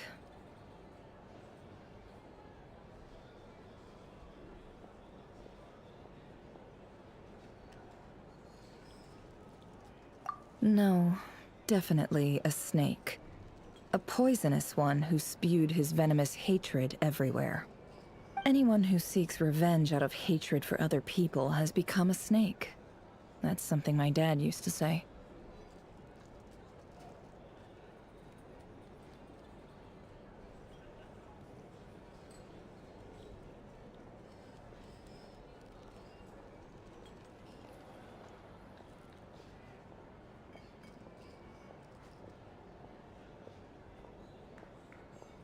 Perhaps.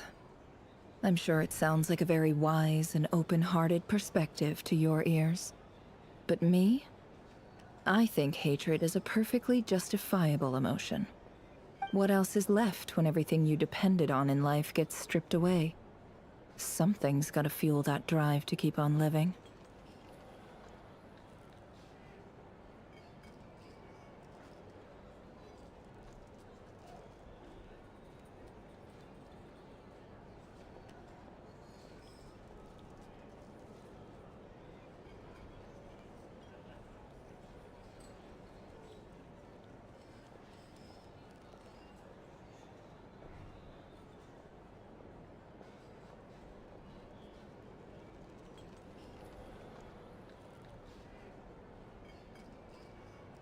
If you're worried about me, you can nip that in the bud. I'm not someone who gets stuck in the past. It's just...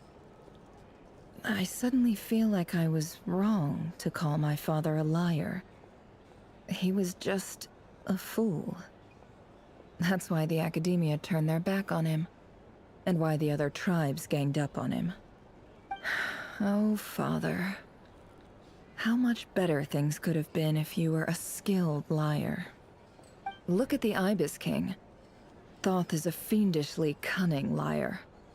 And yet, strangely, he feels more like a father to me than my real dad ever was.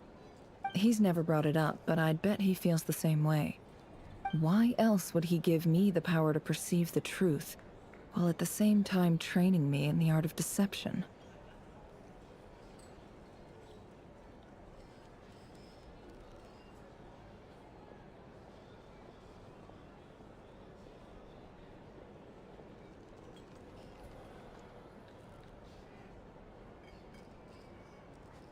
Well, King Deshret banished him to Aru, which is essentially a prison, and posed 3 questions to him.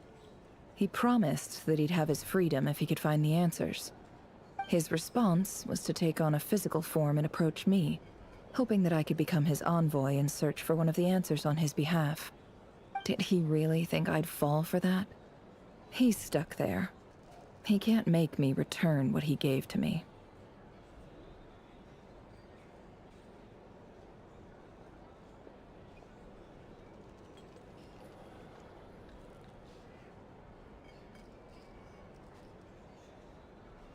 So that's enough for you to decide he's nice, is it? He's a prisoner, and he was scared. So he decided to perform some good deeds to win people's approval. He lives in fear because he's a deceiver. How is Rerir any different? You can't work as a spy your whole life and expect a happy ending. It's preposterous. Yet I can't say I don't understand it. Liars live in the darkness of their own making, but it's still human nature to want to go on living. They say that a liar's soul is the most worthless thing in the world. What do you think?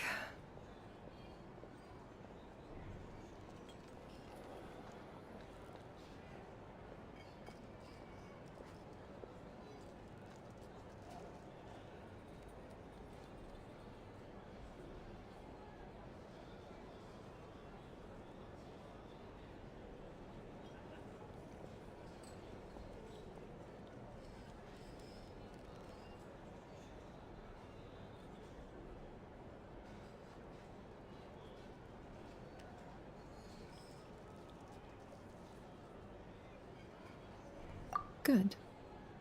If you understand that, it means you're smart, and you see things objectively. If you ask me, the soul of a liar really is worth nothing, because all they care about is themselves. For example, when something good falls into my lap, I don't go sharing the news around.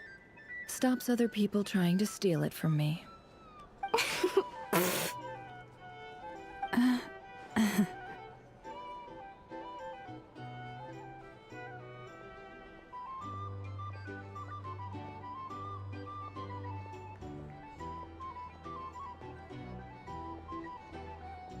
So be it. They have sharp ears. I can't keep anything from them.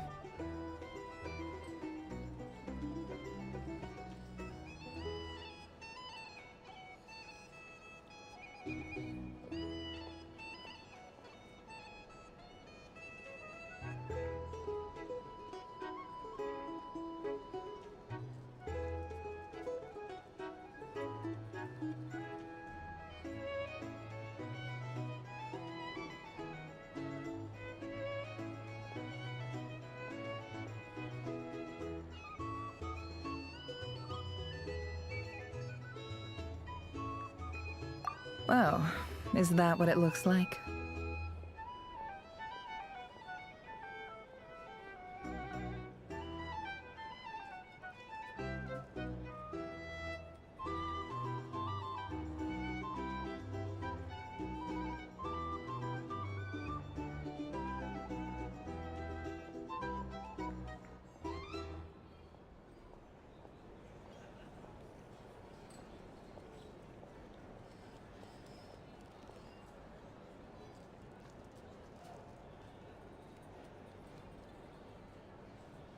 Well, you all know my past now, and I can't simply eliminate everyone who knows too much.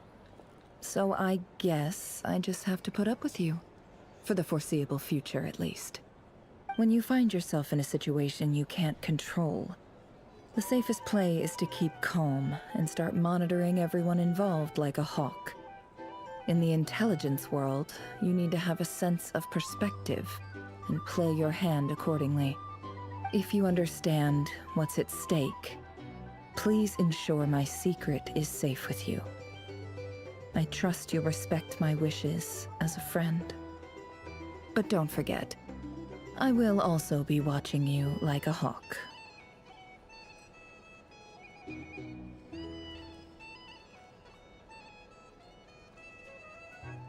Very good. Oh wait! Now that the panic's over and we've all calmed down, Paimon suddenly remembered something.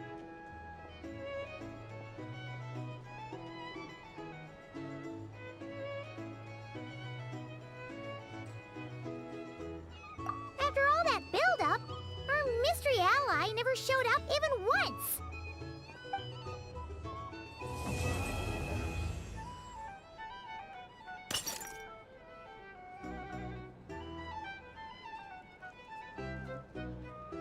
Huh? Am I imagining things?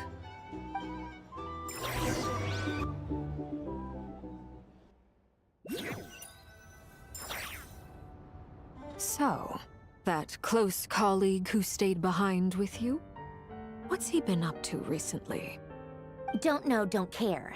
I get more normal human interaction from hanging out with Bosco too than him. Although, now you mention it, he hasn't bothered me in a while. I wonder if... If he's disappeared without a trace, it's the biggest gift he ever gave to the world. But I somehow doubt that's what's going on. He won't lie low forever. So we'd better stay on guard.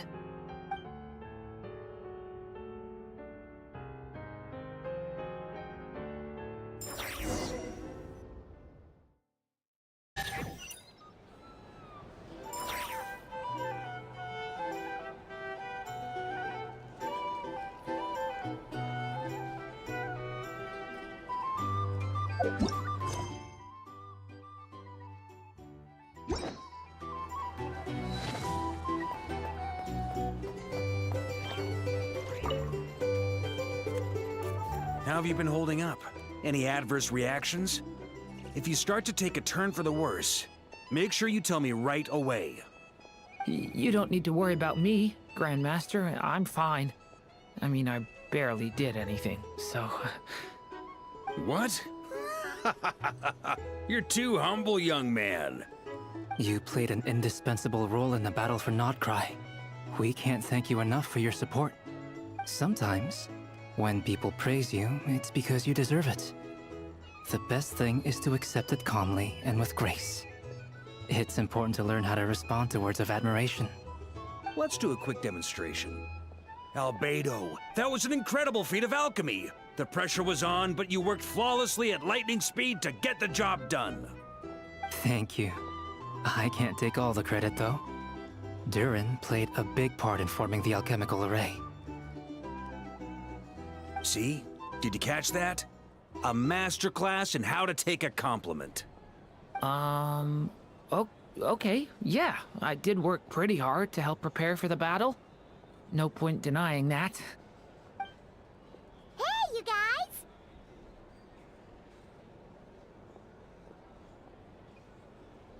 Hey, look who's bounced back. Looking good, Traveler. Seems like you've recovered.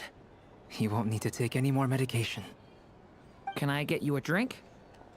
Huh? You know how to order at a bar now? You've sure learned a lot recently. Handling a drinks order is ridiculously simple compared to alchemy. Don't worry, I'll blend into society yet. Paimon believes it! You're clearly a fast learner, just like your brother. To be totally honest though, Paimon didn't quite follow all the details when you first explained the plan to us. Don't worry, that's completely understandable. Unless you're a student of alchemy, it's hard to grasp the principle and how the process works. To put it in the simplest terms, we saw how our enemy stole the power of Kuvaki. And that gave us the idea of stealing his power to turn it against him. When facing an enemy you have no hope of defeating, it's best not to engage them in battle. So, instead of looking for a way to overpower him, we decided to help Columbina get strong enough to at least stand up to him in a fight. For this to work, we had to analyze his modes of attack, confirm who his main target was, and make sure that he wouldn't go beyond the range of the alchemical array. For added security, we prepared a total of 4 arrays. But to mitigate the impact of the battle, we identified one location in particular as the ideal spot, which is where the confrontation took place. The alchemical array absorbed his abyssal power. Then Durin processed it to render it usable by Columbina. That power enabled her to do what would otherwise have been nigh on impossible. What surprised me was that Dainsleif actually agreed to join us. Given his history with Rerir, he had every right to sit this one out. But we're extremely grateful for the decision he made.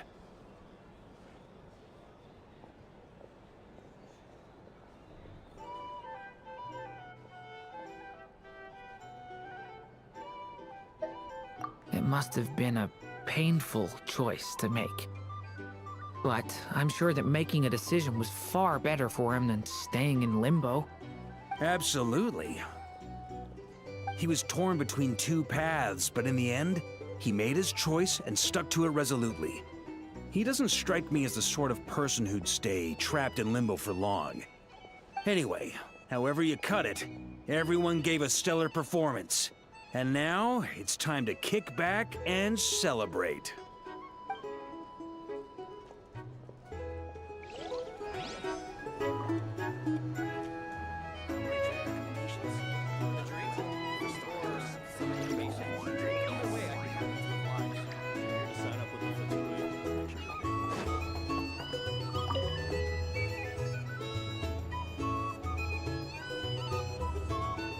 Ah, Lord Sangama Bay. How lovely to see you. I must thank you for the device you provided. It was an enormous help. Would I be right in thinking that it was developed by the Academia? Why come and ask me when you clearly know already? I mostly came to thank you. That's more like it. A little gratitude goes a long way with Lord Sangama Bay. Play your cards right, and you might even stand a chance of becoming my long-term supplier. The chance to work with such a kind and charitable investor as yourself would be a great honor for the Curatorium. Huh? Charitable? Who said anything about charity? First I'm hearing about it. Let's see. The first plot of land you purchased in Krai, your desert interests, and... Stop! What do you think you're doing? Exposing my investment history! It's nothing to hide from. They're all perfectly legitimate investments. And some of the land you purchased was with the intent of building a sanctuary? Yes, I heard about that too. How did you... You're a curious case, Lord Sangama Bay. You don't like people finding out about your good deeds, do you? But I'm afraid no matter how hard you try to keep things under wraps, where there's a will, there's a way. You did it for Sumeru, didn't you? It was empty land that was gonna go to waste otherwise. I figured if I built something there, it might at least get some use in an emergency. Disasters are capricious things. They strike without any warning. I've lost family to a disaster before, and I don't want to lose any friends or business partners if I can help it. My elder sister used to dream of finding a sanctuary. Somewhere with plenty of food, water, and medicine. Where everyone could live happy lives. It was something I looked into, but after discussing things with the Dendro Archon, I decided on a more effective strategy. The tech people handled the tech, and Moneybags provided the Mora. It just made the most sense. It's a pity that so few people know the truth about you. Everyone says that you view everything in terms of Mora, and all you care about is growing your own wealth. So, what's the problem with that? Everyone wants to be rich. It's human nature. So yes, I love Mora, and it's nothing to be ashamed of. But surely you have dreams of your own, beyond just making Mora. You don't get it, do you? My dream is to invest in other people's dreams. And, you know, make a nice little slice for myself along the way. Just thinking about it makes me happy. That sweet, sweet sound of Mora. Thank you. For the device? And the pendant. Oh, that. I was just returning a favor. Don't worry about it. Seems like we've both been away from home for a very long time. Yeah. So long that I barely remember what my family even looked like. That would be your mother, father, and sister? Yeah, though it's been years since my sister passed away. It's not like I want to forget them, obviously, but memory can be even more ruthless than the most calculating business person. Beyond a certain point, if something isn't helping you, it just gets rid of it. My sister can't help me now. Slowly but surely, her face is fading from my mind's eye. It's become a vague impression. Not everything will fade. When loved ones pass away, the beautiful memories are the ones that last the longest. Yeah, that's true. If you ask me, that's the one silver lining in all of it. Well, that, plus, I'm sure that life is much better now than it was back then. Oh, absolutely. I have tons of Mora, a big beautiful house, business is booming, and I'm as happy as can be. You've got a lot going for you too. Boss of the Curatorium of Secrets? I'm sure there's plenty of Mora to be made in that line of work. I appreciate the vote of confidence.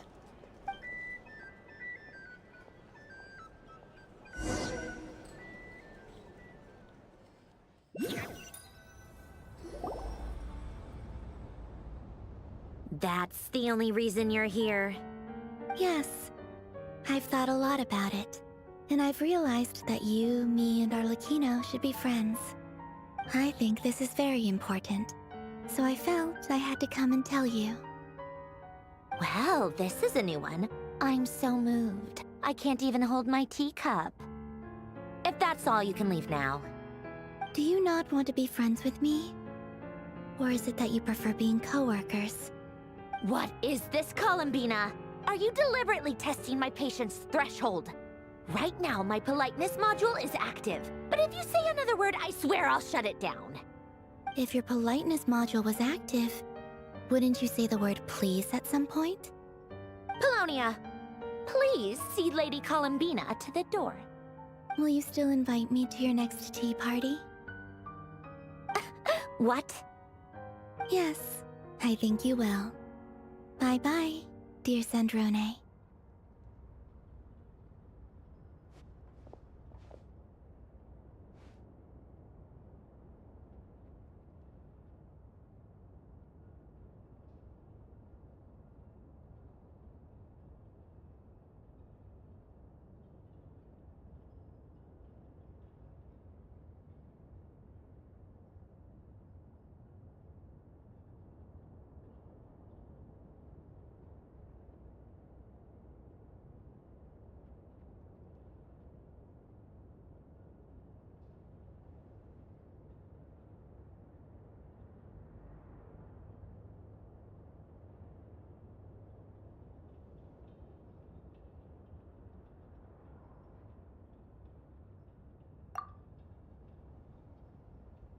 Last time, the Wild Hunt escorted you out. Would you rather I handled it myself this time? We just wanted to, see how you were doing now that it's all over. Why? Out of concern for my safety? I hope you didn't seriously think that the Rayhir of Solnari would be able to lay so much as a finger upon me, given how prepared I was. Mostly because you kind of helped us out, so we just wanted to check you were okay. Looks like all your robots are fixed, huh?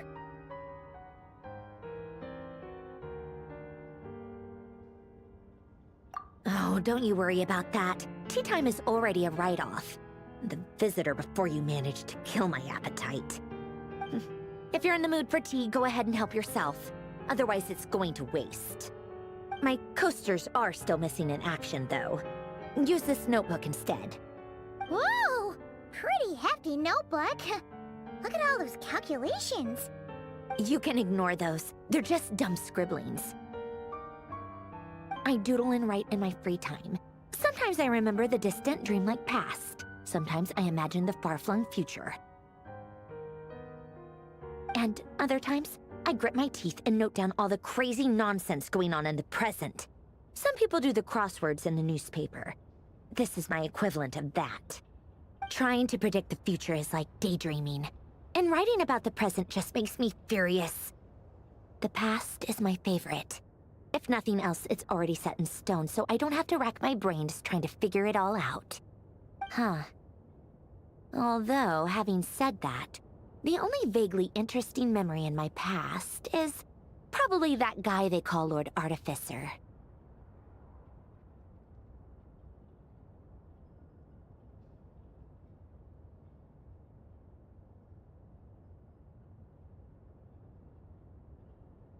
Who else?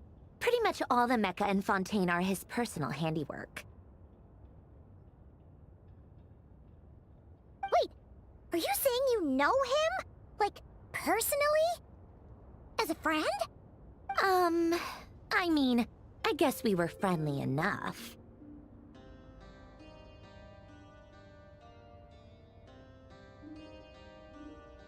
Yep. In fact, I'm probably the only normal person left who knew him at all. We used to chat occasionally back when he was still around. Before he passed away, he asked me to destroy all his manuscripts. I honored his request, but I did read through everything first before destroying them. I mean, I couldn't let the genius of Lord Artificer Alain Guillotin disappear like that. Would have been such a waste. So, that's where the formulas in your notebook are from? I just told you. Those are my equivalent of crossword puzzles. They're just dumb formulas that I solve for fun when I'm bored. Alain's work was like epic poetry. The formulas in my notebook are just silly little riddles in comparison. Not that there's anything bad about them. I mean, at least, solving those riddles isn't going to hurt anyone. Except me, 'cause I lose a few brain cells in the process. Anyway, while we're on the topic, I might as well tell you about what happened to him and his friends. Alain Guillotin had two close buddies, Renee and Jacob. They spent their childhood years together in the Narzissenkreuz Institute. They were all quite competitive, so there was some rivalry between them, but it was a friendly rivalry. But beneath the friendship and the rivalry ran something deeper, a sense of nostalgia for the past. Unfortunately, childhood would end, the prophecy would come true, the apocalypse would arrive, and the future would never be. A mad dream that would normally only capture the minds of lunatics began to take root in their hearts. A dream of saving the world.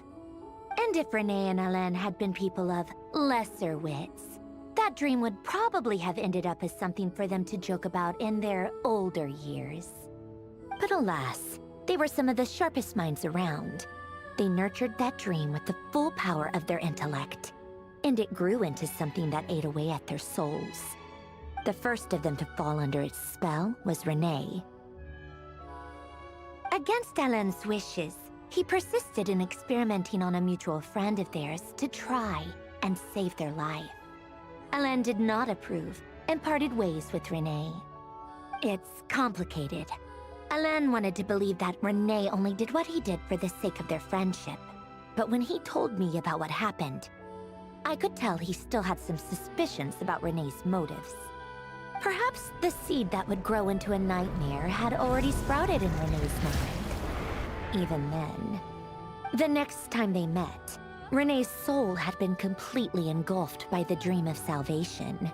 His futile attempt to change the tide of fate only resulted in a wave that swallowed up the world, even before the apocalypse came. And although that wave died down eventually, I hear that it just recently came back with a vengeance. As I understand, Renee wanted to live out his dream of salvation once more. But I'm told that the attempted resurgence finally died out for good. At long last, Renee awoke from his deluded dream. Though of course by then it was far too late. What do you think of Renee? Do you admire his transcendent genius? His view that any price was worth paying to achieve the lofty goal of saving the world? Or do you despise him? Dismiss him as an evil madman, who wrought havoc on the lives of everyone around him as he pursued his delusional dream. Same difference, really. Just a matter of perspective.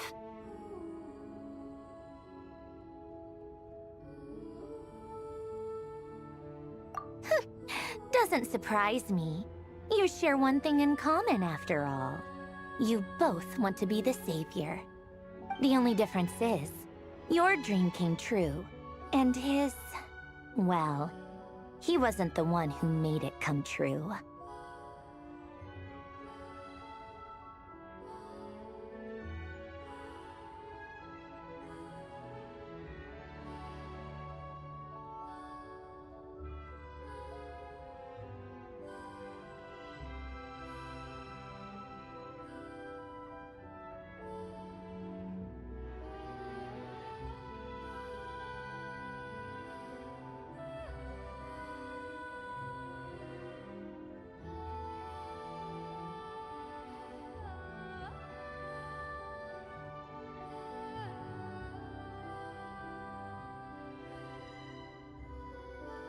I don't like fanatics who give up their whole lives for their ideology.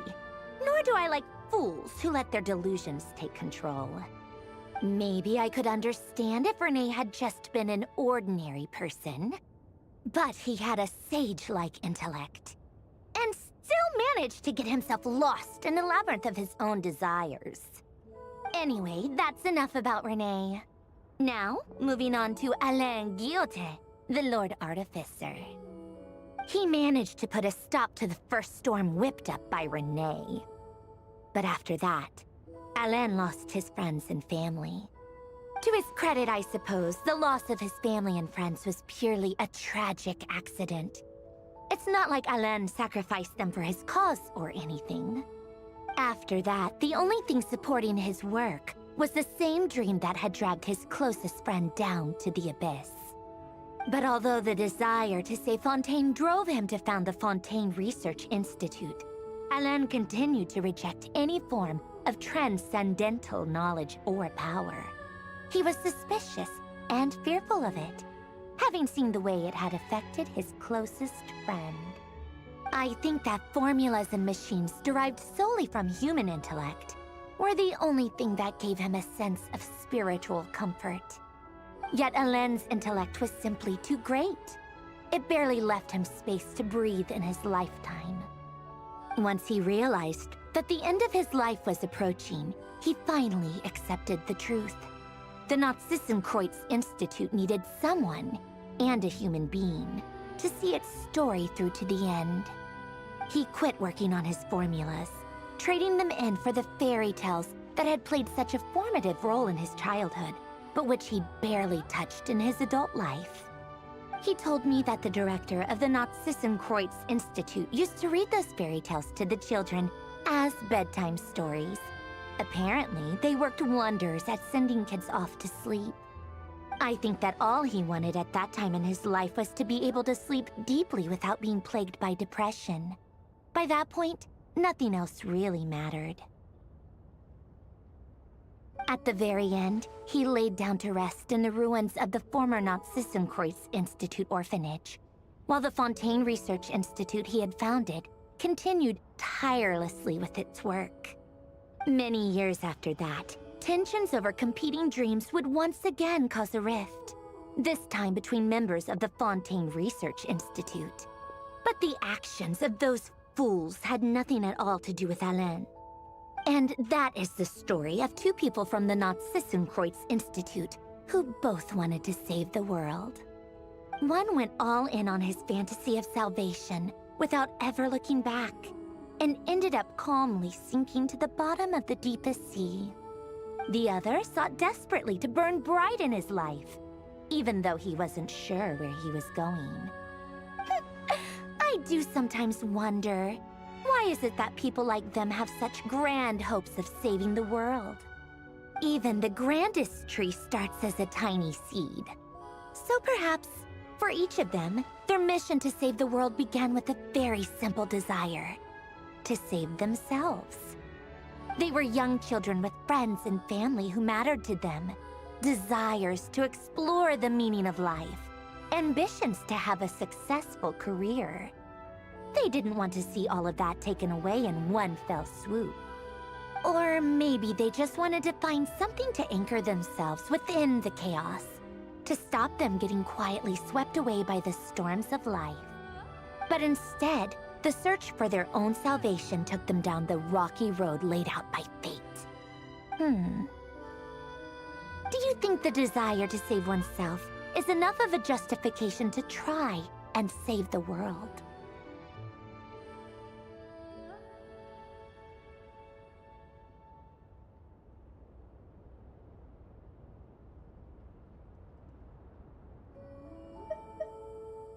You don't know?